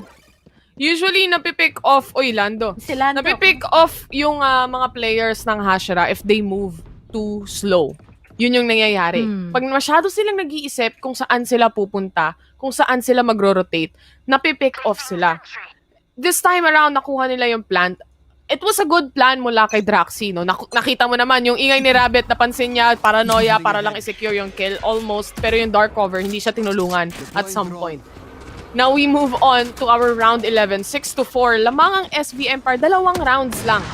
EJ, nakita niya, hindi nag-connect. That was supposed to be a headshot, pero sayang, Symbol gets the kill onto Rabbit. This is gonna be big para sa side ng SV Empire, pero Hashira just takes it on with the Shock Dart also connecting. Hatred goes down. This is now a 2v2 situation. Neural Def ginamit na. And ngayon, alam na nila kung saan manggagaling ang mga miyembro ng Hashira. Pero nga lang, mayroon pang Hunter's Fury ngayon. So the lockdown has been destroyed. And nakapitas pa actually. And we only have Draxi left. A 1v2 situation. Jeremy, pero naka-crossfire na sila kagad ngayon in 2766. Ngayon, let's see if he'll be able to take out Draxi. And speaking of, he takes him out with that operator. And it goes sa kamay ng Hashira. Grabe naman, 5-6. Napakainit. Salo-salong mga rounds na pinapakita ng SV Empire versus Hashira. Napakainit talaga ng laban. My God. Amazing, amazing play mula sa mga players natin. It just happens, basically. Grabe. Former players of Hashira versus Hashira. Blinding Light is there. Hatred, nakita yung ating recon and shuts that down. Pero eto na yung ating Hunter's Fury mula kay Batghost para lang palabasin yung mga players towards a main. Just Hashira. The Hashira way. They are gaining back the rounds that they want to gain back right now. Nakukuha nila because of yung decision making. It's a big factor. Kapag nagda-doubt sila sa mga desisyon nila, that's the time na napipitas sila ng SV Empire, lalo na kapag aggressive si EJ. Lalo na yung nakita natin mga shots kanina mula kay Draxi at EJ na pinagsama, but they're changing it up this time around. But then, looks like Hashira kind of figured out already kung anong ginagawa ng SV Empire. Pero still, SV Empire pa rin to. At kapag sinimulan na ni Batghost, it's gonna be over for them. And speaking of symbol na naka-Empress, he takes out 2 kagad. But a good trade coming from Empire Esports. Nabawasan na kagad ang mga taga-Hashira. And we already have Jeremy and 2766 left. And bumagsak na rin si Jeremy. And EJ takes him down with that operator. And SV Empire leads with 2 rounds. 7-5 against Hashira. Switching sides. This is a switch para sa side ng mga players natin. This time around, nasa defenders na yung yung Hashira and yung SB Empire naman on the attacker side. Both teams, they are in par, the same level, the same mechanical skills. Meron sila parehas na teams na to. Walang one-sided. I feel like wala tayong one-sided match na makikita para sa araw na ito. They're just too good. FPJ laban sa Lito Lapid, parang ganun. Oo, ito na yung labanan ng labanan na ng sino ang the next na tunay talaga ng the Provinciano series. Wala pang Coco Martin pero dalawa pa lang ang meron tayo ngayon. FPJ versus Lito Lapid. Hinihintay namin ang next Coco Martin pero wala yun ngayon dahil dalawang teams lang to. Kaso nga lang may mga nagpapakilala na EJ, the next Lito Lapid versus Hatred or Jeremy, ang mga FPG ang probinsyano. Pero speaking of, nakapag-plant kagad si Draxi. Napakabilis, super fast lang ang pangyayari. Pero Symbol, sino ang makakatutok? Rabbit takes Symbol out, Bat Ghost takes Rabbit. Pero si Hatred, sige, hindi siya bibitaw. Hindi ako bibitaw. Pero EJ takes out 3 kagad together with Draxi. Kaso nga lang, kitang-kita mo yung line up towards that shock dart.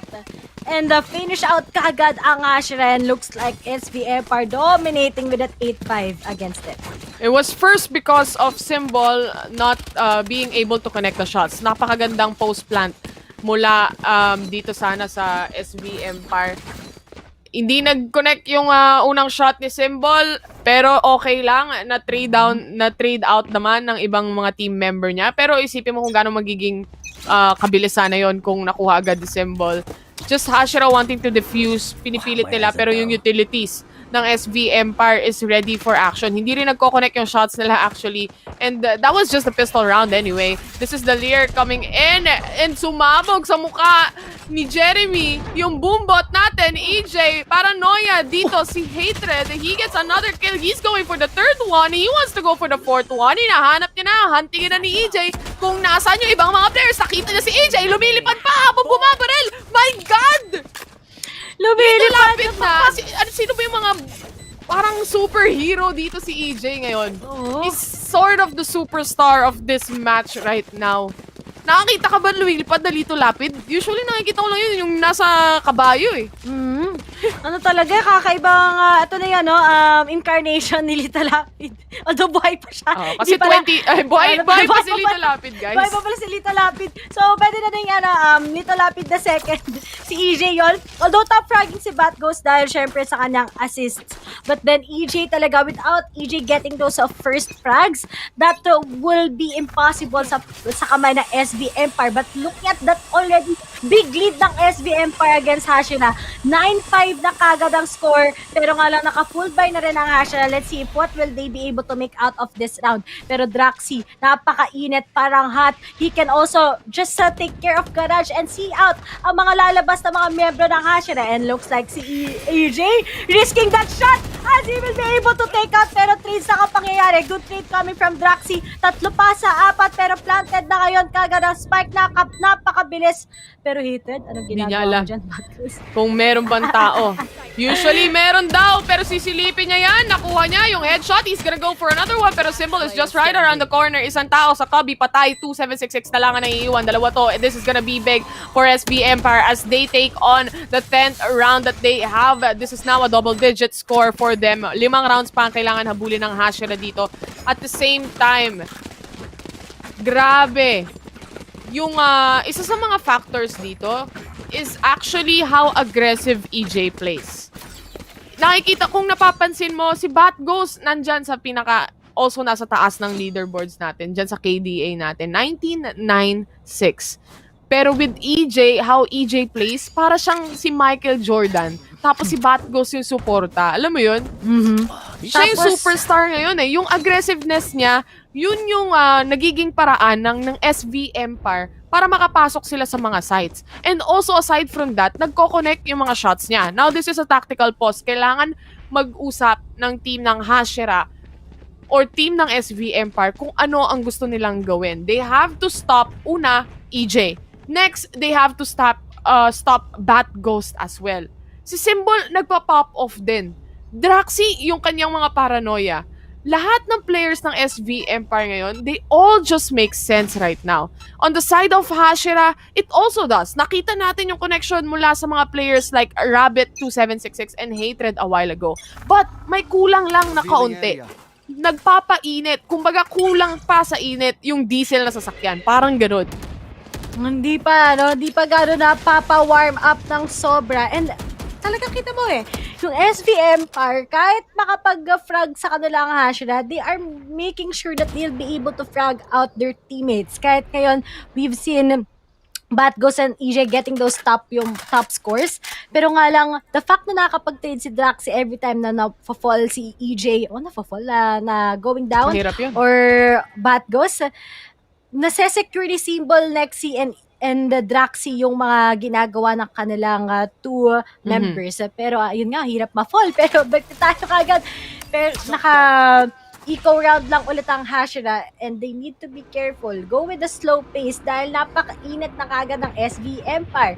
Pero Hatred, kailangan niyang hintayin ang papasok sa garage or else they might be controlling it all over him. Ngayon, instead of going in towards C-side, ang SV Empire magpa-plant kagad at B-side. What? Paano nakuha ni Symbol yung kill na yun? The double kill onto him? He just fires anywhere and everywhere. Lahat ng shots ng SV Empire nagko-connect kahit may smoke, kahit bulag. What is this? They are on fire. Oh no! Grabe! Alam mo yung kumain ata ng diba sabi mo labanan ng no-overs, labanan ng saging? Hindi na yun eh. Ito SVM Park kumain ng Valorant for breakfast ngayon. Napakadaming Valorant. And napaka-on point lang nila Taylor. That's it. SVM Park is really popping off right now against the Demon Slayers. 11-5 na ang score, and this Empire really eats out Hashira. Ngayon si Hatred nakapag-igib na ng kanyang operator, pero EJ takes him down kagad. Napaka-on fire. Eto EJ, na. with the showstopper, meron ba siya makukuha? Mukhang wala na, antayin na lang niya mawala. Pero it just happens to connect everything. EJ with 41 HP. Oh my God! This guy! This guy! EJ! What an amazing player! Ang init na ni EJ. This guy is really a superstar. Look at that. SV Empire. Match point na kagad here in Haven map. 12-5 against Hashira. Let's see if ito na ba. This is over na ba for Hashira on the first match or on the first game? First map? Or will they still succeed into getting this against SB Empire? Pero ngayon, sobrang init talaga ng SB Empire. My God, they wanna take on the new Empire. They wanna take on the King Slayers.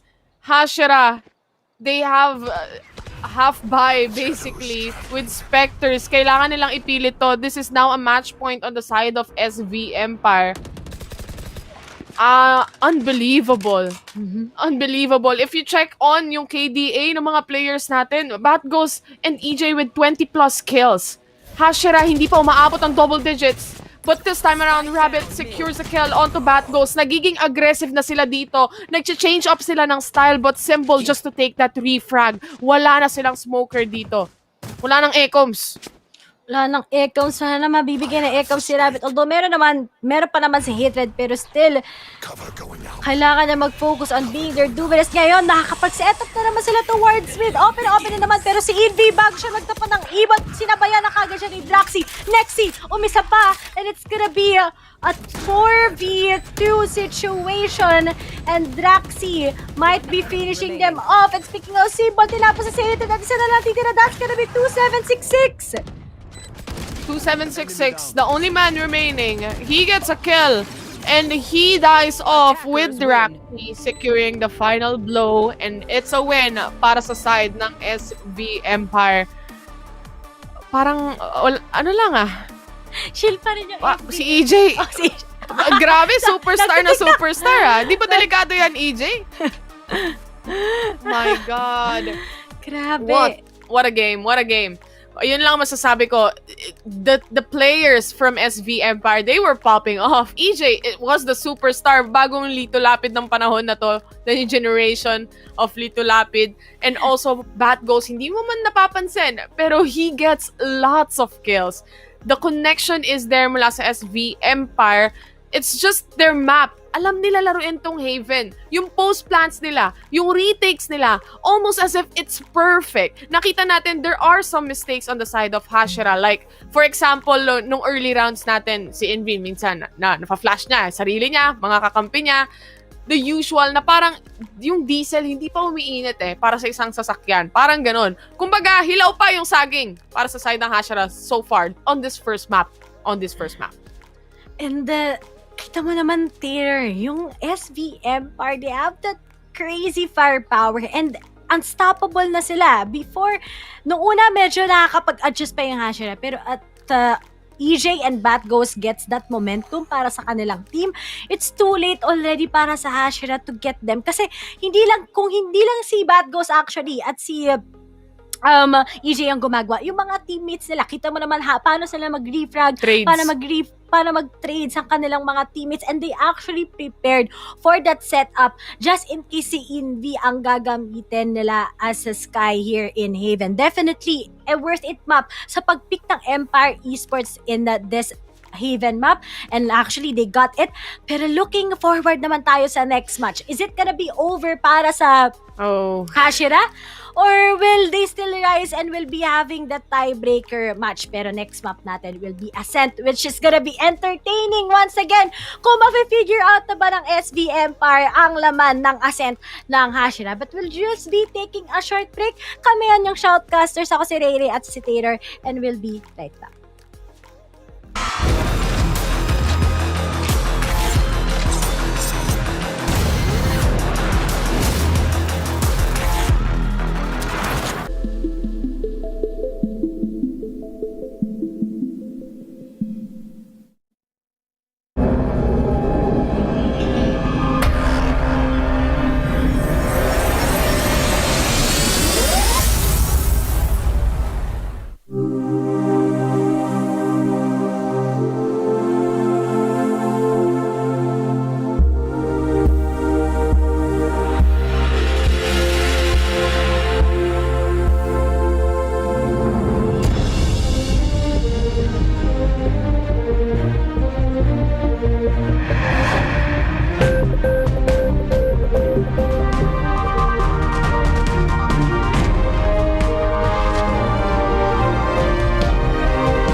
Take it to the next level with Globe's fiber, LTE advanced, and 5G mobile connection. Now you have the power to reinvent your world. Globe. Guys, help please! Nawawala si Max! No! Sige, tara, post natin. Hala, pa-expire na data ng Wi-Fi ko. Ubus na rin yun sa phone ko eh. Ako bahala. One promo na lang tayo. With Globe's first ever Surf for All 99, now you have 9 gig to use for all sites. And for 4 friends on any device. One promo for all you need. Look who I found. One promo for all you love. The first ever Surf for All 99. Only from Globe.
Muli tayo nagbabalik dito sa Valorant Challengers of Philippines Stage 2 presented by PPGL. Kami ang inyong mga shoutcasters. My name is Taylor at kasama ko ngayon si Ray Ray. Nandito na tayo sa ating Game 2 ng Best of 3 Series SV Empire versus Hashira. Unang mapa natin na nakita kanina ay ang Haven. Kamusta naman yung mapa na yun, Ray? Pag-usapan lang natin na mabilis before we jump in sa ating second map na Ascent. Napaka-intense ng SV Empire. Yun talaga yung pwede kong sabihin about them. And we've seen this yung nangyari sa Bren, pero ito talaga yung moment kung saan dominating lahat ng members nila, especially with TJ popping off, Bat goes also, and mga deflags galing sa kanilang mga teammates. And it's just SV Empire claiming talaga ang very first map against Hashira. Ikaw, Taylor. Sheesh, yun lang masasabi ko, no? And also, just to take note though, sa dalawang teams na to, SV Empire and Hashira, actually, nakausap natin syempre yung mga coaches and yung mga players natin. As SV Empire plays on VCT, alam natin kung gaano kalakas ang SV Empire sa mapa na to. They almost beat Bren on Haven. Imagine that, one time dito sa VCT. At the same time, ang isa sa mga kahinaang mapa ng Hashira, I think based on statistics or based doon sa mga nilaro nilang mga maps is actually Icebox and also Haven. So, this time around, nakita natin na medyo may falter or merong konting mistakes from the side of Hashira na during this first match that we had. But, going sa second match natin, which is Ascent, which is the strongest map of Hashira, ano ang mangyayari this time around? Ano yung ina-expect mo, Ray, for our second map pick that we have here, Ascent? Nakita na natin ang numerous times where marami ng teams ang gustong kalabanin pa rin ang Hashira here in Ascent. We've seen ang Bren, nanalo pa rin ang Hashira. We've seen ang Pirates, nanalo pa rin ang Hashira. And we've seen kahapon and against Galaxy Racers. And dikit ang laban Galaxy Racers kind of already figured out kung paano ginagawa ng Hashira ang kanilang play in Ascent. But still, they failed to succeed at Ascent. And now, we're going to this match, SV Empire versus Ascent, versus mahirap yun. SV Empire versus Ascent versus Ascent. Sa Ascent, Ascent kasi 'di ba, marami na panalo yung Hashira. So pwede na din. So, but still going here, ano na kaya yung magiging lineup ng SV Empire? Will they make a lot of changes or stick pa rin sila sa usual na agent pickings nila? I think they're gonna stick on to their usual picks. Hashira already locking in Envy. Nakita na natin paano maglaro ng Skyto pagdating sa mapa ng Ascent. This time, I think yung mga mistakes na nakita natin onto Haven, hindi na natin makikita on Ascent Hindi to parang yung map selection, I think that's the biggest factor dito. So, biggest shoutouts pala kay Leonard. Ito na, sinimulan na namin yung match para sa'yo kahit hindi kami yung may control. Siyempre, guys, okay. Explain lang natin sa mga viewers natin. Bakit tayo may 5 minutes break? Bakit parang ang tagal ng casters magsalita minsan-minsan? Sasabihin natin, transparency lang, no? Of course, the teams need to go into the lobby. Siyempre, meron pa yung after nung game, di ba? Si screenshot pa ng match na nangyari. Tapos, siyempre, kakausapin pa, mag-uusap pa yung coach. Tapos, papasok pa sila sa lobby, mag-check pa ng lahat ng pwede nilang i-check on the technical side para smooth lahat. Basically, kami lang din yung nag-aantay kung kailan mag-start. Kaya kami nagsasalita. Ready na kami magsalita actually. Pero syempre, yung mga breaks na yan, kailangan din namin yan. Pero syempre, para makapag-inom kami ng tubig, diba? Baka pwede namang uminom ng tubig, guys, no? Oo. Baka gusto naman kami painumin ng tubig dahil nga napaka-intense ng pagkakas natin. Pero syempre, bago magsimula, gusto lang namin pasalamatan ng kanina pang kasama namin ngayon sa prod, si Direk Kulot, si Boss Kulot. Shoutout nga pala kay Boss Kulot na nandyan sa bahasa na nagsasabi kung kailan ang break time. But still, magsisimula na tayo ngayon sa Ascent. And the usual lineup ng SV Empire to. So they're quite confident pa rin kung anong ginagawa nila dito sa Ascent. Yun pa rin yung execution natin in this map. Also, aside from that, Hashira, I know they want this map. They want to take on this map kasi obviously, match point to sa best of 3 series natin para sa side ng SV Empire. Parehas gutom yung teams natin. Parehas nilang gustong kumain ng saging. Pero yung Hashira, lagi. Every match, nakikita natin, pati every time na nananalo sila rather. But looking at this, an eco round, I mean, not an eco round, but a pistol round para sa ating unang game. This is game number 2, Hashira versus SV Empire. SV Empire on the defender side at Hashira naman on the attacking. Jeremy throwing that nade, it connects also with the paranoia from Rabbit. Atras muna saglit para makapag-regroup kasama ang ibang members. Hindi muna sila lumalabas ng dito, ng spawn, no? Mas nagiging aggressive pa yung mga defenders, yung mga nag-aantay dapat. And napakasakto yung patience. Wala nga choice si EJ kundi lumabas. Kaso nga na-pick off na siya kagad ni Jeremy. But then, may Aldro ngayon. Titignan lang nila kaso hindi umabot kung saan nakapwesto si Draxi. And now, they are rotating in pero mukhang nahuhuli ata nila ang mga taga-SP Empire. Pero buti na lang, balak na ulit nila bumalik at B. Pero still, Hashira takes it slowly. Pero Draxi kapag nakapag-flank na to, yari, dahil mababawasan sila ng players. Pero nga lang, buti na lang nasasaktuhan nila sa pagtalikod-talikod ni Draxi. And speaking of hatred, spots him out. Nakapasok na sila towards the B-side. Kaklose na nila ang door. Pero Batghost will be spraying already towards the door para masira. Pero planting na ngayon si 2766. It's a 4v3 situation. Nagtapon na nga ngayon ng slow orb kagad si Hatred para hindi sila makapasok kagad towards market. The position of... the dink is there! The position of Hatred, kailangan niya laging tignan kung meron tao sa likod niya, no? Yung flank lang, kailangan niya ingatan. Pero looking at this, 3 players na ang gustong pumasok sa site. Maganda sana yung position ni Hatred kanina sa Kale, pero hindi na kailangan dahil Hashira takes the round 1. We have Jeremy lang ang napitas on their side. The late push from Hashira, it works out. They got a kill dahil nga sa pagiging aggressive ng SV Empire. Everyone is just basically on point at this moment. Ito na yung make or break situation, make or break map for both of the teams that we have right here. They have to win this. Hashira and the SV Empire both. Kasi kapag di nanalo si ang Hashira, it's over. While sa SV Empire naman, they need to make it worth it para sila na ang pinakaunang team na papasok sa finals para bukas. But then, we still have Envy identifying na merong naghihintay na sa kanila at long, and that's gonna be EJ or Draxi themselves.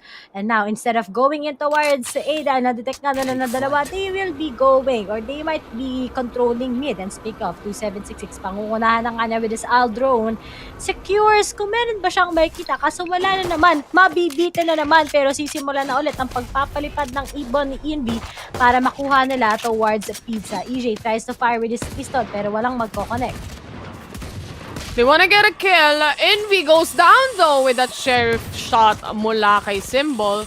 Delikado to para sa side ng Hashira. Wala na silang pang-blind maliban kay Rabbit na may paranoia, which is unsure dahil di pa natin nakikita yung agent na to. Symbol goes down in the hands of 2766. Lumilipad na nga si Jeremy, pati ang kanyang isipan dahil nasa kanan lang. The flick is there para kay Batghost. 2766 nakapatay na rin. Classic kill. Is it gonna happen? Nope. 2766 secures that round for Team Hashira. The triple kill onto this round. This is the Hashira way. Maybe. Probably. But let's find out. Dahil SV Empire, buy round na to para sa kanila. I'm excited to see yung mga plays ni Envy pagdating sa mga flashes niya dito. Nakita natin kung gaano kaganda yun from last time.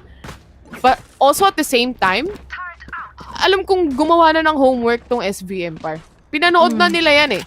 Yung kung paano, naaalala mo pa ba ng mga araw magkasama tayong dalawa? Yung mga fake flashes ni Envy kung kailan pinapalipad niya lang yung ibon pero hindi naman talaga niya iti-trigger para lang makapasok agad. So it's just either of the two, no? Mapa-flash ka o mapapatay ka ng fake. Parang ganun lang. But in great start with both of the teams. Kaso kailangan lang talaga ma-figure out ng SV Empire yung mga rotations ng Hashira. Kung kailan sila aalis, kung kailan sila magko-commit sa site. Kasi usually talaga nalilito sila kung saan pupunta ang mga taga Hashira. But then 2-0 pa naman, marami pang pwedeng mangyari. Pero nakasecure na kagad ng mga Vandals dito and the Phantoms ang mga taga SV Empire. Now 2766 will go with a recon bolt, tries to see if merong nasa mid and they will already be spotting out si Symbol na naghihintay sa kanila. Pero alam na rin nila na merong nasa cab. Rabbit, bumagsak na sa kamay ni Draxi. Ito si Envy. Susunod na siya para titignan kung pwede nilang makuha. Kaya ngayon tatakbo sila kasi mapaplasya na sila. Pero nga bawas na bawas siya. Uulit pa siya ng isa pa. Kaso sinabayan niya ng paranoia. Napaka-perfect timing galing sa SV Empire. At Draxi will be getting them out at si Envy na lang ang natitira. Oh my god, this is gonna be really interesting para sa side ng Hashira, no? Because I really think alam ng SV Empire paano tapatan yung flashes. Yung mga ginagawang plays ni Envy. I think kaya or alam nilang tapatan. And they kind of figure it out already. Once na gumalaw si ENV, they make sure na it's either tatakbo sila, di na nila i-risk it out dahil napakabilis nga ng mga pangyayari if gumalaw si ENV kagad. But now, it's a 2-1 situation. Hashira, hindi sila nag-buy this round. They still commit with this eco round dahil di ko alam nag-force naman, nagamit pa naman nila all throughout the second round. But maybe this is their way siguro para makabili pa sila lalo. And we still have SV Empire just controlling over A side. Pero naglabas na nga ng boombot si Jeremy just in case na may pumunta ng winery. Unfortunately, wala. So, he will be backing out with his teammates and nasa mid na naman sila ngayon. Definitely true. And also aside from that, hindi nga sila muna bumili dito, no, ng kanilang mga Vandals o ng kanilang mga rifles. Nandiyan na nga yung flashes ni Envy. Yung napapansin ko kasi every time na si Envy magpa-flash, meron na agad na smoke. Sila EJ, hindi agad sila sumisilip sa mga angles. Kaya ko rin nasabi na feeling ko kaya nila o alam nila paano tapatan to. Inunahan nila, that's a kill, that's a double kill para kay Draxi. EJ also gets a kill onto Hatred, pero Rabbit 30 seconds left to get the refrag, to get the trades. This is an eco round on the side of Hashira anyway. So obviously it's called for. It's bound to happen in some ways, especially kung walang mapipitas yung Hashira. Pero then, SV Empire, kita mo kung gaano ka-perfect timing kung ginawa ni Draxi. Instead of being afraid, talagang ipupush out na lang niya since hindi naman siya maapektuhan ng flash na yon. And now, it's already a 2-all. 2-all na yan, guys. Baka just in case na nagtataka kayo. 2-all na score and we're into the round 5. So, it's already also SV Empire unti-unti umaakyat na ang kanilang bandera ulit against Hashira in this map. This is now a buy round for the team of Hashira. How are they gonna play this out? Because it seems like na every time magbablind si Envy, fumu-forward yung mga players ng SV Empire. Nagiging aggressive sila, pero the ultimate is there for them and they wanna use it out parang pasukin itong B site natin. They are pushing, 3 people pushing to B main. Pinatay na nga ni Draxi, si Rabbit. Hatred also goes down. 5 versus 3 situation. 3 players na to nasa A or nasa B main rather, no? Pasok pa sila at some case, but Nexi is still in the market. Hindi nila, alam ng isang player ng Hashira, obviously, nag-aabang siya kung kailan lalabas si Nexi, pero Nexi, will he be able to spot one more? The kill is there. Envy secures a kill, but goes on point. Draxi as well. This is now a 3 versus 1 situation. Jeremy na lang naiiwan. He needs to get a kill. He needs to get the spike. Kaso hindi. This is now a 3-2 in favor of SV Empire right here. What can Hashira do? Or what can they change up, Ray, sa tingin mo? Sa tingin ko, I don't know why, pero most of the time, parang naghihiwalay sila eh. And usually, alam natin how synchronized they are when it comes to Envy initiating nga. But it seems like walang nagbaback up sa kanya at all, and which is usually unusual. Pero at the same time, kasi nahihirapan sila sa pagpasok towards the site because SV Empire really did their homework. They know the timing of when Envy is gonna take out his flashes. And nakita natin yun all throughout the rounds.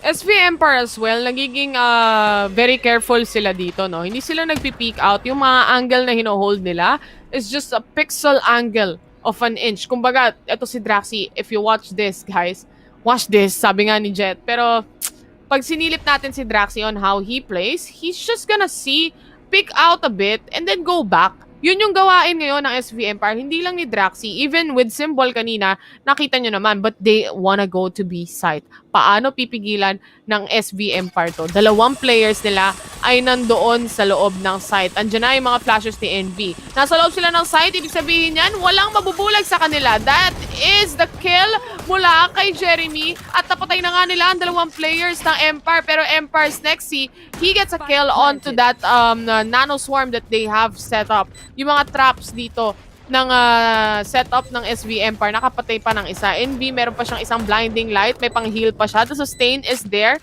May Trailblazer pa na pwedeng magamit. It's just a matter of time. Paano nila gagamitin yung utilities na yan? Nag-boost na nga sa wall ng Sage. Si Rabbit dito, nakita na rin siya kung saan nakapwesto. Here comes the party. Sinalo ang showstopper ni EJ. The blinding light is used. Wala nang natitirang blind. Hatred goes down. This is a retake mula sa side ng SV Empire. Envy na lang ang naiwan. 1 versus 1 situation. He gets the kill. A thrifty round para sa kanila.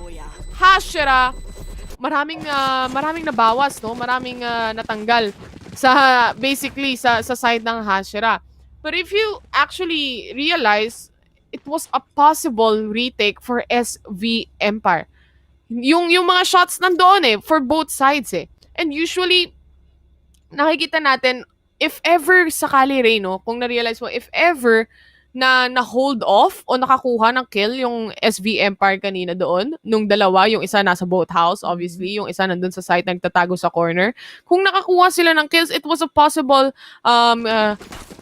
kumbaga possible win agad eh, na maraming mapipitas agad on the side of Hashira, pero hindi nangyari yun. Ang nangyari, namatay si Draxi, namatay din si Nexi on the boathouse. Maganda yung pag-take ng Hashira onto the site. Kaso nga lang may napitas na isa sa kanila doon sa Nano Swarm. At the same time, they have the post plant. Yung boost ni Rabbit nandoon kahit na-Rico na siya kanina. Basically, mechanically, yun na lang yung problema. Yun na lang yung kailangang tapatan. 1v1 eh. But then it's Envy, and alam naman natin na kapag si Envy ay nasa ascent, kailangan niya pagpahinga kasi napakainit niya. But it's almost also sa kamay ng SV Empire. If only, bawas na si Envy that time, pero I think naunahan niya talaga on that angle to take out the last remaining member ng SV Empire. Pero yung showstopper ng EJ, that really helped them para mabawasan or ma-pick off yung mga member ng Hashira. Now, we're all coming down to a 3-all pa rin naman here on the first half. And now, meron tayong technical pause. So, syempre, maybe these players, they need to work on something. Pero mukhang okay na ata. Nakarinig na ako ng konting sounds na magsa-start na. Wala pa pala.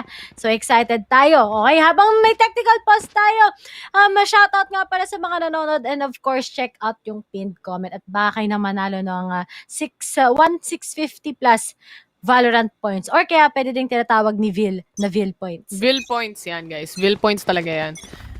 I need to see Jeremy popping off, kagaya ng nangyari last time. Especially yung mga showstopper niya, nagko-connect eh. Nakita na natin, nagko-connect na kanina. Maybe this time around, Hashira, mainit na sila. Trailblazer is there from Envy. Tinitignan niya kung merong tao sa mga corners, just checking it out. This is a good way. Ang ganda ng pick ng Sky actually on this map, no? Nakaka-check ng corners all throughout talaga. Walang bumabaril on the side of SV Empire. Nakikita mo, nagtatago lang talaga sila. Kagaya ng sabi ko kanina, they just hold off the angles. That's a clear angle mula kay EJ. getting a kill onto Hatred. Naghahanap na naman siya ng susunod na pwedeng mapatay, which is si Jeremy na nga. Pero pa ba susunod sa hukay? Meron pa! The triple kill is there! Oh my God! The aggression from EJ! That's a 4K! Last player remaining on the side of Hashira! What an ace, EJ! Operator! What an ace! What? This guy, my God! Oh my gosh! EJ, anong kinain mo ngayong araw? Pizza? Pizza ba yung kinain mo? Oh my gosh, Taylor! Napakabilis! Few moments pa lang ever since nag-start yung round. And EJ got that! Nag-deathmatch si EJ, mga kaibigan. In just one round, nabuo ulit yung showstopper niya. What this guy? I have no words! Hindi man na siya gumastos na kahit ano. Ito, nakapag-igip pa siya ng showstopper. Let's see if may magko-connect. But Draxi takes out one, Jeremy. Siya pala ang nag-showstopper. He takes out Draxi kagad. Pero meron pa showstopper si EJ that he can use for that retake. Ngayon, magpa-plant na si 2766. And grabe yung audition kanina ng EJ. Yan, sisimula na. Let's see if he'll be able to take out anyone. And he goes down to the hands of Rabbit. EJ na secure si Envy. 4v3 pero nga isa sila bumagsak. Si Rabbit na lang natitira. And Bad Ghost will be finishing him out. SVM are reigning right now with a 5-3 score. Grabe! On point pa rin here, Innocent.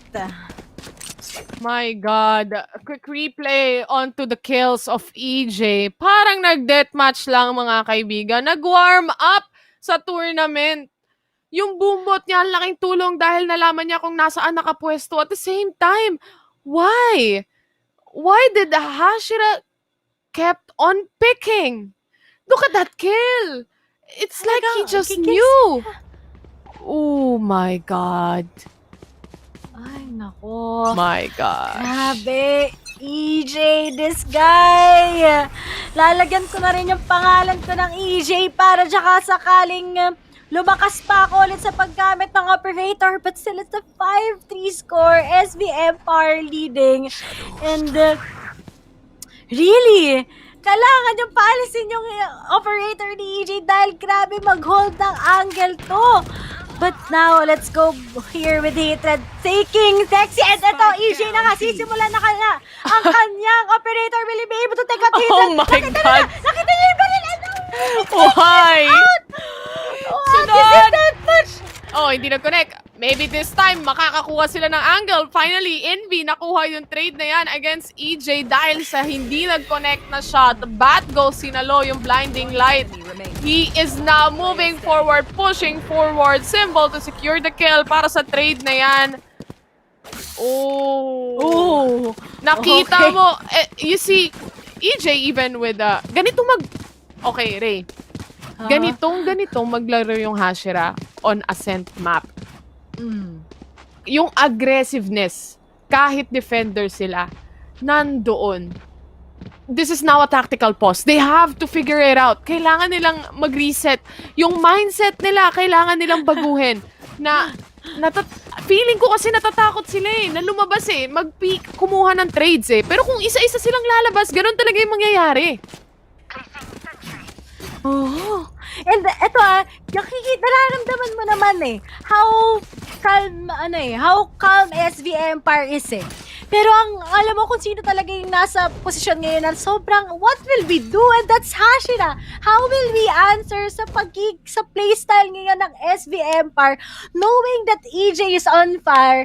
His teammates are just having that full amount of teamwork and cooperation, how they will be synchronizing themselves once na makakapag-post plant or papasok ang Hashira towards a site. And hindi natatakot ngayon ang SV Empire. And it's really a play coming from them. Hinahayaan lang ng Hashira mag-pop off si EJ. Nangyari na to sa Haven and ngayon kailangan nila i-figure out paano nila mapapatigil si EJ from dominating. One-way smoke, nakita pa yung location ng mga players mula sa side ng Hashira. 6-3. This is a bulldog buy mula kay Jeremy. EJ, even with that dark cover, he wanna go! He wants to get the kills! Goodness gracious. There. Oh, meron Oh pang no! nakita. May nakita na siya. Nakita niya yung buntot ni Rabbit. And he might be taking it down. And speaking of, dahil nakita nga siya, bad goes Roxy, Symbol takes out 3 kagad, Infi na lang, and 2766.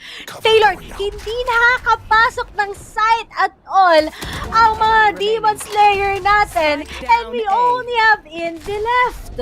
The aggressiveness mula sa SV Empire, they have the confidence, the momentum is on their side. Symbol securing the final blow and getting that 7-3 on the side in the tactical crouch mula sa SV Empire just to make things spicy. My God. SV Empire. I think malaki yung effect nung kanilang momentum shift pagdating doon sa unang mapa pa lang, no? Winning that first map gave them the confidence boost. Also, knowing that EJ was crazy accurate pagdating sa mga shots niya, it gave the confidence onto the side of SV Empire talaga. And Hashira, mindset, they have to change it really bad. Right now, kailangan nila makakuha ng mga kills, which is nakukuha na nga nila. Hatred secures 1. Jeremy dies though, na ultimate na nga from the side of Envy. Hatred also to wall up nung possible na merong gustong pumasok dito sa ating doors, basically. And Jeremy being revived. This is an eco round again for the side of Hashira. They're using all their utilities, their ultimates, they're using everything para lang maiwasan. Dahil nga, syempre, healing. Andito na nga, Bad Ghost doesn't get a kill. Hatred, 5 HP remaining. Maraming shock darts ang nagsisilabasan. Maraming utilities ang ginagamit. Symbol, very low on HP, 26. He needs to get a kill para makapag-heal up. Pero, how are they gonna retake this with 4 members? Or 3 rather, from the side of Hashira still alive? No way. No, no freaking way. No way. Next, pero no time na. Thrifty. And the thrifty round for Hashira, but still, napakagastos nang nangyari on that part. And kailangan ng Hashira kunin to before it's gonna be too late. Dahil alam natin that even if they're really working well sa attacking side nila, pag nag-switch tayo ng sides, it might be dangerous. And looking at Symbol with that Empress, kamuntikan pa matalo actually ang mga taga Hashira. And kung mas maagang na-execute ng SV Empire yon, that will go definitely sa kanilang kamay. But still, let's see, it's gonna be worth it para sa Hashira. Is this gonna be a 5-7 or an 8-4? My God. What an intense match that we have here. I was expecting na Hashira yung mag-dominate sa mapa na to. No? Nakita natin paano sila mag-dominate on this map. This is their map. Ascent is their pick, basically. But with EJ's aggressiveness, even with an operator, sumusugod. Imagine that. Malaking effect yun sa pag-iisip or sa mindset ng Hashira na lagi nilang kailangan bantayan yung likod nila dahil sa pagiging aggressive ng mga to. And kahit gaano kalayo, kayang pumake off ni EJ dahil nga with an operator. SV Empire, they know what to do. They know sila ang una nakitang team na hindi nag-work at all ang plano ng Hashira here in Ascent. And we kind of like asked that earlier, diba Taylor? Ano kayang gagawin ng SV Empire? And seems like they can start that. But we have Jeremy, takes out kagad Roxy with a good entry. Rabbit also takes out Symbol. And isa na bubagsak. And we only have Nexi and EJ left. But remember, EJ with his operator, let's see if he'll be able to take out those shots. Kailangan hindi niya i-pick isa-isa yan. Pero blinded siya ngayon. Nag-connect ang blinding light. And we only have Nexi left. Tatapunan na siya ng patience ngayon. Ay sinamahan pa ng wall. Hahayaan nila with only Nexi left. Pero baka malikuran na siya ngayon ni Rabbit. Tignan natin kung mana-knife ba niya. Mana-knife ba ni Rabbit to? No way. Are we gonna see a knife kill? Oh, hindi niya! Hindi tumatama! Pati knife hindi nag-connect! Binaril pa rin! Parang ano no? Parang hold-upper moves lang si Rabbit dun Well, they were having fun on that. I mean, it's the last round bago mag-switch yung sides. Kaya naman, wala nang factor ng economy during that time. 5-7. Hashira, if they are able to take a strong hold, a strong foot, panoorin niyo yung replay. O, parang hold up, ang galing umiwas. Ang galing. Sobrang lang, timing lang. Tara ni Rexy. Sabi niya, hindi mo ako ma-hold up. Hindi ako magpapasaksak na sidestepan si Rabbit. But still, 5-7 and Ito yung at this moment, he knew. Yun na, kayo na magtuloy. Alam nyo na yan. The moment he knew. Pero going back, it's a 5-7. Hashira, at last, we can say that they finally destroyed yung momentum ng SV Empire. Pero remember, they need to get those defenses up before it's gonna be too late. Dahil may mga set din ng flashes si Symbol dito and si Draxi. But the thing is, Hashira plays on this map, on the defense side, aggressively. This time, nakikita natin, back off sila ng kaunti. It's probably because with Jeremy, they're waiting on Jeremy to get those kills. Yung confidence niya na lumabas, maging aggressive pagdating dito. Aggressiveness versus aggressiveness, it works out. But look at this. A retake sana, pero saktong-saktong sumara yung ating doors dyan. 2766, nag-connect yung shock dart niya, the boom bot. Binaril na rin 2 tao mula sa SV Empire. Nasa hell lang. Paano magre-retake ngayon ang players ng Hashira? But then, okay, magtagal sila. 2v1 and Bat goes. 1v1, Rabbit versus Bat goes. Ngayon, let's see if this will connect and Rabbit will be able to finish it. And may oras pa siya to defuse the spike. Okay, anong ginawa? Binitawan pa. Wala lang. Papapogi lang muna.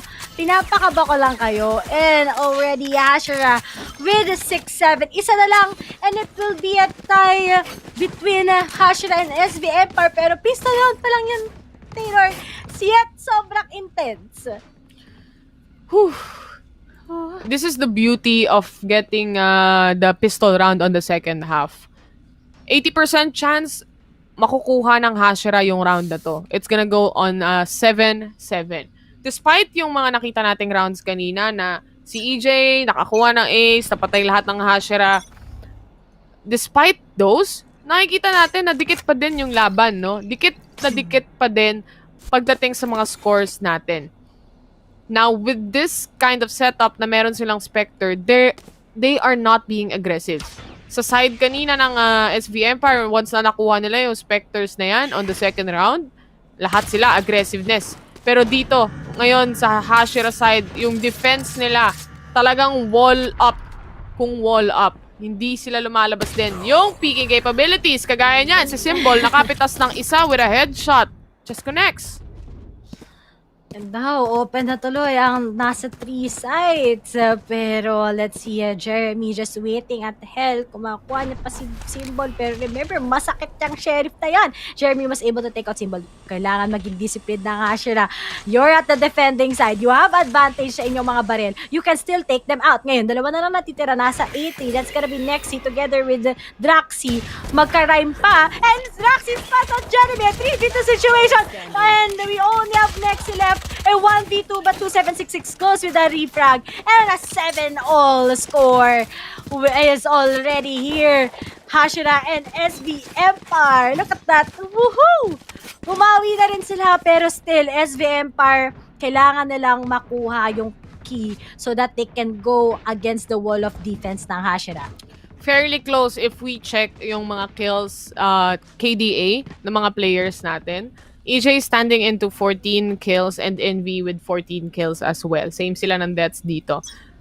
Kailangan natin makita si Jeremy na mag-pop off onto the side of Hashira. Lalo na dito sa defense. Malakas si Jeremy pag itong defense ng Ascent. Nakita ko na, napanood ko na to eh. But hindi niya pa nakukuha yung momentum eh. May something pa na finifigure out yung mga teams natin. And, Trailblazer. Let's see if will this be an advantage already sa SV Empire, knowing yung mga baril nila nasa kanila na. But Envy, mukhang may nakita ata siya na konting ulo galing kay Batgos at kay Symbol. So they're kind of expecting that maybe they might be coming sa mid. Pero Rabbit nakaabang na kagad with ito one-way smoke. Hindi ko lang alam, hindi ko nakita gano'n sa angulo kung one-way smoke ba yun. Yep, oo nga. But now, Batgos might go towards 3. Pero may nakaabang na sa kanya. Checks out corners, yes. Kailangan nila gawin yun. Pero nga lang Rabbit na nakatapat, sinabayan ng paranoia. Sasabayan ko rin ng paranoia yan para malito kayo kung paano kayo papasok towards the side. Now, Batgos will be going out with the recon ball. Pero Jeremy sees out Draxi kagad. Kaso nga lang, meron na sa kanyang kanan. And that's gonna be Batgos. Takes out 2 kagad. A 4v3 situation right now. Pero meron sinabahan pa ngayon ng Hunter's Fury ni Batgos. Pero walang nakuha. Let's Rotations. see if what will Hashira do. Rotations mula sa side ng Hashira. 2 sa Heaven at isa naman papunta sa short. 2-7-6-6 nakakuha na ng isang kill. Pero EJ to trade up. 2 2-1 trade. 3-1 trade. My God! EJ! Chill! 7-8. Now, this is the buy round. Of course, walang pera ngayon ang Hashira. I just remember na 2 players or 3 players nila ang namatay kanina during the time na nakabili sila ng Spectre. This is that time na race to sino una makakakuha ng double-digit round advantage para sa mga teams, respective teams na to. Kasi once you reach na yung score mo is a double-digit, which is 10 to be exact, there are no chance or no mistakes na dapat yung para sa kabilang team. Kung sino man yung mauna sa kanila. But 2-7-6-6 lining up, is this gonna be a recon or a shock dart? That's not, which I'm not sure. Probably a shock dart dahil nga may wall out na rin naman para kay Hatred dito. Hindi na, recon. Okay. Mamba out! Oo nga pala, naka-ares nga pala si Kuya 2766 mo. Syempre. Nandito lahat ng players ng Hashira. Are they gonna go for a 4-man push? Since they're quite confident about it, pwede mangyari. Pero, balik! Nakakatakot! Nakakatakot mangyari yun, pero nakastock pa rin ang mga taga-SVM here at B. And ngayon, nakita na niya, identified na kung nasaan ang mga miyembro ng Hashira. So, pwede silang lumipat patungtong A. So, tatawagin na sabi ni Draxi, wala atang nasa A mga pre. Pwede tayo lumipat. 5-man stack, B site. Guys, hindi sila makaalis dahil si EJ, paramdam ng paramdam. They are now gonna go push. Waiting na lang sa rotation yung side ng SV Empire, no? Dahil Draxi is already there kanina pa habang busy sila manggulo sa B main. This is now a plant and hindi nag-plant sa default itong ating Sova. They managed to get the plant onto this. Trailblazer, nilabas na rin. Makikita ni Reyna, pero papatayin niya rin naman agad-agad. This is now a 4 versus 4 situation. 2 HP onto EJ. Wala silang anything to heal up. Kailangan makakuha ng kill. Symbol gets the dismiss onto that.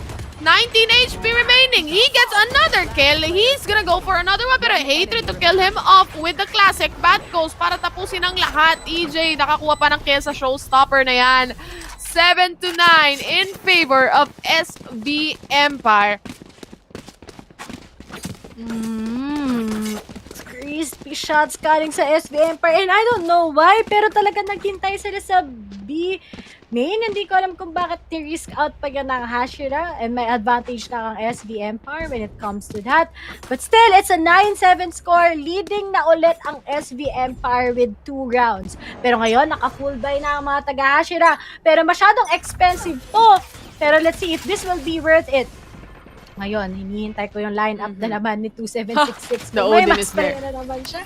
Pero mukhang wala siyang, or actually, nandito rin naman sa may B main si EJ. So, wag lang siya maspata ng recall. Pwede siyang umatras ng kaunti.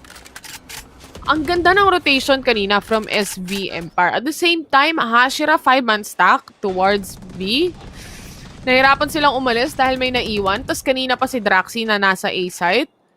It's why they got the setup so fast. Tapos nag-Hunter's Fury, nagamit yung utilities na yan, hindi naman doon sa kung saan nag-expect. Pero nakaabang na Nababasag yung wall natin. Hindi nila alam na nandito si 2766. Kaso nga lang, may counting whiff with that Odin. Next, he gets the kill. He goes down 3-2 down the drain para sa side ng SV Empire. Or rather, para sa side ng Hashira. Mas sakit yun sa ekonomiya, guys.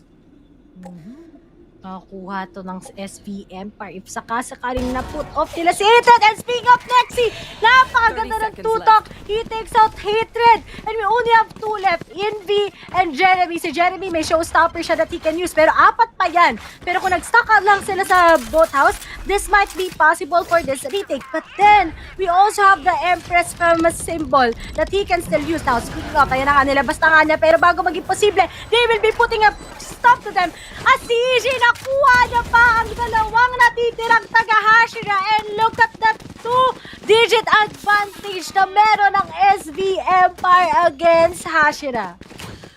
It's just that, during the time kanina nung pagpasok ng SV Empire, kung sakali yung Hashira, maganda yung pagkakapwesto nila, no? Mapapansin mo may kaunting mistake yung SV Empire doon. Kung hindi napansin ng viewers natin, yung ating, hindi naman sa mistake talaga, no? Pero si Nexi at saka si Symbol, parehas sila lagi ng angle na tinitignan. So what if, parehas sila nakatingin sa boathouse, what if merong tao, nung nakatingin si Symbol kanina sa market, doon din nakatingin si Nexi, paano kung may tao sa likod nila? Yung mga maliliit na bagay na yun yung kailangan makapitalize o magamit ng Hashira against SV Empire. Kaso nga lang, yung positioning nila kanina, wala naman sila doon sa mga location na yun. Kung saan, pwede sana sila makapick off with some angles that they have. They go with the off angles, nakabisado na ng SV Empire. Katulad kanina, di ba? Expect na nila na meron na naghihintay sa kanila after that wall breaks. And that's gonna be 2766 with this Odin. Pero remember, naka-eco round na naman ang Hashira and SV Empire will really capitalize on this one. 7-10. Just 3 more rounds before SV Empire get the win, basically. And 3 more rounds naman para sa side ng Hashira para mahabol ito. Bat goes, lumilipad sa CCTV, merong nakita, Symbol, biglang nawala. Dahil sa Empress na yan, Empire right now, they have control onto B side. 2 players remaining na lang para sa Hashira. 4 versus 2 situation. Empress is definitely out and making its job. Good utilization ng mga ultimate and skills na meron para sa SV Empire. Hindi nagko-connect yung shots ni Rabbit. They go down in the hands of Bat Goes. 11-7. 7-11 kung sabihin natin. Now, 7-11 na ang score. What will Hashira do? Malayo na ang gap ng SV Empire. But if this round may go to their hands, makakapitalize nila yung revive ni Hatred and of course yung ultimate ni Rabbit, they still have a chance. But remember, on point pa rin, yung momentum pa rin ng SV Empire, hindi pa rin nawawala. And let's see, how will they manage to take this out? EJ, magpapaka-aggressive na. And he'll be popping off 1, he will be taking off 1 from Hashira. Open na naman ang A side. They have to keep their defenses up. Alam natin, sa Ascent na mapa, kung yung defense mo is very much on point, ang hirap kaya pasukin. Sobrang hirap pasukin ng map na to. Yung especially A site and B site respectively, napakahirap pasukin ng mga sites na to kapag on point yung defense. But there's something lacking na hindi ko mahanap-hanap. Hindi ko ma-figure out on their side.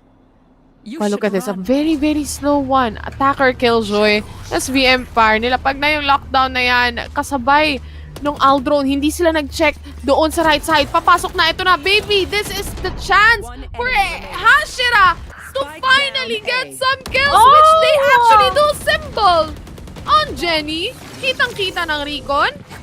That's, yan, yung mistake na sinasabi ko, Ray. Kanina, same sila lahat halos, or hindi naman lahat, pero some of the people just look at the same angle.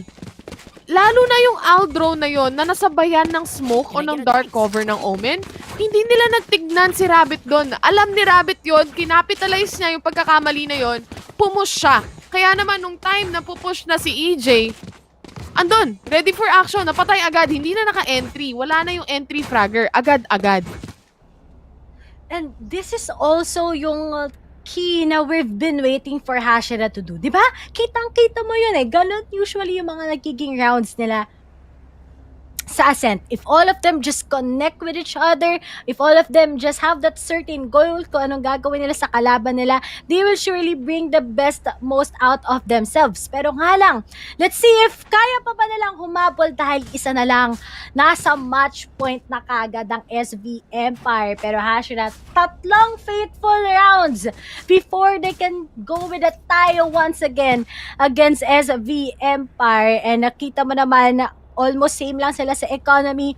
So, may chance pa rin ng SV Empire kahit matalo sila sa round na to para makabili pa ng kanika nilang mga Vandals. But right now, we're on to the tactical pause. And ang init-init pa rin ng laban at Ascent. And if this is gonna be over, it's over para sa Hashira. They will be going back already to the qualifiers for the next week while ang SV Empire will be proceeding first team para sa ating finals against kung sino man mananalo towards Bren and Alpha. And Bren and Alpha. But now, what will they do with the tactical pause? Pero ngayon, Taylor, relax muna tayo. Napaka-intense. Hihinga lang ako. Grabe talaga. Paano yung hinga? Anong nangyari? Ganun.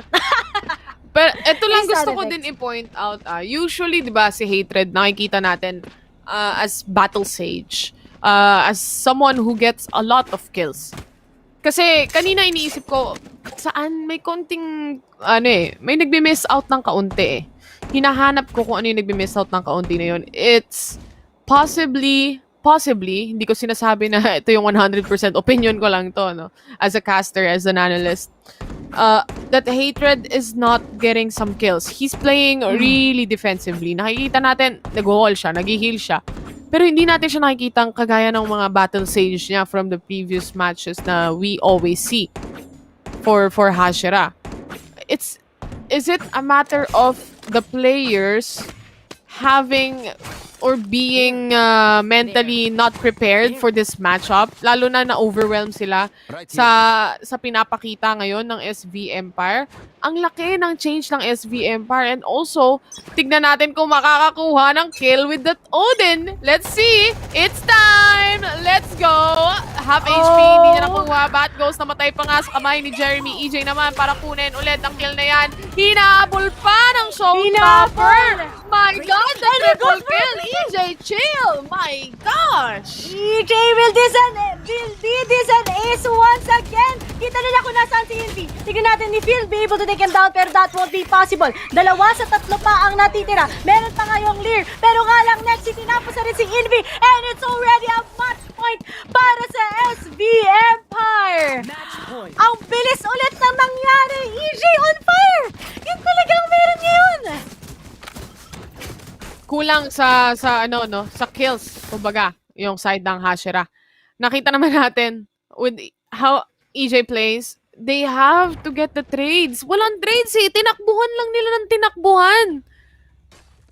Also, yung ginawa doon ni Bat Ghost, no? Na yung Odin, napatan niya na lang. Odin sa Odin.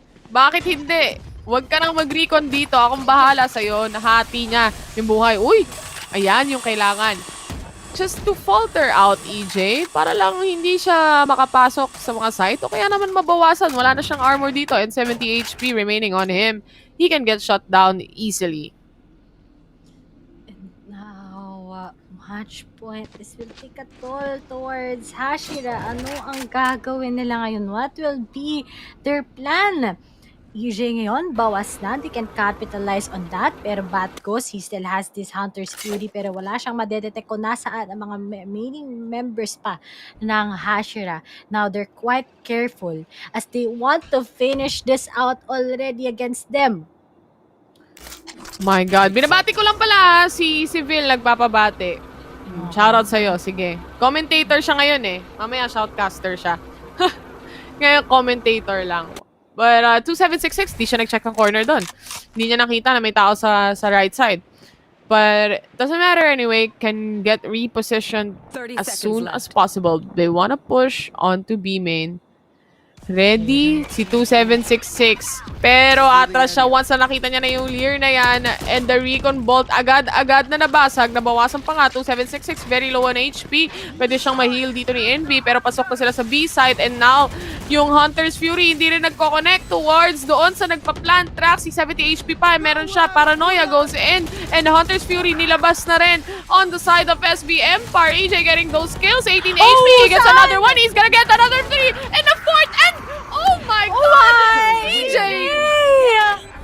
Finishing already and we have a first team. Eto na. Sasayaw na. Magti-tiktok na si EJ, guys. Mag-tiktok sila. Si Symbol sumagot! Ay, saging din! Si Symbol! I see. Ay, alam ko na kung bakit.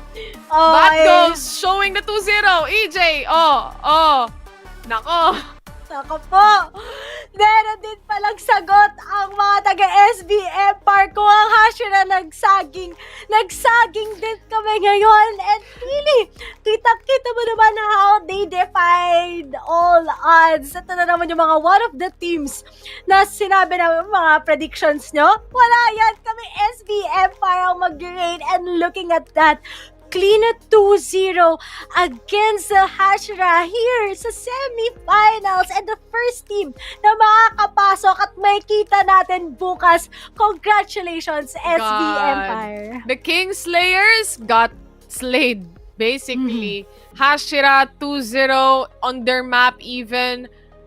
I just want to commend how EJ played onto that 2 maps. Grabe tong bata na to. My God. Scary. Really scary. Very, very scary tignan o panoorin yung SV Empire, no? In a short span of time, with the changes on the roster, etc., and all that, they play so well. They play with synergy and good chemistry. The rotations, perfect. And also, at the same time, this team, SV Empire, I'm not saying they're a perfect team right now. I mentioned kanina yung mga mistakes, yung mga little mistakes na nagawa nila. Nakita rin naman natin yan on stream, yung hindi nila pag-check ng corners minsan and all that. But they played it out perfectly against Hashira na medyo nag-struggle para sa araw na ito when it comes to the kills, especially for the duelists that we have right there. And yun lang talaga pwede kong sabihin eh. SV Empire, in just a small amount of time and basing sa mga experience talaga nila, definitely tells us that this team knows already kung anong mga weaknesses ng Hashira and they capitalized on that. Pero sa part ng Hashira naman, seems like all of their players are really struggling. Nakita mo naman kung paano mag-struggle si Jeremy right now and but really, it's just SV Empire all over ngayon. You have it. You got the crown ngayon, SV Empire. And congratulations sa inyo. Pero right now, magiging next match na para sa semifinals natin. Mainit. Spicy. Mainit pa sa hot. And it's gonna be Bren. Alpha Esports versus Bren Esports. And let's see sino ang mananalo as Taylor and Vil will be casting that. We are your shoutcasters today at kasama ko si Taylor. And see you for the next match.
Another 2-0 at the very end of it all, and Empire stand at the top. And like with Asarai said, with a whole new group and the new set of players, an amazing run from this squad, defeating their rivals Hashira in a decisive 2-0 victory. And we're about to speak with one of the players. We've got none other than Draxi himself about to come on the line. I think we got him now.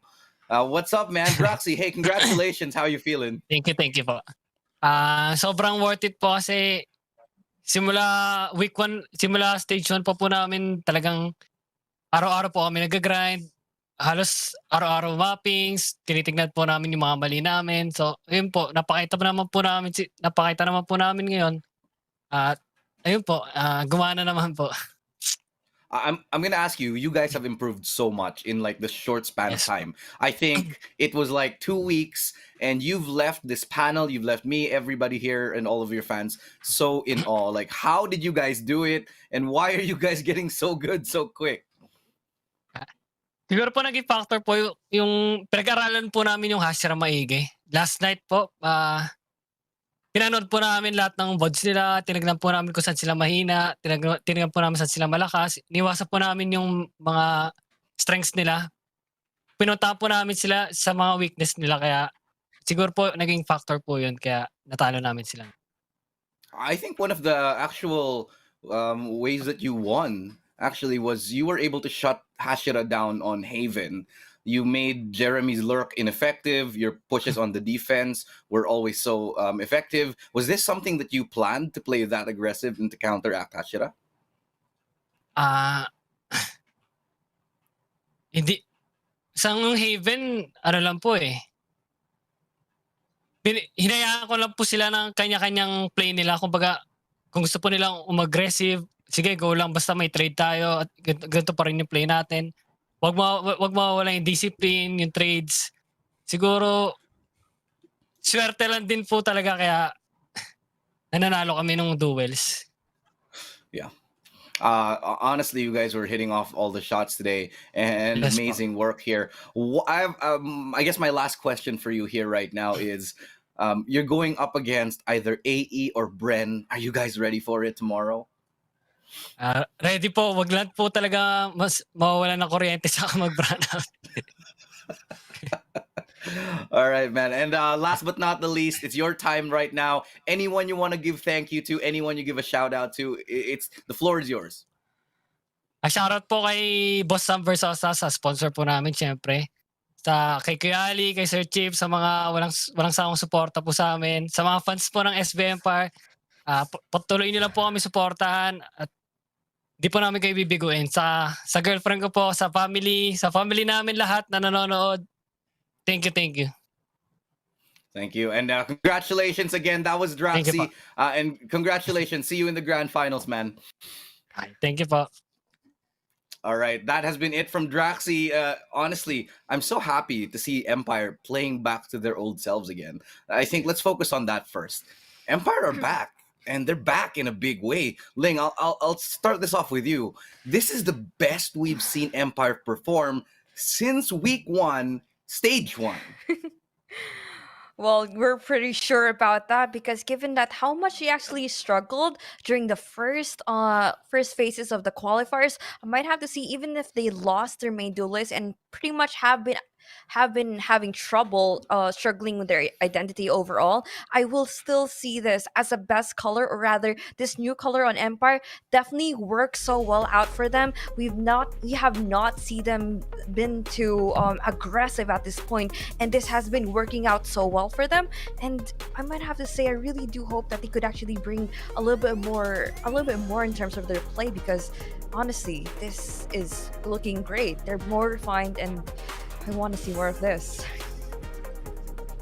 Yeah, and Draxi mentioned this a little bit earlier on Viminal, that they really did their homework on Hashira, and it shows the number of times that the plays, were exploited. The defense was exploited from the Hashira side. It was just evident. It seemed like everything that they could do, everything that Hashira came up with, Empire had an answer for it. Yeah, actually, what was going through my mind the entire time while watching through the game is that, excuse my Filipino, but basang-basa talaga yung plays ng Hashira coming into this.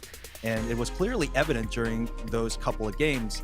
It seems as if, again, Empire has been renewed, has been refreshed, and maybe it was just an alternate dimension that Hashira was able to best out Empire. Maybe, this is a new timeline and a start of something new for Empire. Yeah, this is definitely a new time for, I think, everybody. I'm genuinely happy. It's a little bit bittersweet, if I'm being honest, because now we start to see where Hashira has a lot of weaknesses, but at the same time, we get to see, that opportunity for them to grow. They had an amazing run last week. Unfortunately, they took a big loss this time. So let's, I guess, now focus on Hashira for a second. So they, and I'm going to start with you, Viminal. They seem to always struggle against teams who have really good aimers. They struggled against Pirates, kind of, when Sapphire Saiyajin was just tearing up house. They struggled with Ching and Georgie to some extent, going up against GXR. Yeah. Do you feel like this is an aim thing that Hashira needs to work on, whether they need to reinforce their own personal mechanics, or is it just more of, I don't know, what's going on here, Viminal? I mean, it could be a mix of factors. Obviously, it is. Coming up against a team of equal or greater mechanical skill is always going to be a challenge for pretty much any other team out there. But when it comes to the point wherein you can't outsmart your opponent anymore, then it becomes a problem. When Hashira went up against GXR, you could argue that GXR had superior mechanics, but Hashira just played a lot more disciplined and a lot cleaner than they did. But this was not the case for Hashira. It was Empire, clearly evident here in the scoreboard, 5-13 in favor of Empire. I still think that the match could have gone the other way around if only there were proper tradings happening in the game, which is pretty much what I've been seeing, given how well they're easily being picked off one angle at a time. And I don't really see much the type of synchronicity that I've seen Hashira play from their run during this tournament. I mean, yes, they're great overall, but I just don't see that this is exactly the best form that they have been in. I'm not really sure if this matchup has been affecting them mentally, or rather just, this not being a really good day for the players overall. Yeah. That's a great point. I actually was chatting, obviously, with the team right after their loss. I was talking to Hashira, and they were really saying that none of them were hitting their shots. It's a really off day for everybody, and that's just the factor. Even if they did amazing last week, there's always that issue of sometimes you have an off day, and you can't help it. Yeah. But there's some things you can do to sort of attenuate that, to sort of mitigate the damage that an off day can be done by strengthening your aim, strengthening your communication. But let's face it here, Hashira, they did a lot of things right. They had good setups, but in the end, the calls were off, the shots were not being hit, and there's very little that you can do when it comes to situations like that. Viminal,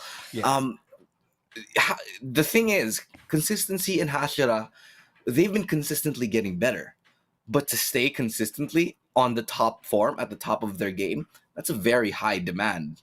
Yeah, this is a completely different beast, a completely different story.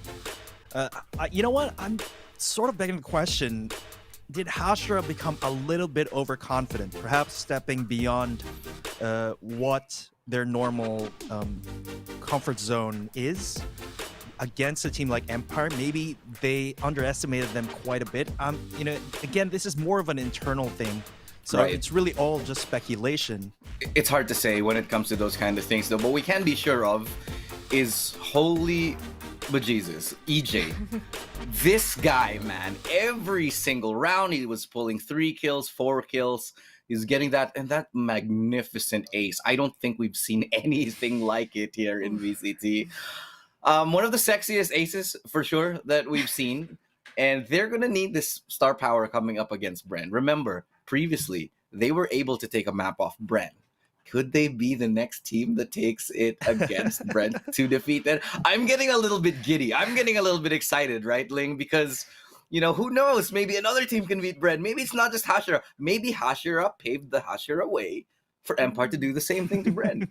Maybe the rice cooker was right all along. I mean, boy. looking at the glimpses of what's happening in the matchups here, I mean, I wouldn't be so surprised if they will be able to be they will be able to overthrow Bren once again, even if they have been confident after seeing their first matchup. I mean, looking at EJ's performance, I'm pretty sure he has this type of mentality right now.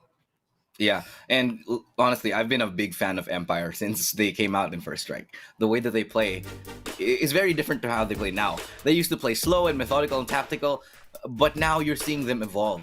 I love what Empire brings to the table.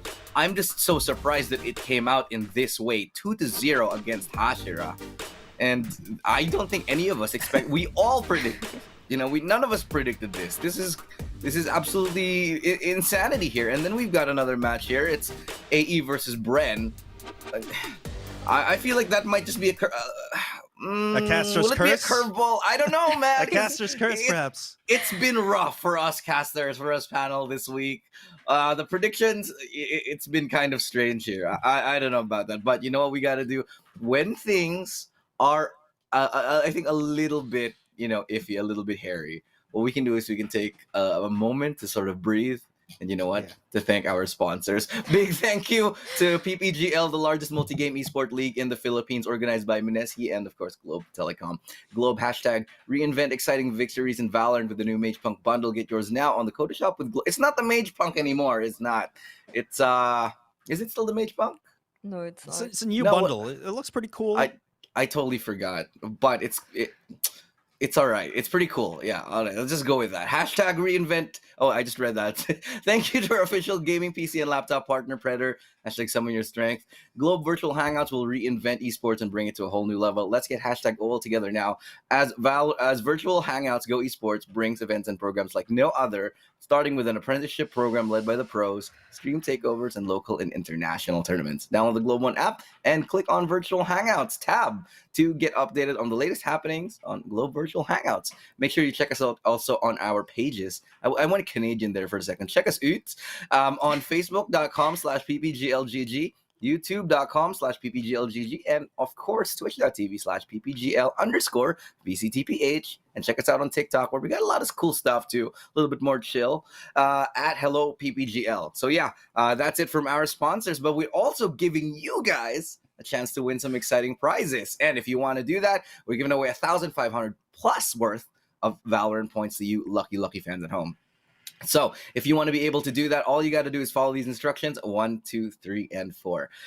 Simply like and follow the PPGL Facebook page and follow that up with a caption of which team you're supporting. Use these hashtags that we're writing down below. We'll be taking 10 winners at the very end of the day to win 1,500 plus. And we're going to be announcing them at the end of each day. So be excited, guys, because it's going to be, at the end of the day, it's going to be a wild ride here. We've seen 2-0s, but things might change here. A lot of upsets. But if you want to find out in what language you can watch these streams on, check it out on Facebook or on YouTube and Twitch as well. So we got twitch.tv/PPGL_VCTPH and the YouTube as well for both languages. And for Filipino, it's on Facebook.com/PPGLGG. We got the panel discussions all in English, just so everybody can really truly understand each other. So if you're wondering why I'm speaking in English, it's because we have to. That's my job. So yeah.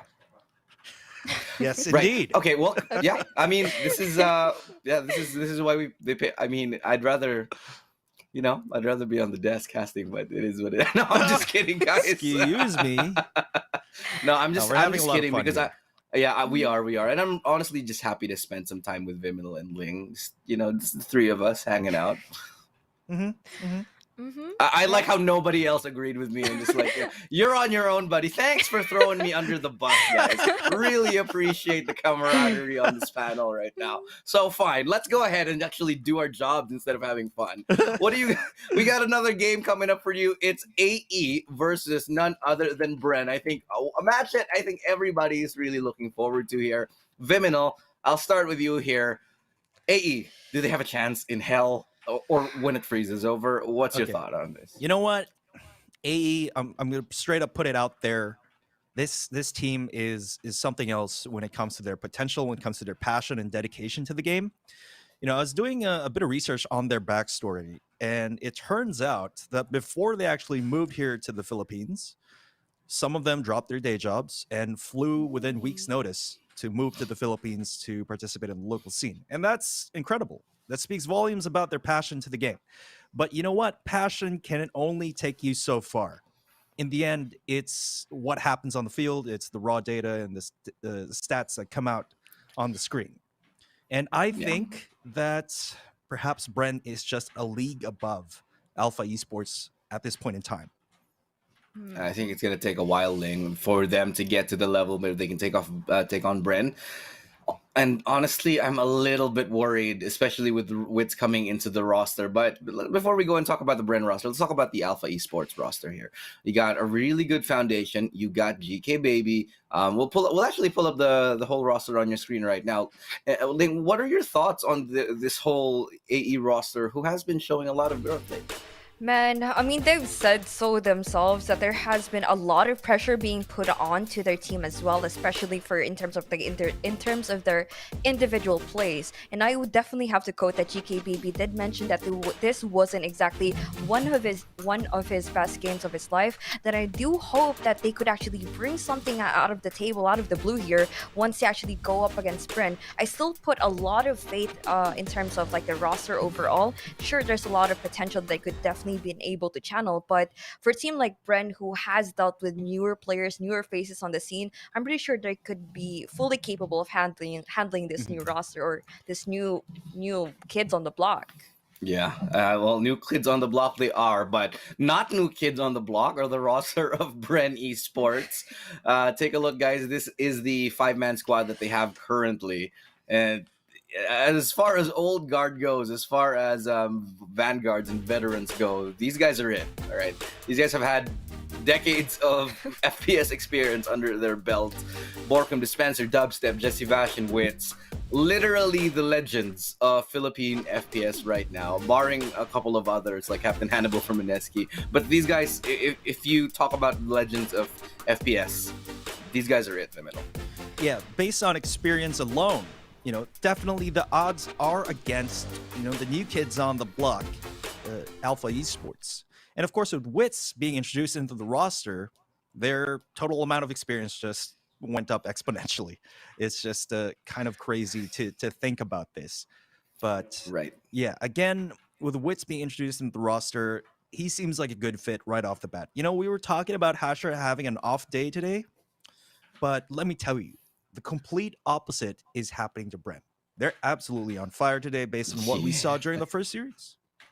They are, definitely. And I want to point this out. So you have on the Bren roster, and this is, I think, very crucial to say, Dubstep and Dispenser, who have been together for like a very, very long time. They've been playing forever. And now you have Borkum, who is rejoining his former teammate Wits. And they've been playing forever together as well. Jesse Vash might be the only outlier here, but it seems like him being a fifth wheel in this occasion actually benefits them because he gives them such a fresh voice into the team. I'm curious to see how things play out right now. But before we talk about that any further, we got the head-to-head coming up for you guys, which two teams players will feature. But, like I said, Ling, these guys in the Bren side, they've known each other forever. They used to play together in the same community servers that we used to be in. We know them like so well. And my concern here, my fear, do you think that they have capped? Do you think that they've hit their maximum potential? Or do you think there's more? Well, I highly doubt that they are, because given that they are going to be playing on a different esports title, you still have an infinite possibilities on how their playstyles could actually evolve and change. And this is where we're actually going to be seeing them put out their talents to a much better use. You see them play on roles that they're not usually are comfortable with, but they still try to make it work, and they have tried to make it sure that they have fully mastered and embraced that. Yeah, let's remember that in the heyday of Bren CS, they were winning international tournaments. What is that reaction from you? Like, why is that funny? I'm gonna grill you on this. Okay, later on, maybe. But yeah, in the heyday, they were winning tournaments in CS internationally as Bren CS, and then they actually moved on, and now to this Valorant roster, where a couple of the players are actually here. If they can translate that success to Valorant, we might actually be able to see a Filipino representative going to the Masters. Do you agree on that? I mean, for me, these guys have been winning international tournaments since even before I got back into gaming. years and years and years ago. So this is, I think it really goes without saying that if there's a team that has a lot of potential to represent us in Masters or to challenge a C final, it's going to be them. Well, I mean, the rice cooker could be right, but at the same time, I've seen Bren falter against foreign teams and to be introduced on a different flavor, such as the boys from NA. I mean, they could still have this some sort of challenge that they still have to face and overcome. And I'm pretty sure this matchup will definitely let everything do the talking, let everyone's odds be defied. Right. And you know, we're about to find out what the next map is. We're going to be playing on the map Vito, just pulling that up on your screens right now, finding out where exactly in the game where we'll be facing off. So, to start things off in this best of 3, we're going to end up on Icebox here. No, and then followed by a Haven. It looks like Bren have finally decided to go back on it. And then they're ending up on Ascent here. Veminal, Icebox, selected by Alpha Esports Pro. Is this where we're going to see Gian Sanity do his famous annoying lurk all across the map and open things up for his team? Could very well be the case here, but you know, we heard from Gian Sanity himself yesterday that they've been doing a lot of homework on pretty much every team that they're willing to face here in the Philippine scene. And historically, Bren hasn't really been the best on Icebox, so this is, I think, a pretty good move on them. But again, different lineup, different tactics, double duelist, you know, who knows? Yeah, who knows? But what about you, Ling? Here, we're gonna end up on Haven and I think it was Ascent, right? Yeah, it was Ascent. How are you feeling about those last 2 maps here and the odds of Bren coming to that last game? Well, for Bren, during this tournament, I would say they're slowly trying to build up their confidence, especially with this fresh roster that they're going to be running at. And I'm pretty sure they will be able to take away at least a single one. That could be Haven that they could secure. I mean, then again, Ascent is still a 50-50 map. A lot of fundamentals being applied here. And I'm pretty sure both teams have these type of foundations present in their team play. Final predictions before we get into the game, because we're about to start with AE versus Bren. Ling. I would give this sort of like a 2-0 in favor of Bren Esports. No doubt. Okay. Viminal. All right. Now, this is a very important match for AE as well, because this is the opportunity that they have been waiting for.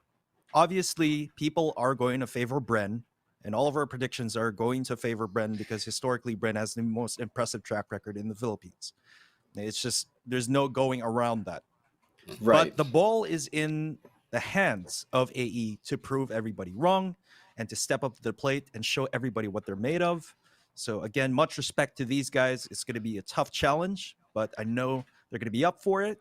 So in the end, my prediction will still be 2-0 for Bren. I'm going to agree with you. 2-0 for Bren here. I think it's the panel is clear on this because, you know, the reality is that I think that Alpha Esports should use this opportunity to learn as much as they can from a team like Bren. I mean, the fact that they're going up against them alone in a tournament like this, it's a big deal. We'll see if they can come back though in the upcoming upcoming series next week. But before we talk about that, let's dive into the game. We're about to get ready and get started. Again, I'm going to leave it in the hands of the caster. So for the last series of the day, it's none other than Alpha Esports versus Bren Esports.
We waited for this, and now it's happening. here in the Valorant Challengers Philippines Stage number 2 presented by PPGL. We are casters. Ako nga pala si Vil. At ako naman si Taylor. Kami ang magiging casters nyo para sa araw na ito, para sa huling match natin. AE versus Bren Esports. Hype na ako, Vil. Tinagalog ko lang lahat ng sinabi mo. Oo nga Tinagalog mo lang. Tinagalog ko lang. Time! It's time! It's time! It's finally time! It's finally time! Wait pag-usapan lang natin yung last match para sa mga kaka-tune in lang dyan na baka kakarating nyo lang, no? Bali-balita natin, kakapasok lang na balita na nanalo po ang SVM Empire against Hashira with a clean 2-0. 2-0 Actually, mga kaibigan. Medyo hindi ko nga alam kung bakit sila nanalo doon. Pero sobrang excited na talaga ako doon kung bakit sila nanalo. Sige mo Taylor, ba't kaya sila nanalo doon sa game na yun? Kasi nanalo sila. Hinalingan nila. Pero okay ang hawak mo Parang masarap yung natin ngayon Dahil feeling ko sa sa saging Hindi ko alam kung bakit sila nanalo pero actually sobrang nag-enjoy talaga ako dun sa laban nila. EJ mga kaibigan, pasensya na ako yung medyo maitim-itim yung saging ko.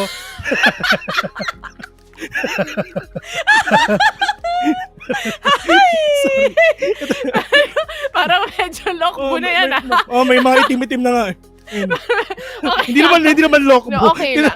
Tinanong ko meron pa tayo saging dyan. Pahiram naman para lang makita sa stream, no? Actually kailangan ko ng saging na yun para syempre pero para lumakas nakikita ako. mo, Vil, pag nagka-cast, no, siguro dapat meron nga tayong ganyan. Pero pag nakikita natin kasi sila sa facecam nila, kinakain nila yung saging. So, saging. Ngayon lang ako nakakita ng tao na inaamoy yung punta muna tayo sa draft, mga kaibigan. Sorry amin. Sorry amin. Ito na nga yung draft natin. AE. Alam mo ba na ang AE ang pumili ng Icebox? Alam natin kung gaano kalakas ang Bren sa Icebox. Tapos alam mo ba, Bill, sa Haven, Bren yung pumili, men.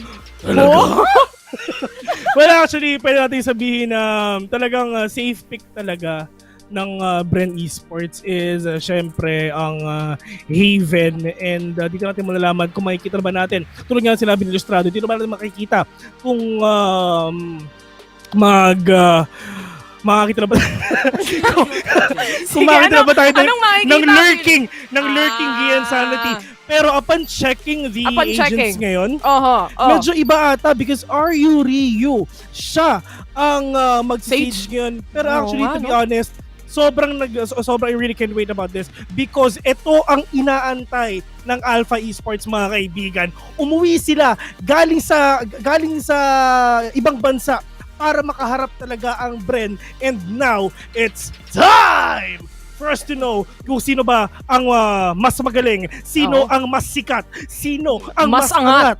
Iba o ang Bren Esports. This is it, mga kaibigan. We've waited for this for a long time already and it's happening.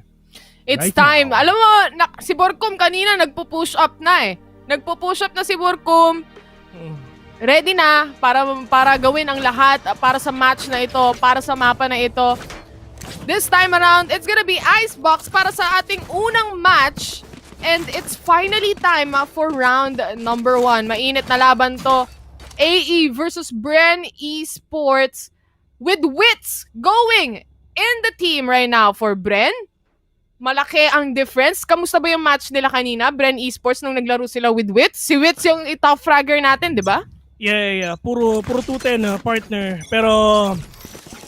Pero dito, let's see kung ano ba magiging match between AE and Bren Esports. It's finally happening. Dubseb, look at that. Not gonna get the kill, pero will get the kill para dito kay Chrism. Pero Dubseb, hindi siya makakapag-clear out doon, hindi din siya makakapag-devour. This is gonna be, look at that! Diyos ko po, umpisa pa lang barilan ng mga kaibigan. Sobrang Valorant bang-bang! Balong-balo, ito ang tunay na bang-bang. Valorant bang-bang. Dubseb will get one. This is gonna be a 2-versus-1 situation. It's all up to Gian Sanity kung kaya ba niya maklatch to. And he will see that guy. Pinoy Jet nakakita na isa, pero Borkum says, no! What a slap on this face! And 1-0 in favor of Bren Esports. Ang mainit ang laban natin para sa araw na ito. pistol round. Bren Esports gets it. Usually, nakikita natin yung Bren, hindi nila nakukuha yung ating Hindi nila nakukuha yung mga pistol round Pero ito, laban sa AE, nakikita nila. Nakukuha nila. And it's finally time. Baka nagsaging din yung mga players natin, no? Ginamit yung Hashira way na yan kung paano manalo sa Bren Esports. Pero it's over. It's now over for Hashira so far. Hindi natin makikita yung matchup ng Hashira versus Bren or AE today. It's different. SB Empire won that. But let's move on to the next match. Kinuha lang yung orb. Pare Chong, dude. Kinuha lang yung orb. Kinuha lang yung orb. Pare Chong, dude. Pare, let's go to B. Yun ang ginagawa ngayon ng AE. Pero ang problema ito, Gian Sunny getting tagged together with Itzy. Diyos ko po, nauubos. My God, natunaw. Si Itz, 30 HP na lang natitira sa kanya. Pero at least nakakuha naman ng isa ang AE dito na wala na si dispenser. So this is gonna be a hard moment for Bren Esports kasi wala silang heal, wala silang ball. Pero Jesse Vash sees the head of Gian Sanity. But dito na sa bilong, nakadalawa pa si Dubstep. With like 3K! Oh no! Bren Esports getting this 4v1 situation. Pero actually kung nakikita mo partner, Dubstep first by Vandal agad. Ganito ka-confident ang Bren mga kaibigan. Pero Chris M, however, is the last man standing for AE. Classic lang dala niya.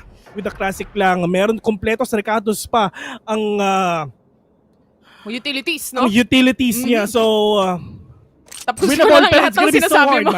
This is gonna be hard. This is gonna be a sobrang hirap nito. 13 seconds remaining. 13 seconds on the clock. Kailangan niya makapitas or ma-plant man lang yung ating spike. Baka sakali meron siyang 300 pero nakakita siya ng isa. He gets a kill on the classic. 2 seconds remaining. He needs to get a Spectre. Baka makakuha pa ng isa. Dubstep, tumatakbo lang. But a 4K onto Dubstep on this one. Grabe yung shots ni Dubstep kanina, lalo na dun sa B natin. Be honest, this is actually really good again, of course, for Bren Esports right now. And look at that. Getting a 3 Ks already on the head. One tap. Master ang sinasabi dito ni Dubstep mga kaibigan. And at least, this is the time already na malay mo, makabawi na rin ang Alpha Esports. Well, in terms of firepower, lamang ang AE dito pero Jesse Vash not gonna buy anything though. Look at that. Sheriff lang ang gamit niya dito. Mahal mag-Sova, guys. Sa mahal mga Sova talaga. main dyan, di ba? Alam nila kung gaano ka-expensive ang mga utilities ng Sova. Yung Aldrone pa lang. 300 kung di ako nagkakamali. Tapos babarilin lang. Sarang hustisya, di ba? Trip nyo, ha? Sarang hustisya, men. Pero ito at least nakita na rin yung location dito sa Jesse Vash mga kaibigan. Pero that shock, they're not gonna connect onto the sides of AE dito. And Dispenser, ito na, ginagawa na naman ng Dispenser yung lagi niyang ginagawa, which is ang mag-lurk. And one thing is for sure, hindi yan inaasahan ni Pinoy Jet. Pero nakakita pa siya ng isa. Borkin will get the hands of Chris M dito, 4v4 on the clock right now. Medyo slow push lang yung ginagawa nila kasi wala na rin yung Viper ang AE dito. So they're gonna have a hard time dealing with the entries of Bren Esports for sure. Kasi sobrang importante ng mga smoke at saka ng wall ni Chris M dito. Pero Dubstep, with that Empress. Empress agad. Pero ang problema dito is EE slowly walking towards B. Pero mga kaibigan, hindi nila alam na merong nag-flank sa kanila, which is si Borkum. Si Borkum nga, nasa likuran lang. Alam na nila, napupush ng Bito, no? Nakapag-set na rin ng mga smoke yung Viper natin on the side of course, Borkum. 13 seconds remaining. Ito, gawain ng AE. Talagang late sila kung late sila magpupush. Pero ito na, the spike is being planted. Borkum getting a kill on GK, baby! Dubstep gets another one as well. Itzy goes down in the hands of Itz with the W. Jesse Vash to secure the final kill para mapunta ulit sa Bren Esports ang round na ito. It's a 3-0 for them. Yung mga barel ng yung buy round ng AE, they weren't able to utilize it well. The smokes, especially nung nawala si Chris M, no, napakalaking factor nun kasi walang mga smokes, wala yung wall na pwede nilang magamit. Sino bang smoker nila? Si Chris M lang naman eh. That one player that really messed up with the heads of AE is actually Borkum. Siya yung nagpa-flank dito. Isipin mo, dalawa yung nakatingin sa likod, dalawa yung nakatingin sa bilong, so wala nang matitira na pwedeng tumingin sa snowman or anything. Mahirap sila makapag-trade off dito. Actually, dumating pa nga sa point na tatlong agent sa AE ang nakatingin sa likod, which is sa bilong, which is si Borkum lang naman yung tao doon. So talagang sinira ni Borkum yung post-plant capability ng AE dito mga kaibigan, pero I think hindi naman sila magpapatalo for sure. Wits with a kill onto the head of Pinoy Jet mga kaibigan. Gian Sanity is now down. 4v5 on the clock. Jesse Vash we'll see one dito, which is a GK Baby mga kaibigan, pero Dispenser trying to be really aggressive and trying to be safe as well. We're just gonna wall dito yung tube mga kaibigan, pero Jesse Vash with a kill onto Chrism. 5v2. Are you Ryu with that Marshall? Is that gonna connect? He needs to be really close as well. Pero Dubstep with that aim with a really nice position mga kaibigan. Pero GK Baby will go down as well. Wits, and ito ano nakikita mo Bren is actually pushing out. Well, masasabi rin natin na na dito na natin makikita kung maganda ba yung rotation na ginawa nila in terms of agents, kasi nagpalit-palit sila dito Si Wits with duelist. Oo, si Borkum nagbalik na siya sa dati niyang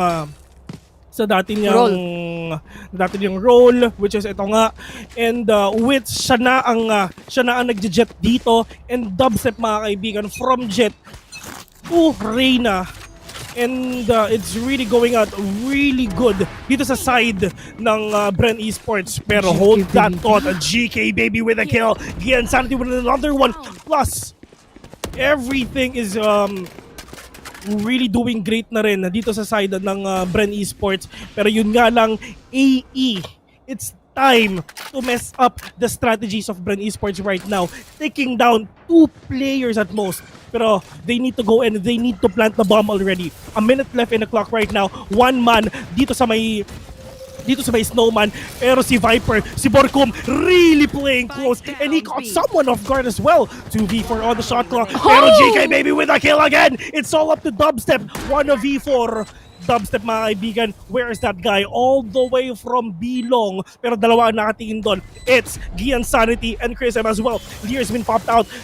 Pinoy Jet mga kaibigan, meron siyang ayaw papasukin meron si siyang Dubstep turret dito, pero ayaw talaga papasukin si Dubstep dito. They know it already. Lahat sila dito na nakasilip Dito na nag-aabang, kumbaga, no? Meron ngang nakaboost, which is yung Killjoy natin, Gian Sanity. With the turret also set up, nahihirapan na si Dubstep dito. I think he's just gonna go for exit frags kung meron mang gustong sumilip sa kanya. Pero the decision from AE to just chill out, mamba out na lang tayo. Ito na lang yung gawin natin just to save this operator, yung mga baril natin. Okay na yan. Hayaan na lang natin si Dubstep muna. Now, this time around, this round is gonna go to AE. Firstly, it's because of the kills. Yung mga pick-offs ni GK Baby kanina, especially on that operator, with the shot, giving a clean shot doon sa long B natin kanina. And Vil, nandito ka ata sa screen natin Oo nga kasi dati kaming Penguin mga kaibigan, kaming dalawa ni Taylor. Ikaw na lang ngayon Ayun ikaw na lang ngayon. Nag-iisa. Iniwan mo ako Hindi naman, sir! Hindi ba. Naantay lang kita sa icebox, sir. So kung gusto nyo mag-Iceland. Oo. Iceland pala. Padala nyo naman Iceland. padala nyo naman kami ni Taylor doon. Baka naman. Wala pa tayo dyan PPGL. Sir. Okay, ito. Slow. Mula sa ating Sage on towards Bilong. And, actually, sige. This is one of the most notable na difference ng Bren tsaka AE mga kaibigan. It is the competitive experience. AE, sobrang bago nito sa scene. Dito sa PH scene for sure, kasi galing silang NA. Pero miski sa NA, hindi din talaga sila nagko-compete. Pero dito, sa Pilipinas mga kaibigan, Bren Esports has a lot of competitive experience, has a lot of championships inside their belts. Pero ang AE, ito ang magiging hagdanan nila para makarating sa tuktok. Pero Bren Esports is right there to stop you. Pero magpapapigil ka ba? Yun ang tanong. Yun ang kailangan mo ma-overcome. Magpapapigil ka ba? That Viper's Pit mahirap para sa Bren Esports. Hunter's Fury, nilabas na rin ni It's dito or ITZ. The fake defuse mula kay Dubstep. Itutuloy na lang daw niya. Wala akong pakialam dahil nandiyan naman si Wits just to find kung nasaan si ITZ. Pero the defuse is there. Revealing area. Pinapatay lang. And he gets the kill. Wits to It's real quick. 5-2. Pero 5-2 is the score right now. I mean 5-1 rather. 5-2 na dapat nakuha ng AE kanina yung isang round. Oh, yeah, it's 5-2. Wait na lang natin mag-refresh basically, no? Antay na lang natin. Check lang natin. Pero text muna natin sila. Guys? Let's see it's 5-1 or 5-2, but still Bren Esports is yun nga yung sinasabi talagang pinaka-notable difference talaga nila ang competitive experience talaga. Pero actually ang nakikita ko dito, this is PH meta versus NA meta mga kaibigan. Sa NA naglalaro ang AE dito. So syempre ang all they have to do is syempre adjust dito sa PH meta na ginagawa ng Bren Esports mga kaibigan. Let's see if they can do that. Pero Dubstep mga kaibigan with a cheeky angle again will take down the head of Ryu. Pero where are the other players of AE? Wits, however, I really like the position of Wits right now. He can take down the two players doon. Pero yun nga lang, missing the shot as well. Pero Pinoy Jet, Gian Sanity will get that trade and will get that kill again onto Wits. So one upper down na dito sa side ng sa ilalim lang ni Gian si nasa ilalim na talaga mga kaibigan. Gian Sanity will take down one, pero Jesse Vash with a 2K already. 2-3 situation. Jesse Vash mga kaibigan going in with that 3K and will push this to a 4v1 situation. GK Baby, who will get this kill? Is it gonna be Jesse Vash? Is it gonna be GK? And GK Baby will get that kill. That's my baby right there mga kaibigan. Pero Wits will get that operator again and again. GK Baby, open ang kanyang brainstorm dito. Is he gonna use that? I think not. He needs to play really cautiously kasi baka wala silang pera dito. So, GK Baby, the best thing na pwede na magawa is just save this operator. And pero hindi mo pupush ata dito. Oh! That's a big loss. Dispenser with a kill. That is a big loss indeed. Pera yan, sir. Pero yun nga, sobrang sayang. I'm gonna ask you, what do you think is the best thing to do for GK Baby? Siguro mag-back na lang siguro, di ba? Save that operator? Save that operator? Yeah. Pero gusto niya kasi kumuha ng exit frags eh. Kaso nga lang, yung angle na hinahawakan niya, ang daming possibility eh. Pwedeng lang doon sa may rafters. Pwedeng, of course, i-push out siya. Alam naman natin yung Bren Esports pag nag-hunting to. There's a lot of possibility, yes. Pero economically speaking, mga kaibigan, the hindi best thing to do worth is just it. save that operator. Pero yun nga lang, it's fine. It's your decision. Andito lang naman kami para mag-commentate. Hindi lang kami nagmamaro, no? Baka kasi may magalit na naman siya. Na-realize ko lang, Vil, no? Kanina walang pera at all ang AE, pero that Hunter's Fury will take out GK Baby. Nabawasan siya dito, but it's not enough for him to take down that guy. Pero Ryu, meron siyang resurrection dito, so at least makakabuhay pa siya ng isa if ever meron ba nawala dito sa AE mga kaibigan. Pero Dispenser is just waiting patiently here in B. Ryu knows it already. There's someone right there, which is si Borko mga kaibigan. GK Baby popped out that Blade Storm. He needs to take down few players lang as well para at least makakuha sila ng slight advantage in terms of head count. Pero yun nga lang, in terms of firepower, it's still Bren Esports. Pero Pinoy Jet sees one with that Guardian. 5 versus 3 situation Baby na. This is gonna be big. To take down one. This is gonna be big for the side of AE. Vil, no? It's gonna be big for the side of AE with if they manage to get this round dahil yung mga pistols lang naman, 3 sa kanila naka-pistol, and then si Gian Sanity naka-guardian lang din siya dito. But ITZ is now planting the spike. And nakuha pa nga ni Borcom yung kill na yan. Even with that smoke, he managed to pull it off. 4 versus 3 situation. There's the retake. Ito na yung retake mula sa Bren Esports. Viper's Pit. Ginamit na rin dito. Dispenser is gonna fake defuse para lang pumush yung ibang mga players. GK Baby on that right click. Naghahanap pa ng ibang members na pwedeng mapatay. Ryu, ni-revive na rin dito si ITZ pero pinatay lang din ni Dubstep. Nakita pa nga ni Dubstep si GK Baby. Dubstep slowly going down in HP dahil sa Viper's Pit na yan. Pero hunting mode pa rin para sa kanya. Up to Dubstep. They're looking for one more player And the spike will pop off already. Ryu to secure the kill. And this is a round for the side of AE. Na-realize ko lang kanina, Vel, no, nung sinasabi ko na 5-2 dapat or 4-2 dapat. Na-defuse pala ng Bren Esports bago napatay. Yes, it's okay. Well, apparently, nakita natin dito, it's just napakaraming ultimates ang ginawa ng AE dito for them to get that win. Pero at least, okay lang yan. Kasi at least you're gonna get that round. So, as long as makakuha kayo ng 1 round sa kalaban nyo, it's okay. Kahit anumang binuhos nyo, it's fine. Skills are just skills, mga kaibigan. Abilities are just abilities. It's just the round that is really matters dito sa Valorant, mga kaibigan. Ito ang tunay na bang-bang. Ito yung tunay na bang-bang. Simula pa lang barila na talaga, no? Simula pa lang. Ito talaga yun. Ito talaga yung tunay at totoo. Looking at the KDAs though, Gian Sanity, siya yung nakakakuha ng mostly ng mga kills dito with the 870 KDA. And Dubstep, on the other hand, he's really popping off on the side of Bren Esports. This is a tactical pause, probably on the side of AE. Trying to manage, no? Iniisip nila, anong pwede natin gawin laban sa Bren Esports? Laban sa kung paano mag-retake tong mga to. And paano natin isa-shutdown? Una sa plano, paano natin isa-shutdown si Dubstep? Kasi isipin mo kahit Viper Spit, hindi kinakatakutan ni Dubstep eh. Yeah, that's true. Kasi alam naman natin na talagang nasa pangalan nila yan. Ang Bren Esports, Kings of Retakes talaga yan. Alam naman natin yan talaga. At nakita natin yan sa PH scene. Pero AE, they need to work on their post-plant din.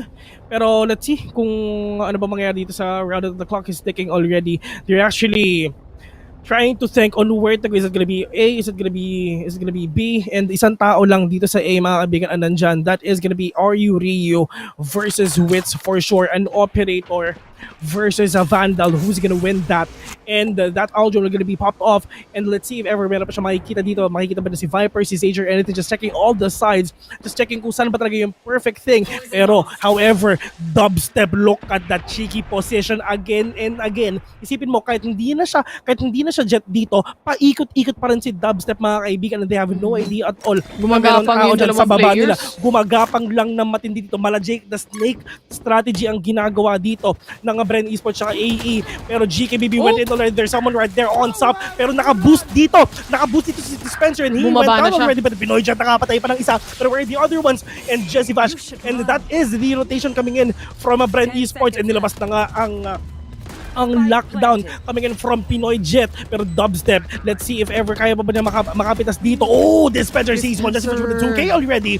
But Dispenser will be detained as well. 2v4 on the shot. Pero GK baby, meron tao dito sa market. Dalawa ang tao dito sa Snowman. Jesse Vash is compromised already. But wins there with an operator. Will take down GK baby. So it's all up to it. Nasaan si Itz? Nakapatay pa ng isa. He will see one. Trying to go with the second one. He sees the third! Oh my God! With a 3K! Dubstep versus Itzy. Who's gonna win this? Nagpapaingay lang siya. Nagpaparamdam lang. Sinasaksak yung ano. 1v1 with a great one. Oh! Nag-kiss pa nga. Pero Dubstep classic and will take down Dubstep with a 4K. Oh my God! Pinapatay niya lang sarili niya. Hindi na siya tumakbo. Isipin mo yun? ITZ. It's crazy. Crazy good in delaying that defuse mula kay Dubstep. Wala na nagawa si Dubstep eh. Yung ingay, yung pagsaksak sa container na yon, yung pagbaril kay Dubstep habang nagde-defuse, tapos sasabay tataguan niya lang. The discipline is there mula kay ITZ or kay Itz. And that will help AE a lot. 3-6 na. The tactical pause, nakapag-usap sila ng maayos, nakapag-usap sila ng matino kung ano ba ang dapat gawin nila para ma-shutdown itong mga players na to. But look at that GK baby wanting to push. Gusto nilang pumush agad-agad dito. That kill from Gian Sanity is gonna help them a lot. Wala nang duelist ang side ng Bren Esports maliban kay Dubstep. GK baby pushing. Tinitingnan niya yung every corner na meron. Chrism gets a kill on Jesse Vash. Ryu naman for the spike plant. And will just hide behind the wall. Borkum, he's looking for one player. Dubstep gets a kill Yung Vipers wall na yan, nagkakitaan sila sa ilalim. Ryu gets the kill onto that 4 versus 2 situation. 2-man advantage. Dubstep nabawasan ng kaunti dahil sa wall. That wall is gonna go down. Toxic screen is out. That recon bolt though will delay Bren Esports as of this moment. Hindi pa rin nakikita ni Ryu. Nandoon yung trade mula kay Dubstep, pero nandyan din si Gian Sanity to secure the kill and get another round for the side of AE. I think this is gonna be an eco round, or no, a last buy round for Bren if they don't get another round, basically. Just a quick replay, Vil. Pero ito yung ginagawa ni It's, mga kaibigan. Actually, grabe. Well, apparently for now, I'm gonna call you Itzy. Kasi may wits kasi, tas It's mahirap, di ba? So I'm gonna call you Itzy for now. Pero yun nga, actually sobrang solid ng ginawa ni Itzy dito. Nagparamdam siya, nagpaparinig siya dito. And dun sa may yellow. And ang akala ni Dubstep ay hindi sisilip si Itzy. Pero yun nga lang, it's just the classic who just destroyed the head of Dubstep doon sa round na yun. And dito naman sa pagkatapos naman ng round, I really like the position of Ryu. Nandito na sa baba ng rafters. Siya yung naging decoy, mga kaibigan. If ever meron papatay sa kanya from default, andito sila Pinoy Jet, andito sila Gian Sanity to do the trade. And that is the exact thing na nangyari doon sa A at saka sa B. Top analyst, mga kaibigan. Grabe. Top tier analysis from Sir Vil. Minsan lang natin marinig na sumagot talaga siya. Hindi yung, Minsan na lang ako makausap ng maayos, mga kaibigan. Ito na lang yung panahon na makakausap niya siya ng maayos. Mamaya hindi na pag 3 games. Pag first game nakakausap niya ako maayos. Okay pa, matino-tino pa. Third, fourth na, hindi na talaga, sabog na ako. Pero, Pidea. Pero going back into this game right now, Chris is now down for 40 seconds left in the clock right now. Jesse Vash just gonna pull off that recon ball but not gonna spot anyone here. 30 seconds pa nga antayin niya, pa lang at least makakuha pa siya ng isa dito. Pero that shock dart all the way from B. Pero hindi na to pull off. GKB just gonna smoke off Snowman, mga kaibigan. Pero Pinoy Jet with a spray through that wall will take down Dispenser.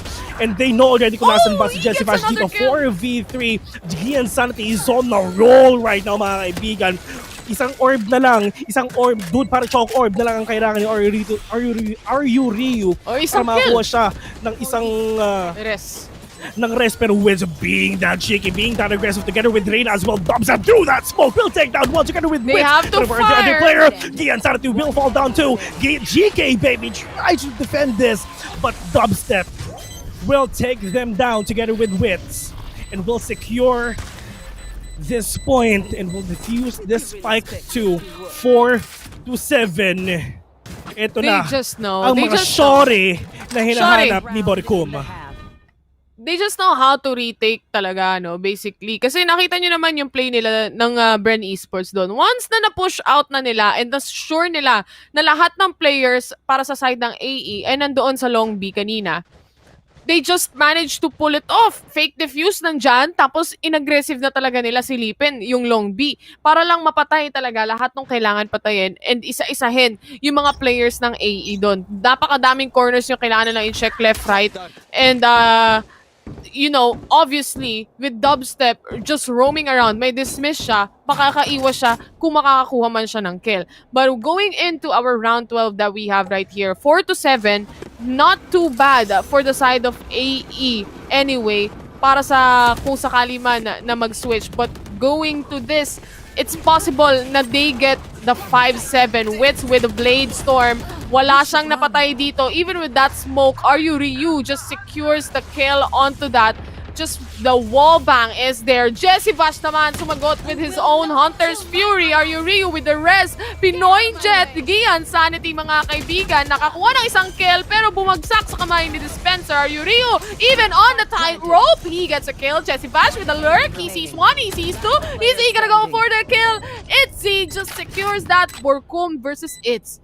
1v1 with a great one. Diyos ko po, nalulusaw. Pero hindi nalusaw. Pero it's with a kill! 5-7. What an action-packed first half into this game, mga kaibigan. Sobrang dikit lang ng laban kahit 5-7 yan. I mean, look at Gian Sanity with 14 kills already. Dubstep with 17. I mean, Gian Sanity, this is the time na magwawala si Gian dito mga kaibigan. Much Worth it love yung rest. from NA. North America. Tama. Gusto ko rin makapunta ron sa NA. Oo. Ang gagawin mo doon? Magbabalorant. Okay. Kakain ng saging. Kakain ng saging, turon. Balita ko, masarap daw turon kasi doon. saging dun Mas malaki saging dun sa NA. Yung sa Pinas, maliit lang saging. Tapos medyo may bulok-bulok. Oo, yung saging dito sa Pilipinas medyo maitim-itim. Katulad yung saging to. Toxic Okay lang. screen! Nilapag. Alam mo, surprisingly, no, hindi natin nakita yon sa side ng Bren Esports. Hindi nila nilalagay yung toxic screen dyan towards sa bilong no? Open lang sa ibang mga rounds na nakita natin. Pero Wits, mayroon nga bang W diff na tinatawag from Wits to Its? Tingnan natin kung ano. Oh. This is a pistol round, Sabay na naman tayo, Sabay na partner. naman tayo. Ah. This is a pistol round na importante kasi ito yung second half na Ito na yung magdidictate ng momentum papunta doon sa kung sino makakakuha ng mga next 2 rounds natin. So it's either AE na makakabawi sila with the 2 rounds easily o kaya naman it's Bren na makakakuha sila ng mas marami pang round. Now, this is the plant of the spike. Nandiyan na rin yung wall. The usual lang naman. Default plans, default walls that we see. Nothing new, nothing special. It's just mechanically wise. Napakatindi ng mga players natin. Smoking off that recon para One walang tap sa ulo madetect. mga kaibigan pero yellow. However, GKB will seize one pero yung nga lang nasa yellow pa rin yung isang player ng Bren Esports, but it's all up to it. This is gonna be a 1v3 situation, 1v5 rather. GK Baby just gonna destroy the jet of Bren Esports and will push this to a 6-7. Makikita natin dito kung sino ba talaga ang may tunay na ITZ. Is it gonna be AE or Bren? Grabe. Pero ito yung partner. Nag-force buy. Antay-iko. Hindi, binalik. Force buy. Mag-force buy. Mag-force buy atang Bren Esports dito. Makikita natin. And if ever na matalo ang Bren ulit dito, naku po, walang pera sila at all. Pero ITZ, it's kung ano man basahin, basoba. Merong guardian mga kaibigan, pero di natin makikita. If that force buy of Bren Esports is really that important or is really that viable dito, pero kitang-kita mo na talagang nag-force buy na sila kasi alam nila na talagang nahihirapan nila sa AE. Pero Yuri will be branded by that Reaper na Pinoy will be taking Borkum down. Hindi alam to ng AE but now mga kaibigan, they need to repossession, they need to adjust dito sa ginawa ng Bren Esports. And Sova just planted the spike already. Isang dalawang tao dito sa may rafters lang, but are they gonna push? Dubs of second dive here, pero walang tao doon. Dispenser need to be very careful kasi frenzy lang ang gamit ng Jesse Vash will take one, pero Crescent with the retaliation. Pero yun nga lang, Wits from up top. That Stinger will not gonna connect onto the sides of AE. But dubstep na lang ang natitira dito. GK Baby with a kill. Dubstep with the 2K. That's that lit. Hinahabol siya, pero GK Baby with a 3K and will tie this game up by 7. Pinorse buy ng Bren Esports, no? Para lang Walang ma-counter pera. yung eco na yan. This time around, wala silang magiging kaching-kaching on their side, no? And 7-7 na yung score natin. These guys are actually doing it. Gusto ko lang balikan yung nangyari kanina during the time na yung AE during the first round that we saw, yung pag-retake nila is almost as if the same as Bren Esports. Pinagkaiba lang, nag-wall off din sila. Nag-wall off din si Ryu Ryu towards doon sa malapit sa spike para lang maiwasan. Pero it's the same way how Bren did it.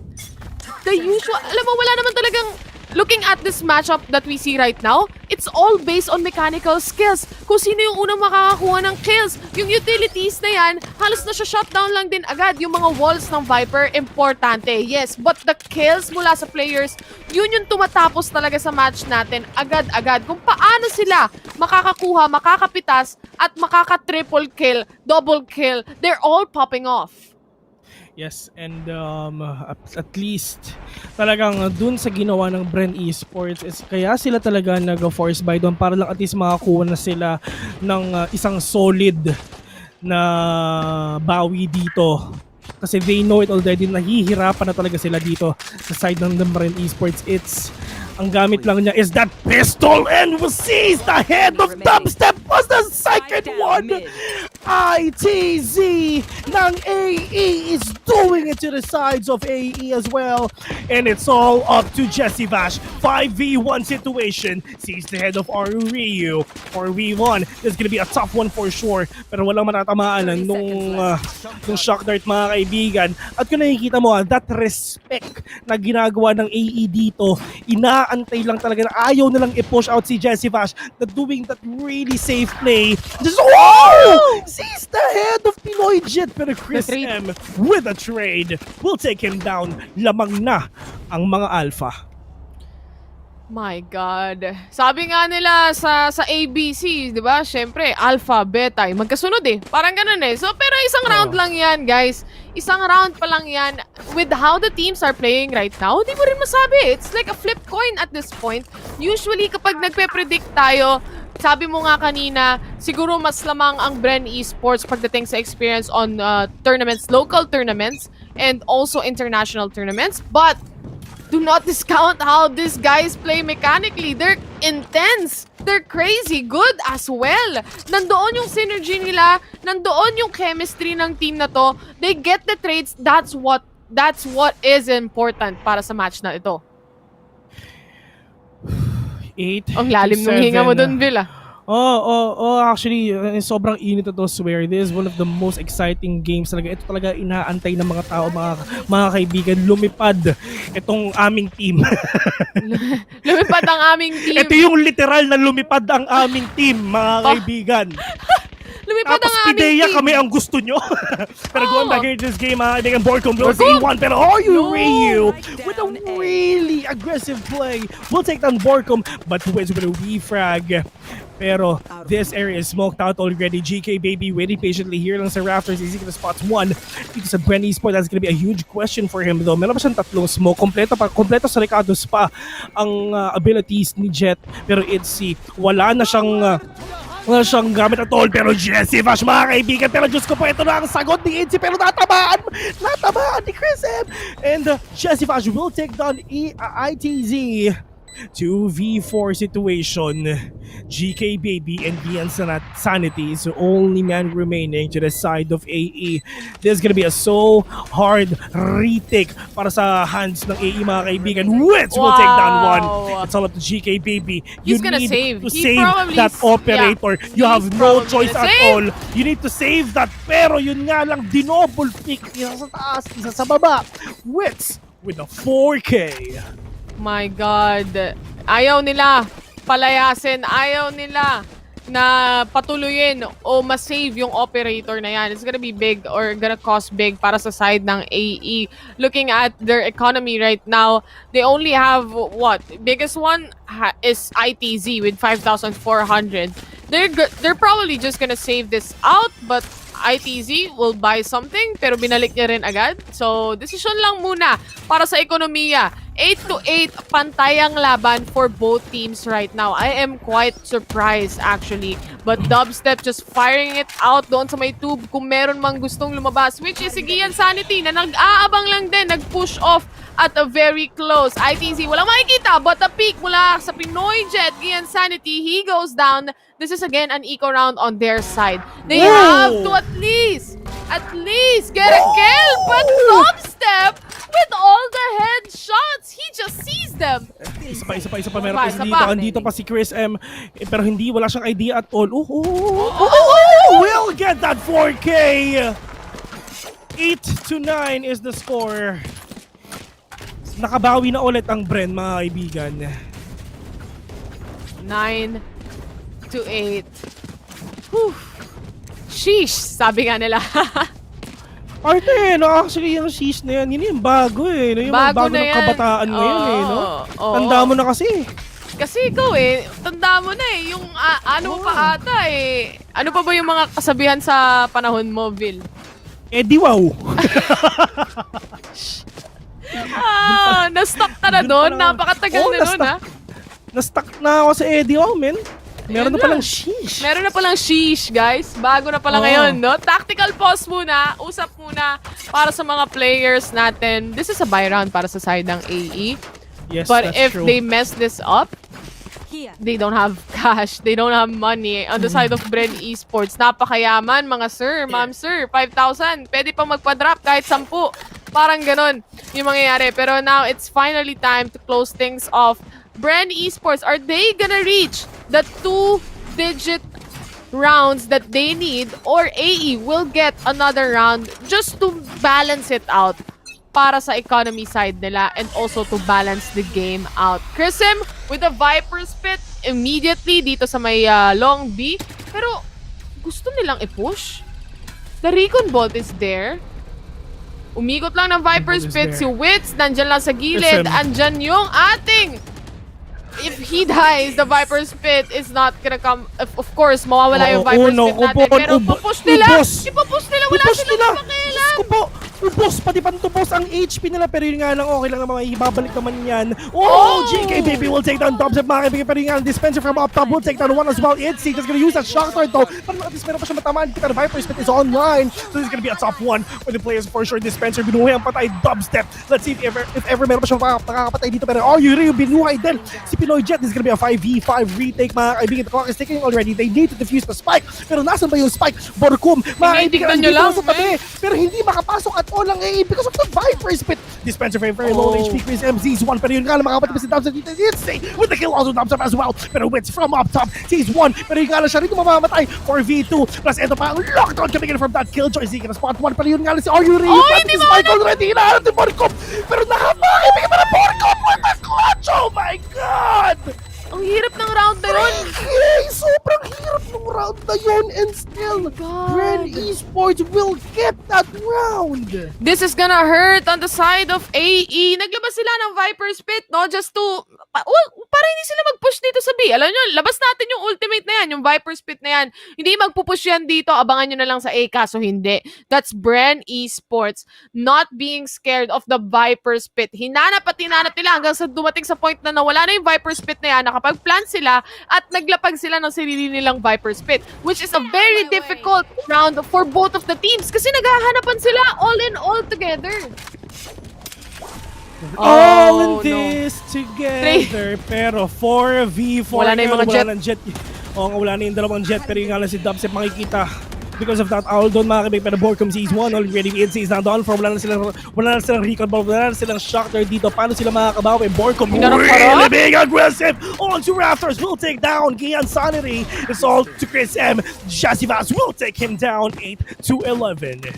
Alam nilang kaya nilang i-agre kasi walang cash eh, walang pera eh.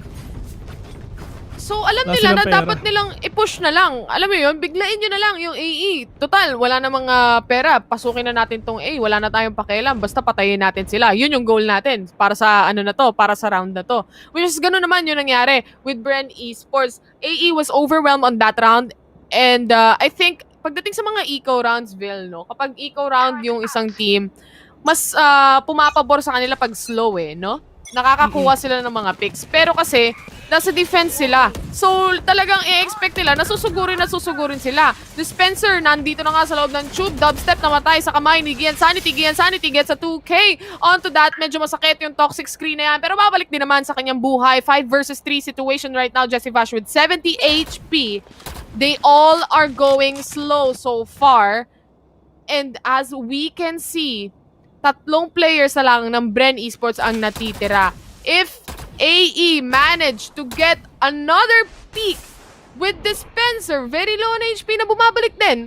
Dahil sa mga smokes na yan, dahil sa mga toxic screens ng Viper, kung sino una makapeak dito, kung mababawi ng Bren Esports yung kills na yan, they probably gonna win. But, if AE stays as they are, and gets kills also, probably, of course, on their side. Pero 35 seconds left in the clock right now. Algo will now set on. Let's see if ever meron pa siya makikita dito sa side ng AE, mga kaibigan. Borkum, a really safe plan coming in from him. Dispenser taking down that Killjoy. 4v3 is now on. GK Baby, tamang ADS lang. Is he gonna pot one? I think not. Pero si Jesse Vash at saka si Borcom really safe play lang dito. Being there and staying patiently onto that side ng bilong, mga kaibigan. They need to repossession. They need to know what's up. They need to know the positions of Bren Esports para makaisa lang sa, pero dispenser with that 4K! Oh my God! Borcom finishing everyone off. Borcom, guys! Borcom and dispenser combination. Even if sila yung bot frag ngayon, silang dalawa, during the first rounds na nakita natin, of course, obviously, Dubstep was stepping up, especially on the first half. Pero dito sa second half, Borcom dispenser combination just gets the kills. They get all the kills that you could possibly get. Dispenser getting a 4K, walang problema. Borcom securing the round on the retake, triple kill, walang problema. But at the same time, AE can do this also. Kaya rin nilang mag-frag out kung kailangan nila mag-frag out. GK Baby with that Blade Storm, hindi magko-connect yung shots niya. Nakita ni Chris si Borcom. He just goes back in the tube. ITZ, umaatras lang din, pero Wits nakapitas na ng isa for the side of Bren Esports. This is now a one-man advantage para sa kanila. GK Baby with the trade-off. A follow-up onto that. Dispenser and RU Ryu, wala na dito. The both of the Sages. And that Shock Dart is gonna connect also on Borcom. Nanginig si Borcom on that Shock Dart, mga kaibigan. GK Baby nagtatago lang sa Echoes. Paglabas niya, nakangiti yan. Pero he needs to take down the two players of a Bren Esports. We still have Wits. We still have Jesse Vash. But they have no idea at all onto their possessions, and they heard that already. Wits! Oh! The positions is really compromised as well. Si Punojat, mga kaibigan, hindi gumagalaw. And that is the rotation of a Bren Esports. Are they gonna go there in B or not?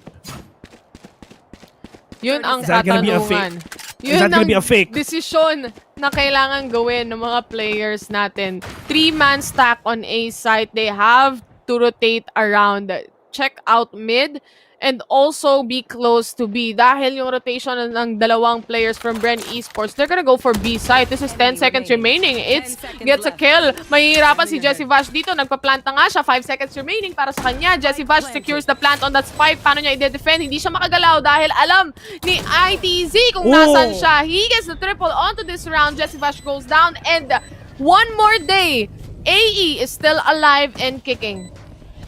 They really want to push this to an overtime, mga kaibigan. This is, this is a pick by AE. Tama, di ba? Tama. Oo, ang Alpha Esports Pro ang pumili nitong mapa na to.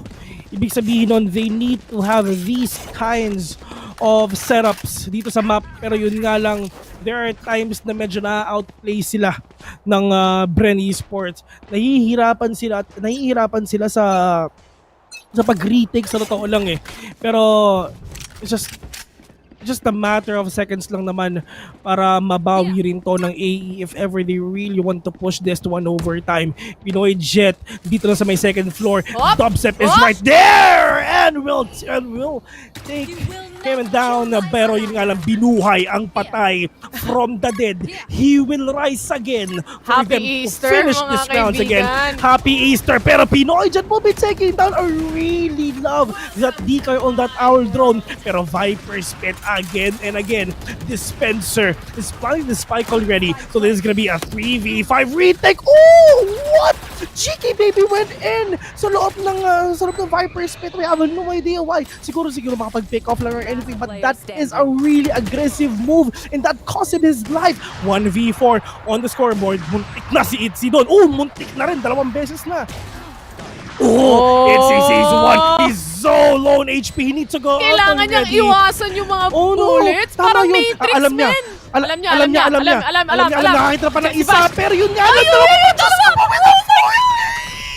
Pero yun nga lang, he needs to take one down, which is important, pero he's just right there behind you. And game 1 goes to Bren Esports. Galit na naman si Jessie Vash. Kita nyo naman. Nakapag si Wits medyo parang napahawak sa mukha ng kaunti. Si Borkum, tamang inom lang muna ng tubig. Nakapag-push up ng kaunti si Borkum kanina, no? So, medyo nakakuha siya ng enerhiya para sa kanya. Nakita ko na naman yung saging ko.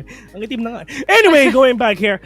I mean, to be honest, I mean, that is a really exciting match. One of the matches talagang inaantay ng marami mga kaibigan. Hindi lang kayo, pati kami. A lot of players out there really wants to know ba talaga kung sino ba ang mamamayagpag dito.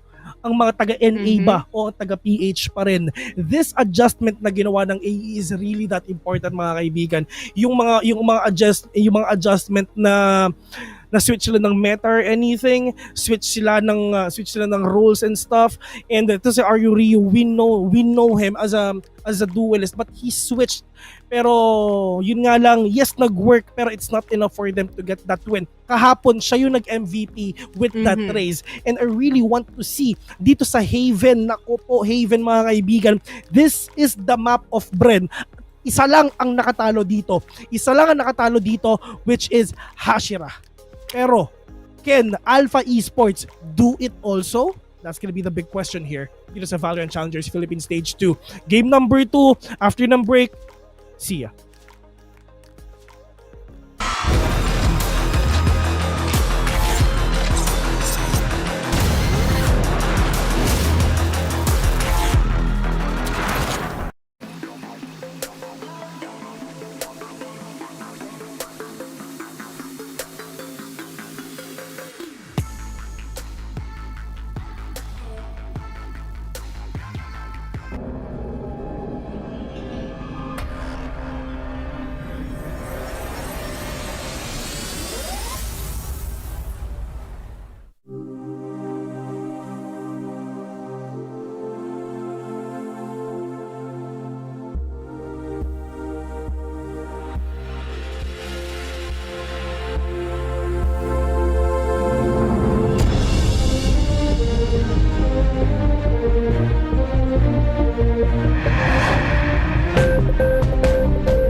Take it to the next level with Globe's fiber, LTE advanced, and 5G mobile connection. Now you have the power to reinvent your world. Globe. Guys, help please! Nawawala si Max! No! Sige, tara, post natin. Hala, pa-expire na data ng Wi-Fi ko. Ubus na rin yun sa phone ko eh. Ako bahala. One promo na lang tayo. With Globe's first ever Surf for All 99, now you have 9 gig to use for all sites. And for 4 friends on any device. One promo for all you need. Look who I found. One promo for all you love. The first ever Surf for All 99. Only from Globe.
Welcome back sa Valorant Challengers Philippines Stage 2, presented by PPGL. Nandito pa rin kami ang inyong mga casters. My name is Taylor.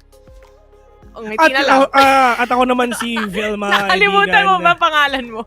Sorry. Sorry, akin. Meron kasi, sorry, akin. Wala yun. Sobrang dami kong iniisip. Pero at least, we've seen the first game already. Inantay talaga na to. Ito ang gusto nilang mangyari. Nakausap ko ang AE. Tinext mo na? Hindi. Nakausap ko ang AE dati pa. Nung okay. nasa hotel Anong pala balita? sila, quarantine sila. Gusto nila makatapat ang Bren Esports. Yun talaga ito talaga ang plano nila. They went here in the Philippines just for this. Just para for this VCT. Of course, just for VCT. And dito natin malalaman kung everything is really worth it sa side nila. And I really can't wait dito sa game number 2. Once again, this is a map of Haven. This is a map of Bren Esports, which is Haven, mga kaibigan. It's just one team ang nakatalo sa kanila, which is yun nga, Hashira. And tulad nga na sinabi ko kanina, can they do it also? Can they do it too? And knowing na alam to, I mean, they know what's up already. They know na nung pinik nila, nung pinik ng AE ang Icebox, they know na mag-Haven itong second map without any doubt, and nangyari na nga dito. And for sure, na alam naman natin na ang AE, mga kaibigan, is malakas din dito sa... Paborito rin to ni Gian Sanity, balita ko. Paborito to ni Gian Sanity, mga kaibigan. And dito sila nanalo sa 60-45 Pirates kahapon. And let's see if ano ba ang mangyayari dito sa game number 2. Alam mo, hindi lang naman yung mga ating mga kalahok dito sa VCT ang mananalo, no? And syempre, yung mga viewers din natin actually, posible rin silang manalo dahil meron tayong giveaway ng VIL points, mga kaibigan. VP. Ang gagawin nyo lang, ilalike at ipa-follow nyo lang ang PPGL Facebook page. I-like and i-share nyo yung stream natin with the caption of which team you are rooting for. Tapos i-make sure nyo na nakapublic ang inyong post with our official hashtag Valorant Challengers, hashtag VCTPH, at hashtag PPGL Valorant, at hashtag Pogi ni Vil. A total of 10 winners will win 1,500 plus Valorant points. Kaya gawin nyo na yan. Tapos isama nyo na rin yung hashtag na hashtag Bring Table to Iceland, no? Mabait kayo, kung generous kayo. Gusto ko yung Pogi ni Vil. Totoo yun, maganda si Taylor, dapat ilagay din natin. Yan. Bahala na kayo kung anong gusto nyo mga hashtag. Basta Bring sundin nyo. Table to Iceland, mga kaibigan, kasi kailangan namin yun. Kasi nanlalamig na kami, kaya kailangan namin magpainit sa Iceland, mga kaibigan. Kasama yung mga iba. Iceland? Baliktad malamig kasi dun eh. Mainit dito eh. Basta, mamaya sa icebox tayo dalhin neto. Baka sa icebox lang eh, no? Pero let's see on what's gonna happen here in the game number 2. Haven is the map. Taylor. Yes? Sorry. Eliza Taylor? Oo, sige. Sorry. Buong pangalan ko na lang. What's gonna be your prediction here in this map? I really think Bren with addition to Wits on their team lineup. Nag-iba yung dynamics ng team eh. Nakita naman natin yan doon sa Icebox din kanina na walang Omen kasi wala si Humi eh. Nag-iba yung lineup eh. Pero bago ang lahat, bago magsimula yan, mag-predict ako maya-maya lang. Tignan ko yung lineup ko, anong magiging agent selection nila. Gusto ko lang sabihin sa inyo guys na meron tayong dalawang language na pwede nyong panoorin ang VCT PH. Meron tayong English commentary. Of course, nandun yung mga tropa nating sina Black and Blue, sila Dax, sina Azuray. Puntahan nyo lang yung twitch.tv/ppgl_VCTPH at meron din tayo sa YouTube. Kung gusto nyo naman sa Filipino commentary, which is kami yon guys, punta lang kayo dito sa Facebook at sa YouTube natin. Nakikita nyo naman sa inyong mga screen, no? Dito mas masaya, kaya dito na kayo, huwag kayong umalis. Mga kaibigan, huwag na kayo umalis dito kasi dito pinipigilan masaya. namin kayo. Parang si Taylor, alam kong masayang-masaya ngayon, partner. Maganda yung gitara ko sa likod, Vil, eh, no? Okay. Gusto ko ang hawakan yun, eh. Yung gitara, no? Yung gitara. Maganda eh. Tinatanggal ko yan, usually. Paano? Ay, nag-blurred ako. Okay. Ito, gusto mo hawakan. Yung V ko sa likod. Vil. V as in Vil, of course. Kung may gitara ka, may letter V ako sa likod, mga kaibigan. Taylor guitar, meron kasing ganun. Oo. Diba? Share lang natin. Ito na tayo. Alas 7 na. Alas 7 na. Anong oras na? Dinner na. Game number 2, guys. Ito na yung mga drafts natin. AE, sabi ko, magpe-predict ako pag nakita ko na yung mga drafts. Are you Ryu on that raise? Ian Sanity on the Cypher.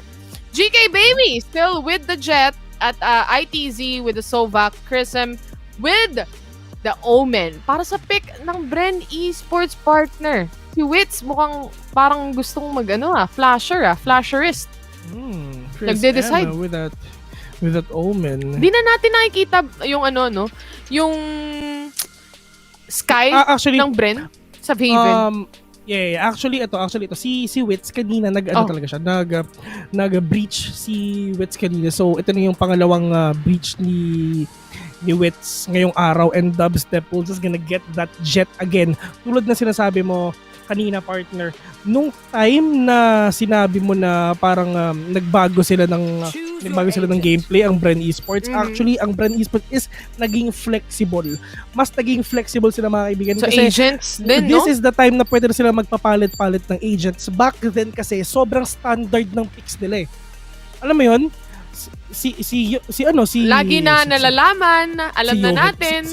Yomen. Si Humi. Si Humi. Laging Omen. Diba? Human, 'di ba? I mean, yun lang talaga ang ginagamit ng Humi, which is that Omen and Jessivash on that. So ngayon, mas naging flexible sila. In terms of playing other agents, mas nahanap nila yung groove nila dito. Pero one thing is for sure, Alpha Esports won't let that happen. And let's see on this map if ever ano ba ang magiging turnout of events, if ever.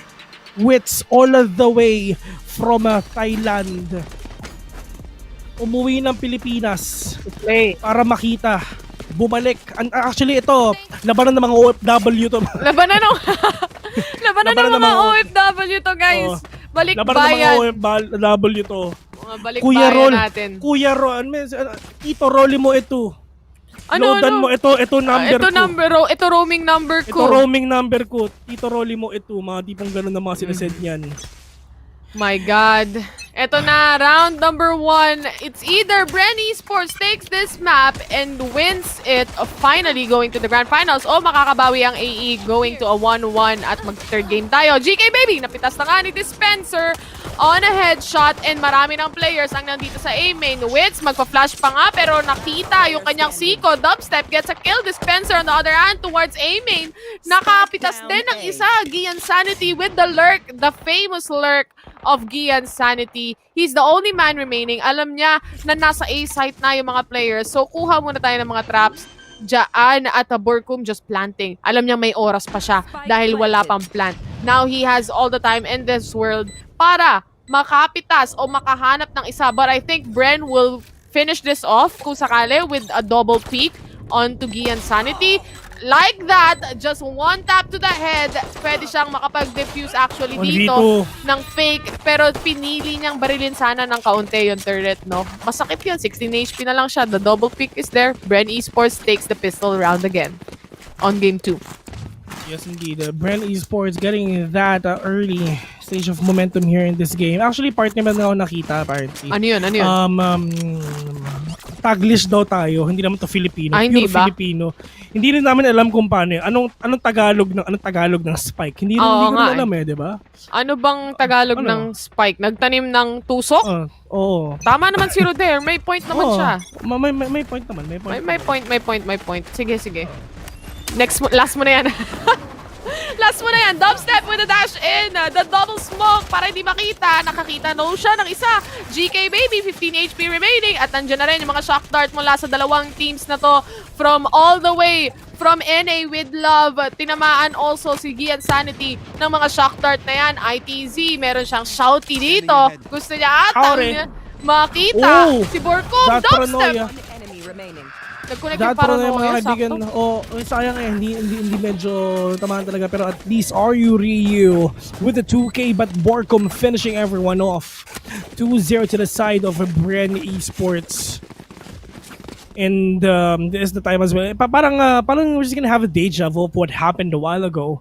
Well, 2-0 ang Bren and then babawi ang AE. Pero to be honest, sa totoo lang, AE sa sobrang, well, hindi naman sobra.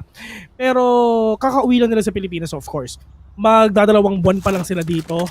And actually, like, malayo pa kasi 2 buwan.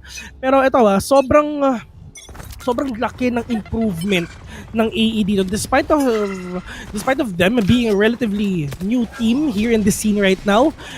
Alam mo yun, parang ganda ng improvement nila eh. Kung So Bren mapapansin mo, Esports, lumalaban sila. Pero GK Oo. Baby goes down right now. Wits on the other hand to secure yet another kill. And Spike down na nga. This is now a 4 versus 3 situation. Di pa nakakapag-plant dito ang side ng Bren Esports. They don't have the smokes right now but they have the flashes. G and Sanity just getting all the...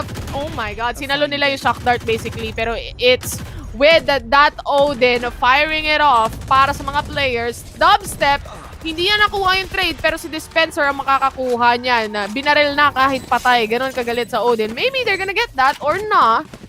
They won't. 3-0 in favor of Bren Bilis ng Esports. mga match. Sobrang bilis ng mga match, mga kaibigan. Dati sobrang tagal no? Dati nakakapagkwentuhan pa tayo bago mag-start yung bakbakan. Ngayon, wala na. Salita na lang talaga. Tuloy-tuloy na lang. Wala tayong chance ang makipag-usap-usapan ngayon sa totoo lang kasi back then kasi meron talaga.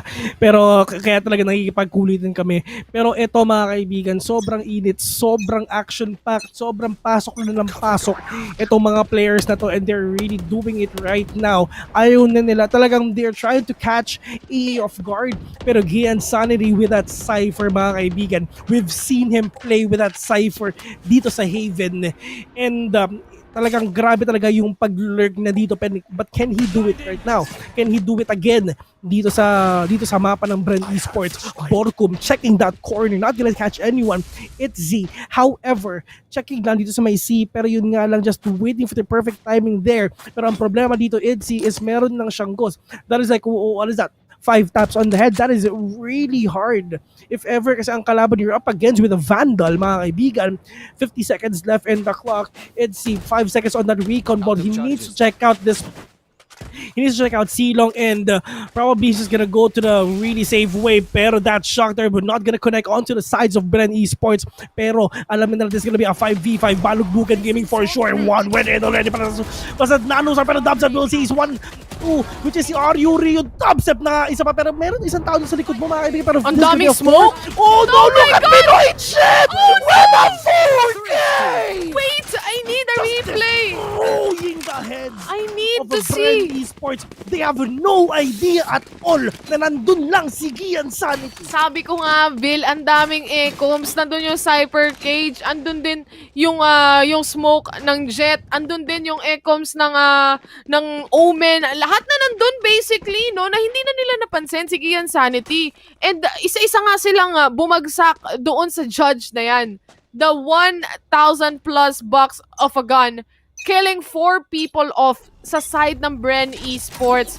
AE, they're just figuring their way out. Their things out para sa matchup na ito. I'm sure they have seen how this team's playing, GK Baby, with a very nice shot. Yung shock dart na yan na force out, lumabas si Dubstep. Oh no, GK Baby with that kill will give Such a them good kill. that opening mga kaibigan. Ang sinasabi nila kamukha ka daw si GK Baby, tawagin na lang akong GK Daddy. Pero Borkum, checking lang dito sa mid.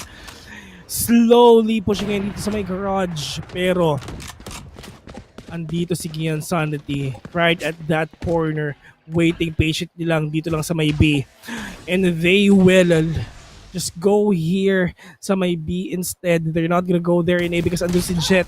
Kompleto sa Ricardo's. Pero look at that Pinoy Jet. What an easy pick. It's like alam na alam ni Gian Sanity. Nandun talaga pushing it. Stays one. But he wants more. But Jessivash knows it already because of that shot and will take down 1 for V2. Jessivash. But Chris and with that flick will take down the heads of Borkum. Jessivash is the only man remaining here. That paranoia was not gonna connect onto Jessivash. For V1, very low on HP here in the Sova player. 90 seconds left in the clock. Tamang pinipitik-pitik lang, narinig na nila yun. And that is the rotation. Pinupush lang. Gusto lang ni Jessivash na papushin sa loob. Ang AE, tala mo, parang trip lang. Parang pinipitik nga yung spike. Para lang at least nagpaparinig lang siya na pupunta kayo dito. Yung isa nakuha yung bait. Pero Vil, ano it's gonna be a 3v1. That is a 3v1. Yung kill ni GK Baby doon sa long A, ang ganda. Dahil sa kadahilanang, ito para Tagalog, para sa inyong lahat. Sa kadahilanang, si Itz nag-shock dart. Tapos, na-force lumabas si Dubstep dahil lang doon. Kung hindi nag-shock dart si Itz, hindi makukuha or matatagalan si GK Baby makuha yung kill na yon, yung opening na yon para sa side ng AE. Now, they get the next round. This is a 3-2 and it's an eco round for the side ng Bren Esports. Nako po, Pinoy Jet goes down. Ito na nga, yung Hunter's Fury as well. GK Baby on the other hand, nakakuha na rin ng kill. 4 versus 4 situation. Actually a 1-for-1 trade for them with that aftershock to delay people. But it's fine, walang tao doon eh. Pero pino-force out lang. Are you real? Nakakuha ng kill. Ang ganda ng paggamit ng utilities dito ng AE. And that Roomba will connect on to Dubstep, mga kaibigan. He will seize one, pero that plays are not gonna connect to Ryu. He is the MVP yesterday, last night. Joseph Ash with that kill, pero it's oh no, look at that. Pinagbabaril-baril na. Patay na. And that multiple crouch pump, patikas lang ng tuhod ni Itz. Grabe din eh, no? Isa sa mga factor dito na i-consider talaga ng para sa side ng AE, kudos to them on how they use the utilities. Yung information, grabe kaya mag-shock dart si Itz. Lahat pumapasok Tapos, pagdating doon sa garage, si Ryu, ginamit niya yung boombot niya. Nalaman niya, si Dubstep nandun sa labas. Si Dubstep, no choice. Kailangan niyang patayin yung boombot na yun. And ginamit niya pa nga yung Blade Storm to the point. And nahuli na-caught off guard siya doon ni Ryu dahil pinik out siya. Napakaganda na paggamit ng utilities. Now, pantay na ang laban. 3-3. Parehas may barrel. Parehas may rifles. At si GK Baby with that operator, nahihirapan yung Bren Esports. Makahanap ng spot kung saan sila papasok. GK Baby! Aggressive! Hindi nga lang nakuha! Dash out! Diyos ko po, ang daming pinindot, mga kaibigan. Diyos ko po, ang daming pinindot sa keyboard ni GK Baby para lang makaalis dun sa match na yon, mga kaibigan. Pero at least makakabawi na rin sila. Dubstep, low on HP, and just Borku, mga kaibigan, just gonna use that ultimate, just go here in A. Pero sana ipaplant yun right at that corner. So, para lang medyo safe yung tao dito sa may short, mga kaibigan. Pwede planted for short, pwede planted for long, planted for long, yes. Pero this is gonna be really explosive if ever na magkita-kita tong mga players dito sa A. Naririnig nila to. Dalawang taong nasa heaven pero they have no idea at all na merong smoke dyan, and that's it. At the cyber cage coming in. Oh, tinalon! Pinoy Jet! Getting the kill again! Ryu! Ayan na, yung Rolling Thunder. Dash in mula kay Dubstep para lang sabayan yung Rolling Thunder na yan. Nakakuha siya ng dalawang kill. 3 versus 1 situation. ITC na lang na iwan. And it's finally Bren Esports time to get this round. Partner, panalo kahapon ng AE dito sa Haven. Against 60-45 Pirates. Pero ganda ng laban. Oo, sobrang ganda ng laban talaga, swear. I mean, Dubstep inisa-isa yung mga players dito ng... Ganda ng pagpasok ni Dubstep eh. Sinabayan niya yung Rolling Thunder. Oo, tama. Sinabayan niya with that tailwind. Plus, meron pang tao dun sa A-long if ever kailangan nila ng trade-off. I mean, the coordination is really real. Naging problema lang din kasi kanina, dun sa pag-pick ni GK Baby, hindi niya napitas, hindi niya napatay si Borkum. Pero kung napatay niya yun, magandang opening sana yun. Si Chrisem, gustong pumorward dito sa dark cover, pero Dubstep also here.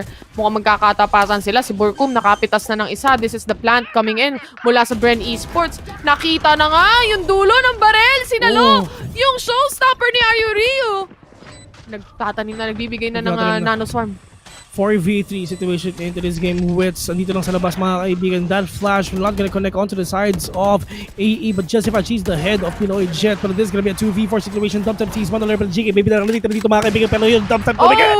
But JK Baby with a kill onto that GK Daddy! But Jessica, they have no idea at all that someone is flanking.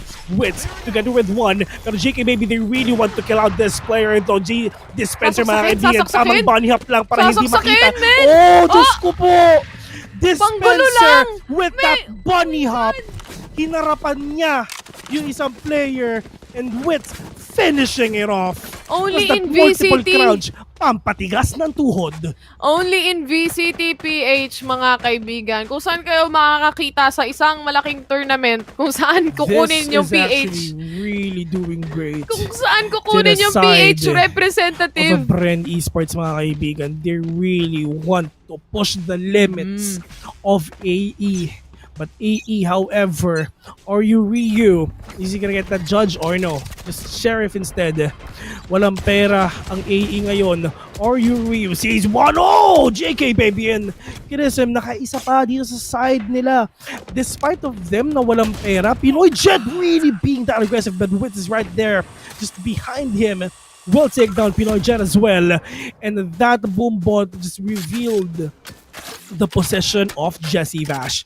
Dubstep, however, they need to repossession. This is gonna be a 4v3 retake if ever lang napaplanto ng Bren Esports. Pero yun nga lang, muntik na mapatay dito yung isa, which is Chris, and that Paranoia will come in, and that double smoke plus that dash na ginawa ni Dubstep para hindi siya mapatay agad. Pero Chris, and there with the Sheriff will take one, but the Dubstep will 2K! Pushing this one 2v2, and if kaibigan will take him down. 1v1 build! 1v1! There's gonna be Sova versus GK baby. Oh GK no! baby with that sheriff. Oh no! Dyan? What are you doing there? In-English mo lang yung sinabi ko. I mean, bakit ka nakatingin sa baba? Hindi, nag-ano kasi siya na hindi siya maririnig. That is really unfortunate dito sa side ng AE. They can, that is actually winnable. They can win that. Pero yun nga lang, oh no man. Ine-expect kasi ni But kanina. still, ito na ang pagbango ng api ng AE. It's with that Odin. What's gonna be a turnaround there, Taylor?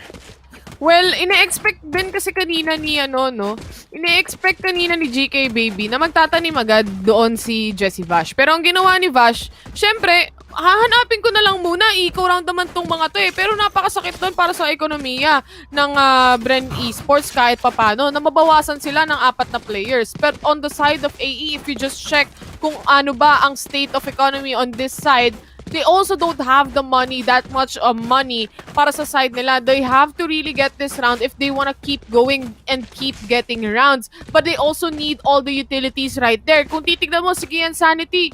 Right now, I think we are probably gonna go on a technical pause kasi hindi ko nakikita yung mga utilities ni Gian Sanity in a few.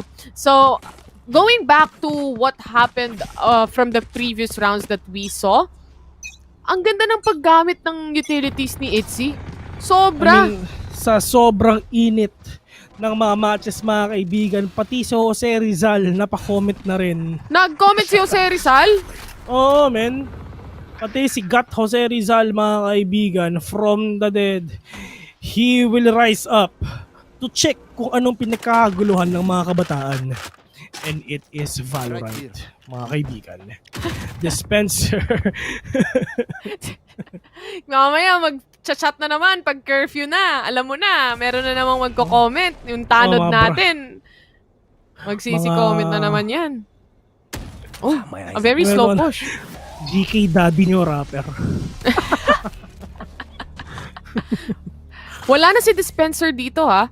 Napitas na si Dispenser, 5 versus 4 situation. Borkum, sinisira lang lahat ng traps. Si Witz naman ay nagpa-plant na. This is gonna be a post-plant para sa side ng Bren Esports and also a retake now. It's time to finally do what you have to do. Sinira yung Recon Bolt dito ni Gian Sanity. Andyan yung boombot natin para mag-detect ng mga kalaban. Hinahanap lang kung nasan sila. Itzy getting a kill and Bren Dubstep securing another one, pero Gian Sanity secures that headshot. Jesse Vash is going for 2K! And Dubstep with now looking for the last player remaining. Yun ang dep ginamit! Oh my God! Hindi tumama yung mga tinidor! Mega tinidor! Mga kaibigan, Diyos ko po! And Pinoy Jet, napatay si Jet. Sino ang tunay na Jet? Sino Jet. ang mas Oh, angat? yeah. Sino ang mas sikat? Face off. My God! Sabay lumabas, kaya madali yung spray transfer ni Gian Sanity. At that point, parang na no choice yung Bren Esports dahil gumamit ng neural theft. This is just a quick replay kung ano nangyari. Ang ganda nung kill ni Gian Sanity kanina against Borkum. Hindi na headshot dito si Gian Sanity. Jesse Vash, he gets a 2K. Yeah, no problem. Ito yung neural theft. Sabay tayong lumabas, men. O, sabay tayong lumabas. Sabay din tayo mapipick off. Really exciting match dito. Oh my God. I'm not Pinoy because I am the hunter, mga kaibigan. Jesse Fashion not gonna kill anyone but Borkum will take down Chris M. Oh, Diyos ko po, nagkakasagutan na dito. Pero Idzy, Borkum will be damaged. Pero GK Baby from behind trying to be really aggressive dito to the sides ng Bren Esports.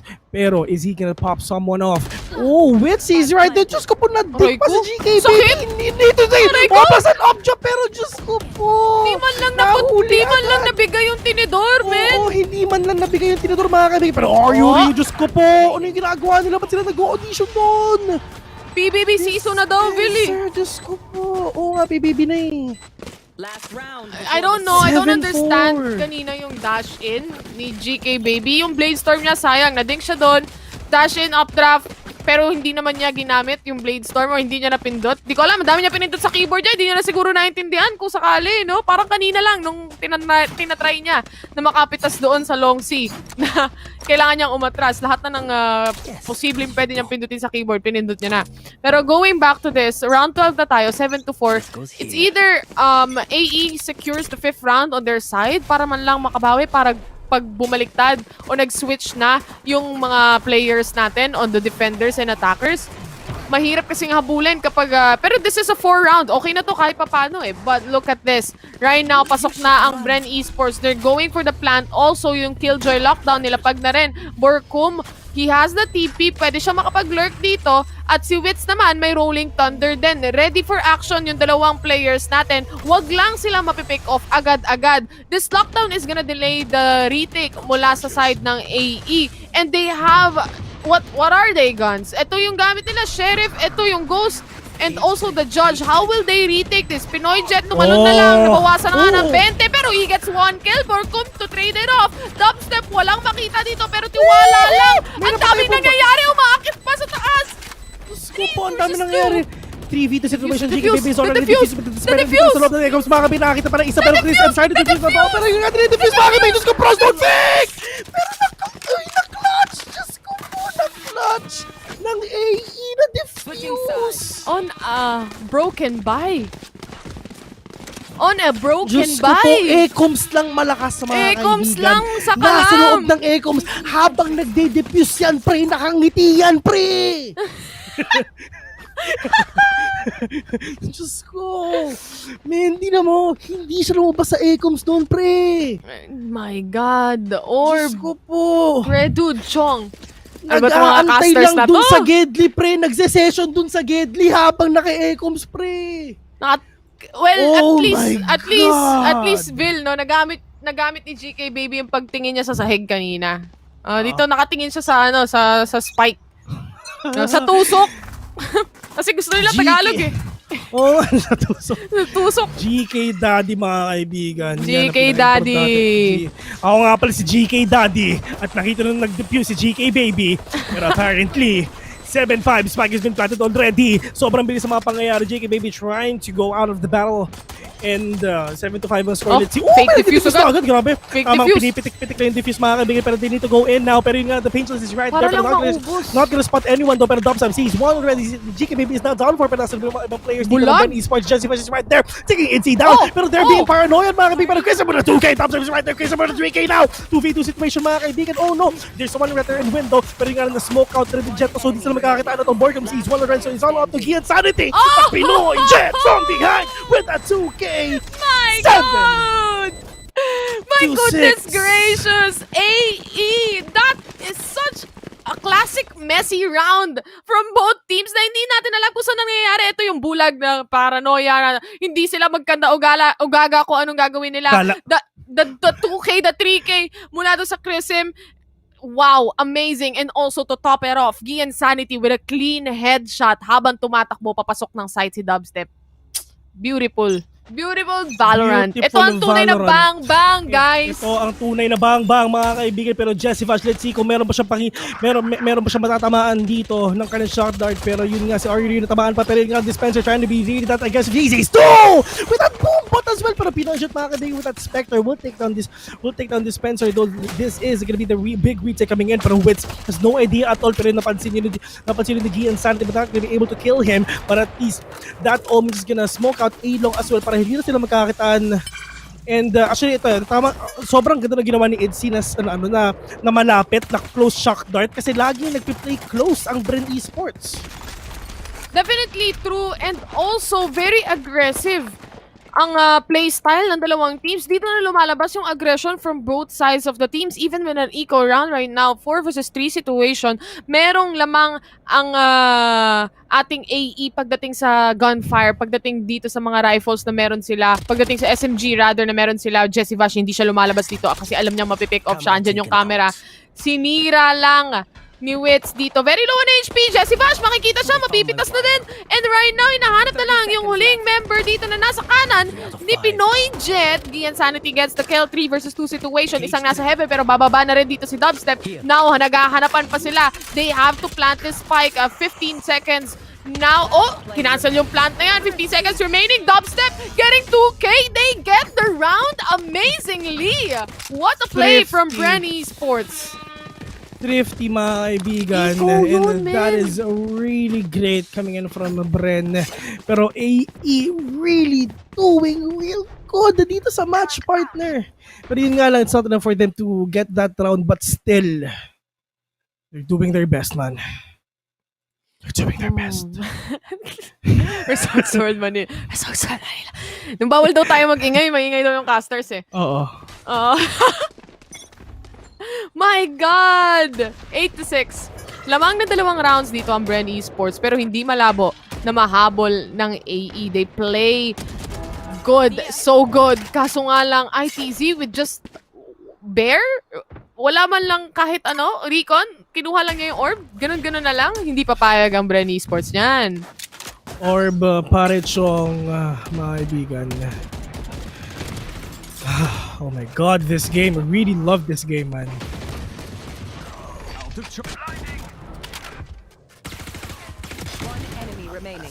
Borcom gets a 3K onto this round. Isa na lang ang naiwan. Aryo Ryu nandito sa Long C.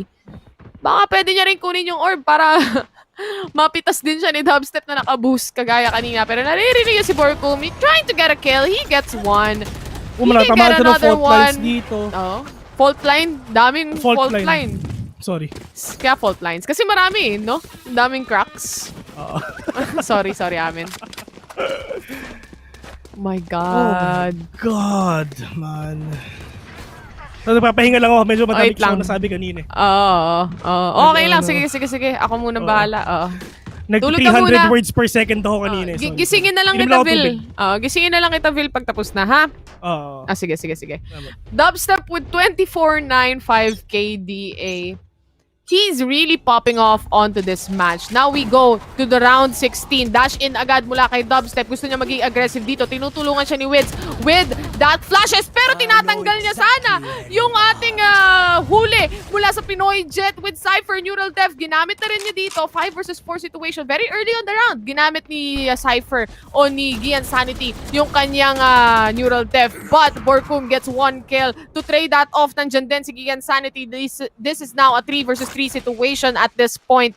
The rotations mula dito sa side ng AE. They wanna go mid, pero the lurk mula kay Dispenser, they get a kill. He's gonna go back. Kumbaga, kill and run. Hit and run, kill and run. Meron din tayo niyan sa VCT PH. Dispenser, meron siya ditong lockdown na pwede magamit for the retake. This is a 2-man stack on C long. On C rather. And isa lang sa A. Walang tao sa B kasi mabilis lang naman mag-rotate papunta dyan. Link lang naman. Parang yan yung tropa mong pagkatapos kumain, aalis na agad. Eat and run lang yan. Eat and run. Eto na, smoke, Ecoms. Nilapag na yung mga Ecoms, Phil. Nilapag na yung mga Ecoms, mga kaibigan. For sure, nakangiti yung mga kuya mo, pero going back here, it's just Dispenser waiting patiently. Umaatras ulit sila. Tamang Oh no. Oh, Fake smoke 20 ka, fake smoke seconds. ka. Okay, Pero okay. sinasabayan siya ni Oo. Dispenser dito eh. So this is gonna be a Vil, 2v3. Oh, 10 few seconds remaining. Oh, Pupush. hindi na to. Oh, Wala na to. What? 10 seconds left. Save na lang sila. Save na to.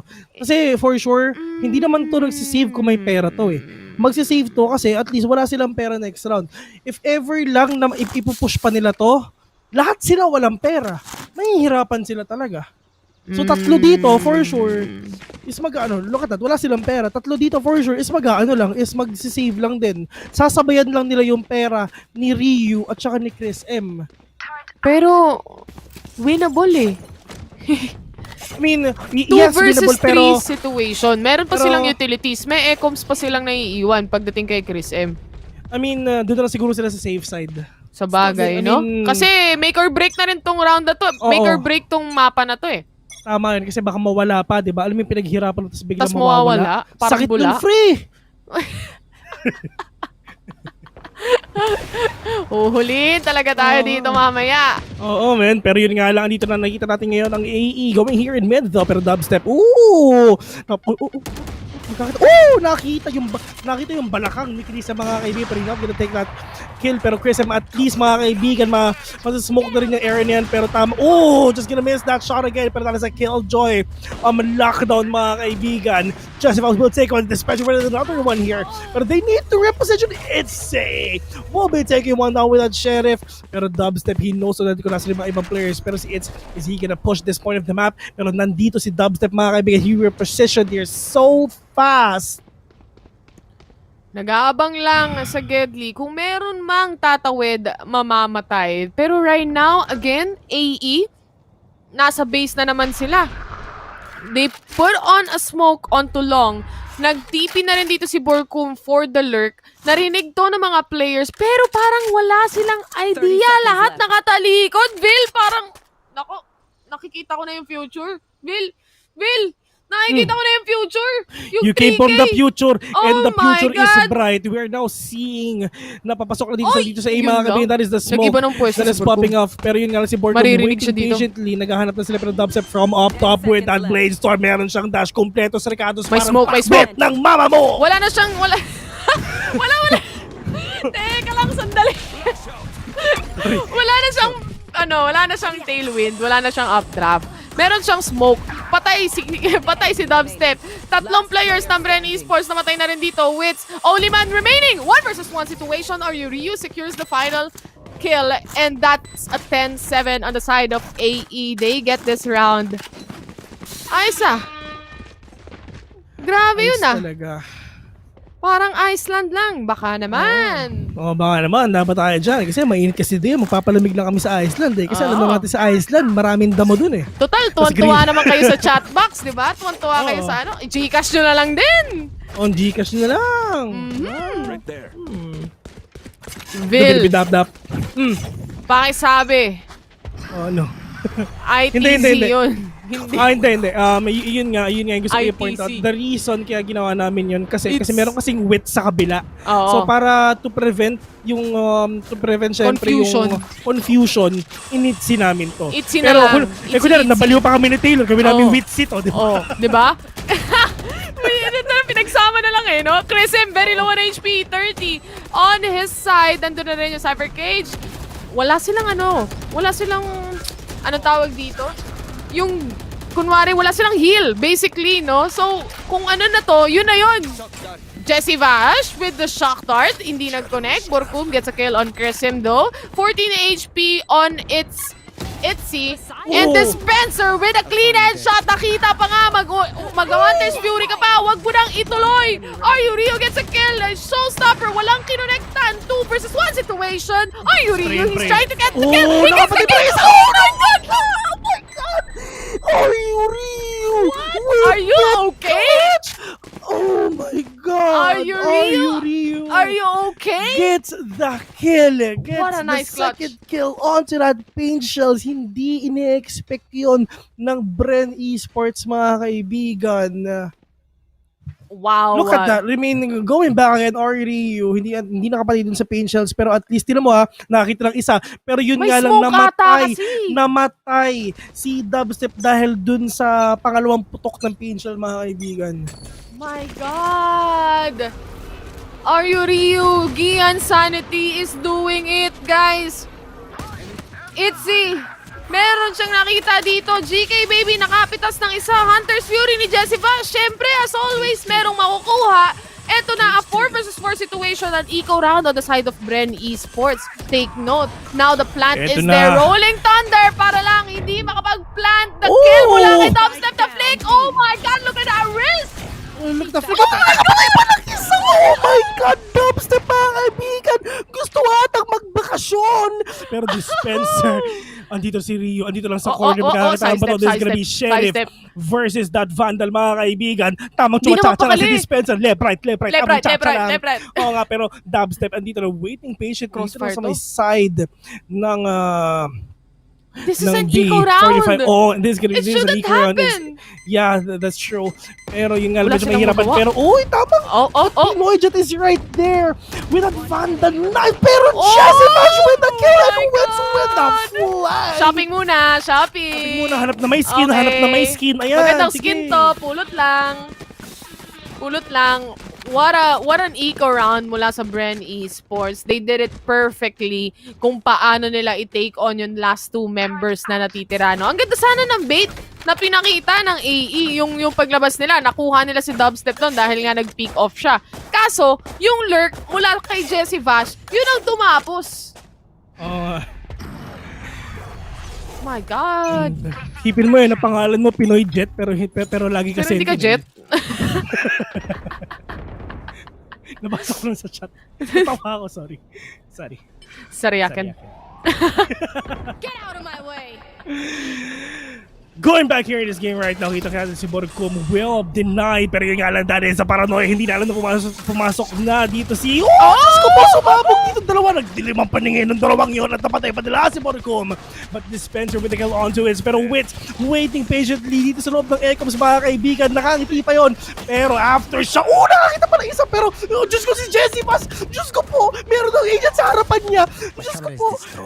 Baka makita mo na si Lord yan, kakadiyos ko wala siyang pakialam sa nangyayari, mga kaibigan. Yung dalawa! Oh no! Alam mo yung sobrang solid na nangyayari, sabay na tayo nagsasalita. Reaction, hindi na to casting, reaction video na lang. Alam mo, meron kong gusto i-point out, tapos meron din ako, tapos sinasabay na lang natin. Oo, kaya nyo na yan. Paghiwa-hiwalayin nyo na lang. Hindi kasi... ang bilis kasi. Masyado, alam mo yun, yung usual gameplay ng Valorant. Ang bilis na natin magsalita ngayon para lang ma-explain yung gusto natin i-explain.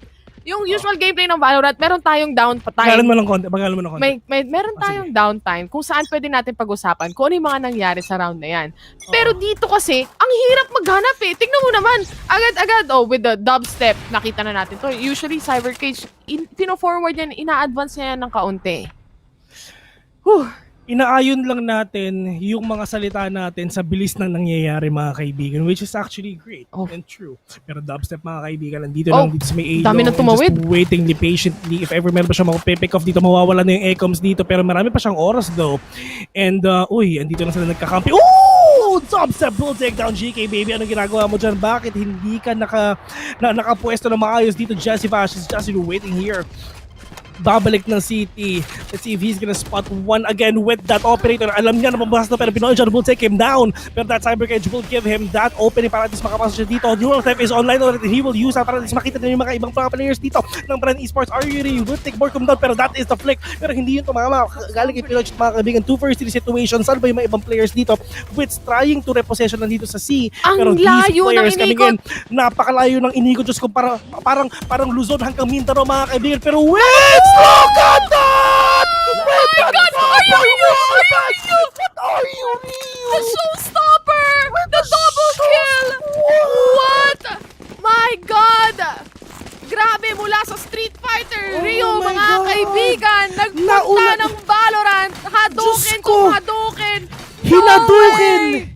Pero, sumasabog, Oh my God! Replay. Okay. Showstopper! Nauna Surprise! si Wits na mapatay yung isang player bago dun sa showstopper. Ang init ng laban. Wala na kaming boses para bukas. Let's go! May laban bukas? Meron pa ba? Hindi mo na-inform. Finals bukas. Mo finals na eh. Parang finals yung galaw dito. Oh my God. Oh, dispenser. Location has been revealed. 5 versus 5 pa rin. Wala pa rin napipitas dito. Just random gunshots, pre-fires para sa mga players natin. Baka sakaling merong makita, baka sakaling merong mapitas. Pero inuunahan, pino-forwardan lahat ng utilities na yan na pwedeng forwardan. Chrisem, just waiting kung merong lalabas dito towards mid-B. Let's see if that's going to be possible here. A minute left in the clock. Once again, this is a 12-9 na po yung score. Gian Sanire waiting patiently dito sa may garage. Pero this is gonna be a make or break situation para dito sa sides ng AA. But yun nga lang, Dobbs, being that aggressive, ang sabi ni Chris, anong ginagawa mo dyan? Busy ka, sir. 5 versus 4 situation na ngayon. Location has been revealed. Hinahanap kung nasaan yung Rico na yan. Or yung Rio, nagbabato na naman ang kung ano. Dispenser gets a double kill onto the side Yanig. of AE. Ni Yanig ang banig. Oh my God! Witch getting the kill also. Ito na ba? Dito na ba magtatapos ang lahat? Pero yun nga lang dito si Borcom. Oh, one more Wits, guy how it is remaining. gonna be a 1v3 situation, ladies and gentlemen. 30 seconds left in the clock. Oh, Borcom finishing it off, mga kaibigan. A really close game, mga kaibigan, dito sa sides. My God, Bren Esports Esports! at ng Alpha Esports Pro, What? Jesse Vash, nakangiti What a game. dahil What a sa game. Ecoms, mga kaibigan. Bren That Esports. is a really good game dito sa ating last match. Partner, Oh. what just happened, man? Alam mo, napakainit nung laban na yon. Akala ko finals na. Parang ganun yung feeling. Sobrang galing, on par yung level ng playstyle ng dalawang teams na to. Aggressive kung aggressive, walang problema. Delay ng kaunti, walang problema. Yung post plants, yung show, grabe yung show pagdating kay Mr. Are You Ryu. Mapapatanong ka na lang talaga na, are you Ryu? Sure na ba yan? Ikaw ba talaga si Ryu? Kasi grabe, yung pinapakita niya, yung mga showstopper kills niya, andun lahat. It all connects, and also the capabilities of both Gian Sanity, and Are You Ryu na pinagsama, amazing players. On the Bren side, Vil, anong masasabi mo? Actually, there's a chance na baka hindi ako naririnig ni Taylor ngayon kasi nga Nakamute ka ata ngayon, Vil, no? Hindi kita marinig. But while waiting for Vil, hindi ko siya naririnig ngayon. But it's gonna be fine. On the side of Bren Esports nga kanina, nakita natin the Kings of Retakes. Minsan hindi na natin ma-distinguish kung sino ba yung Kings of Retakes natin onto that. Because AE just did a wonderful job onto that one. And Vil, sige, subukan mo magsalita ngayon. Hello sa inyong lahat, mga kaibigan. Nagta-type lang po siya at sabi niya sa akin, nadidinig niya daw si Vil, pero hindi ko siya madinig dito sa ating spot, no? But right now, anyway, guys, to close things off, while Vil, hindi kita naririnig right now, pero alam ko naririnig ka ng viewers natin. Hindi kita machika. Try mo magsalita! Tapusin natin tong araw na to na maganda. Try mo magsalita.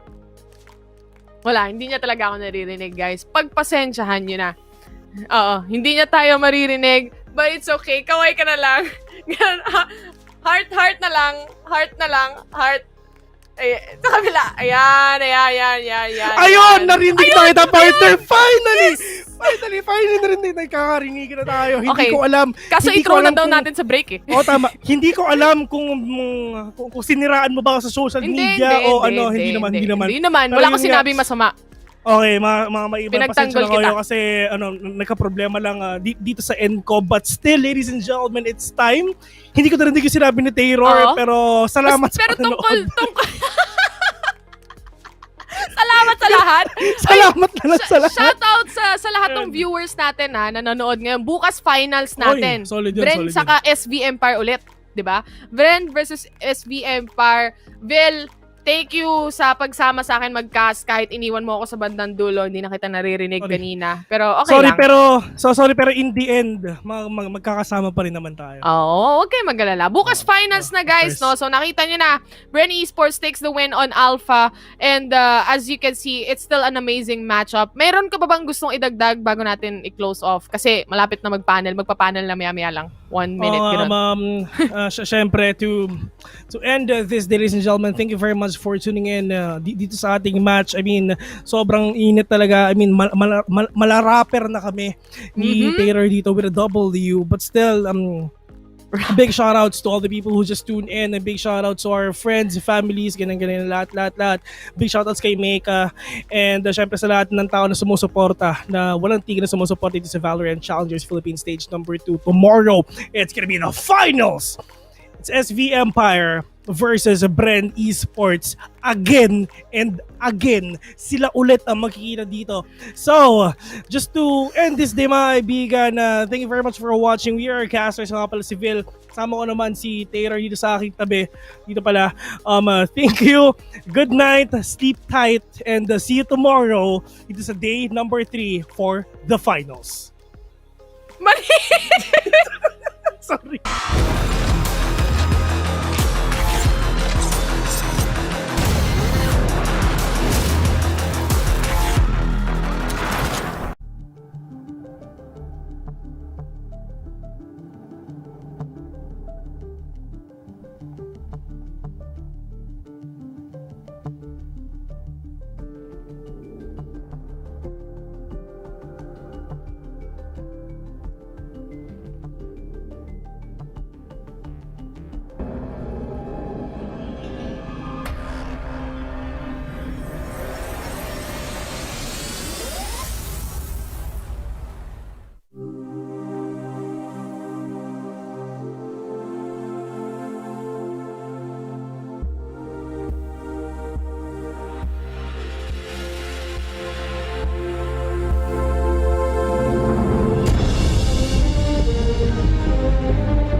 It's a day for 2-0s, and what might just be the quickest day at VCT yet ends in another victory here for Bren. And it looks like the Kings have actually returned the amazing squad right there from Bren leading the charge and yet again finding themselves in another grand final.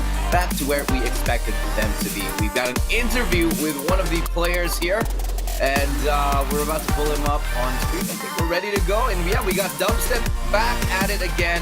Last time we interviewed him, you, Dubstep, it was on a very different basis. Welcome back, and again, congrats on getting into the grand final, man. Hello. Thank you for having me here again, and thank you for always believing in us. Like everyone, everyone keep predicting that we're gonna win, right? Like, but yeah, on the past few weeks we were very shaky. So well, you guys I are feel clearly like back now here. oh. Yeah. So let me get this started here by asking you. First of all, how does it feel to get back into the boot camp, have everybody together, and finally getting back into a grand final? I mean, the bootcamp really helped us a lot kasi yung communication namin more fluid. Tapos makapag fist bumps kami. Yung fist bumps may plus aim yan eh. Tapos yung yung magkakasama kami, yung tipong yung mood mo lang ba na like when you're playing the game, you're happy, you're enjoying, you love your teammates. Alam mo yun? Ayun o, example yun.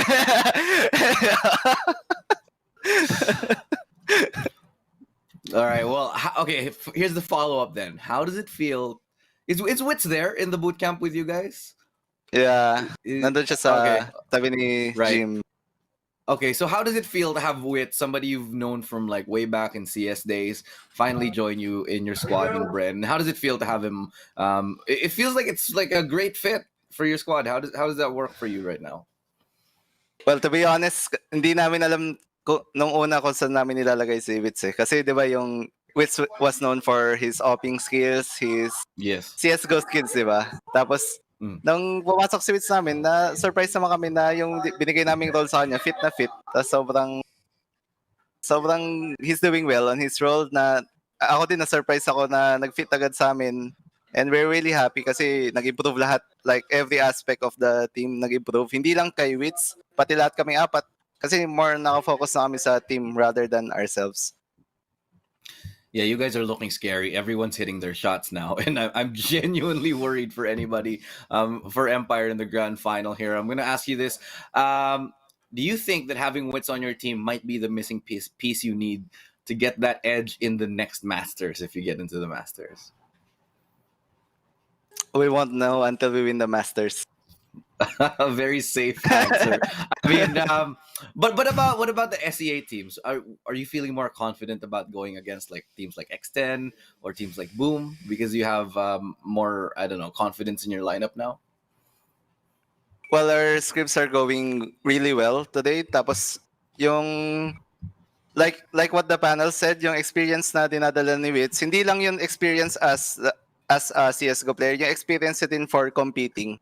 Like may count din yung mga ganong aspect. Lalo na yung tipong, hindi ko naman sa kino-compare, pero for example, yung parang kay Humi na bago lang siya sa ganitong level ng scene, yung super Southeast Asia. Ayun. Parang ganun. Yeah, like, what you mean to say, when you have someone like Wits who has international tournament experience, it's like easier for him that he doesn't get pressured or whatever. Okay. So I'm gonna let you go and you guys get to celebrate. But before you do that, anyone you want to shout out to? Shout out sa family ko, sa girlfriend ko who's always watching, and to her friends sa YDB, sa mga friends ko from Letran, tapos sa mga pinsan ko sa family ko na nanonood ng game. Sa mga shorties dyan, bro.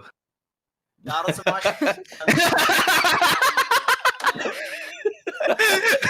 very much. Definitely.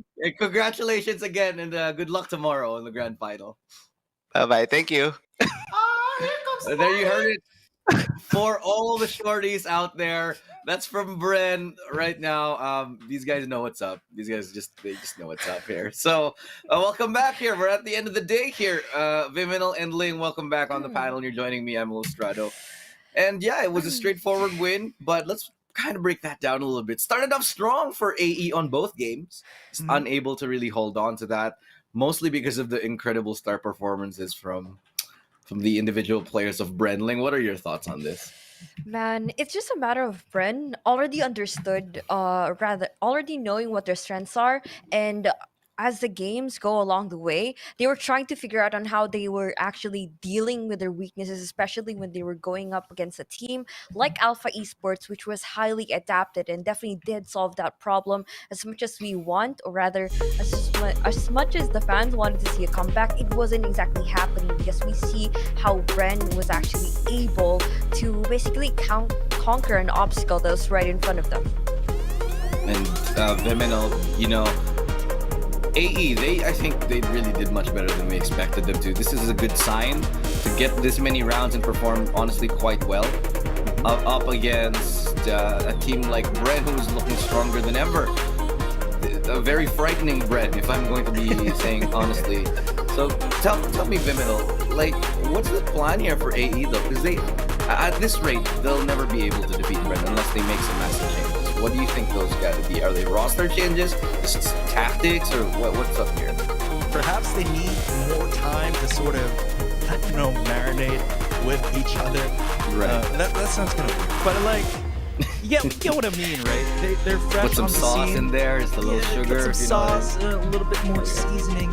And, perhaps a little bit more time in the scene to mature and develop.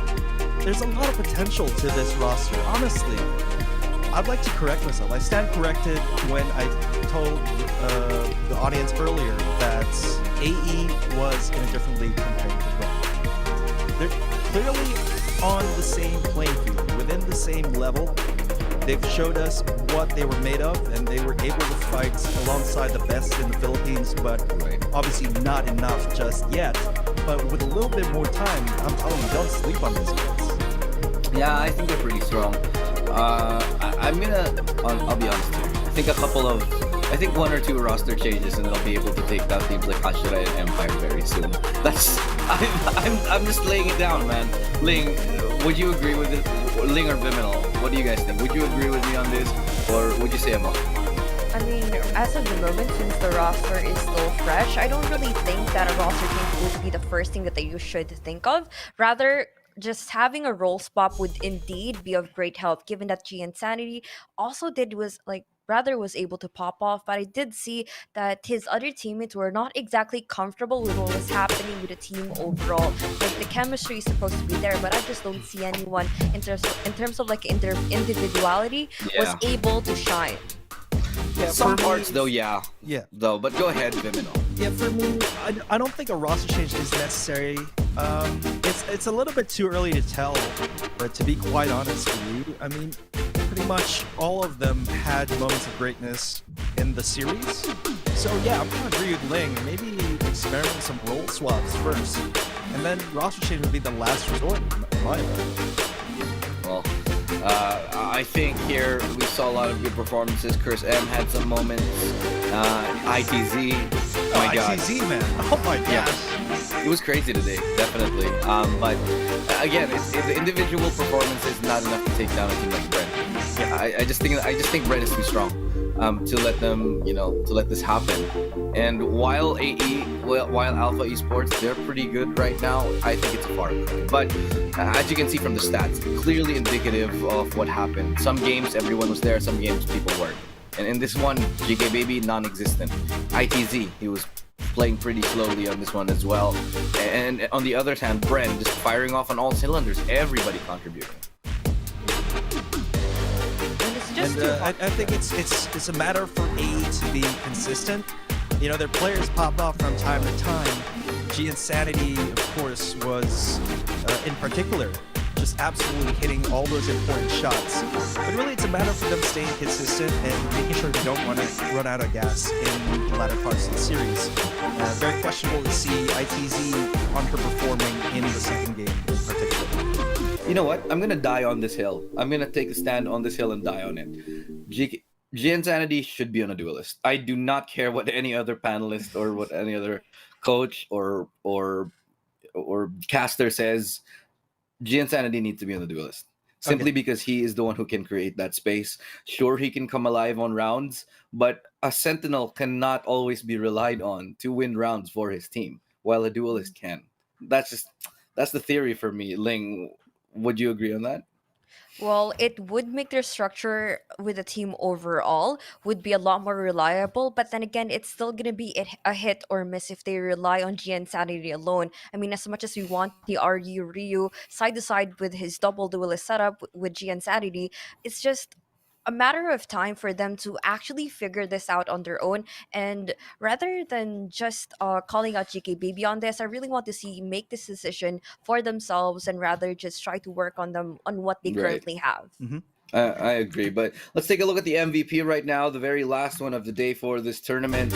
I don't think any of us will be surprised when we see that if it's not dubstep, I'm gonna lose my. Yeah, there we go. I think it was pretty clear cut, Viminal. Just dubstep had a crazy game today.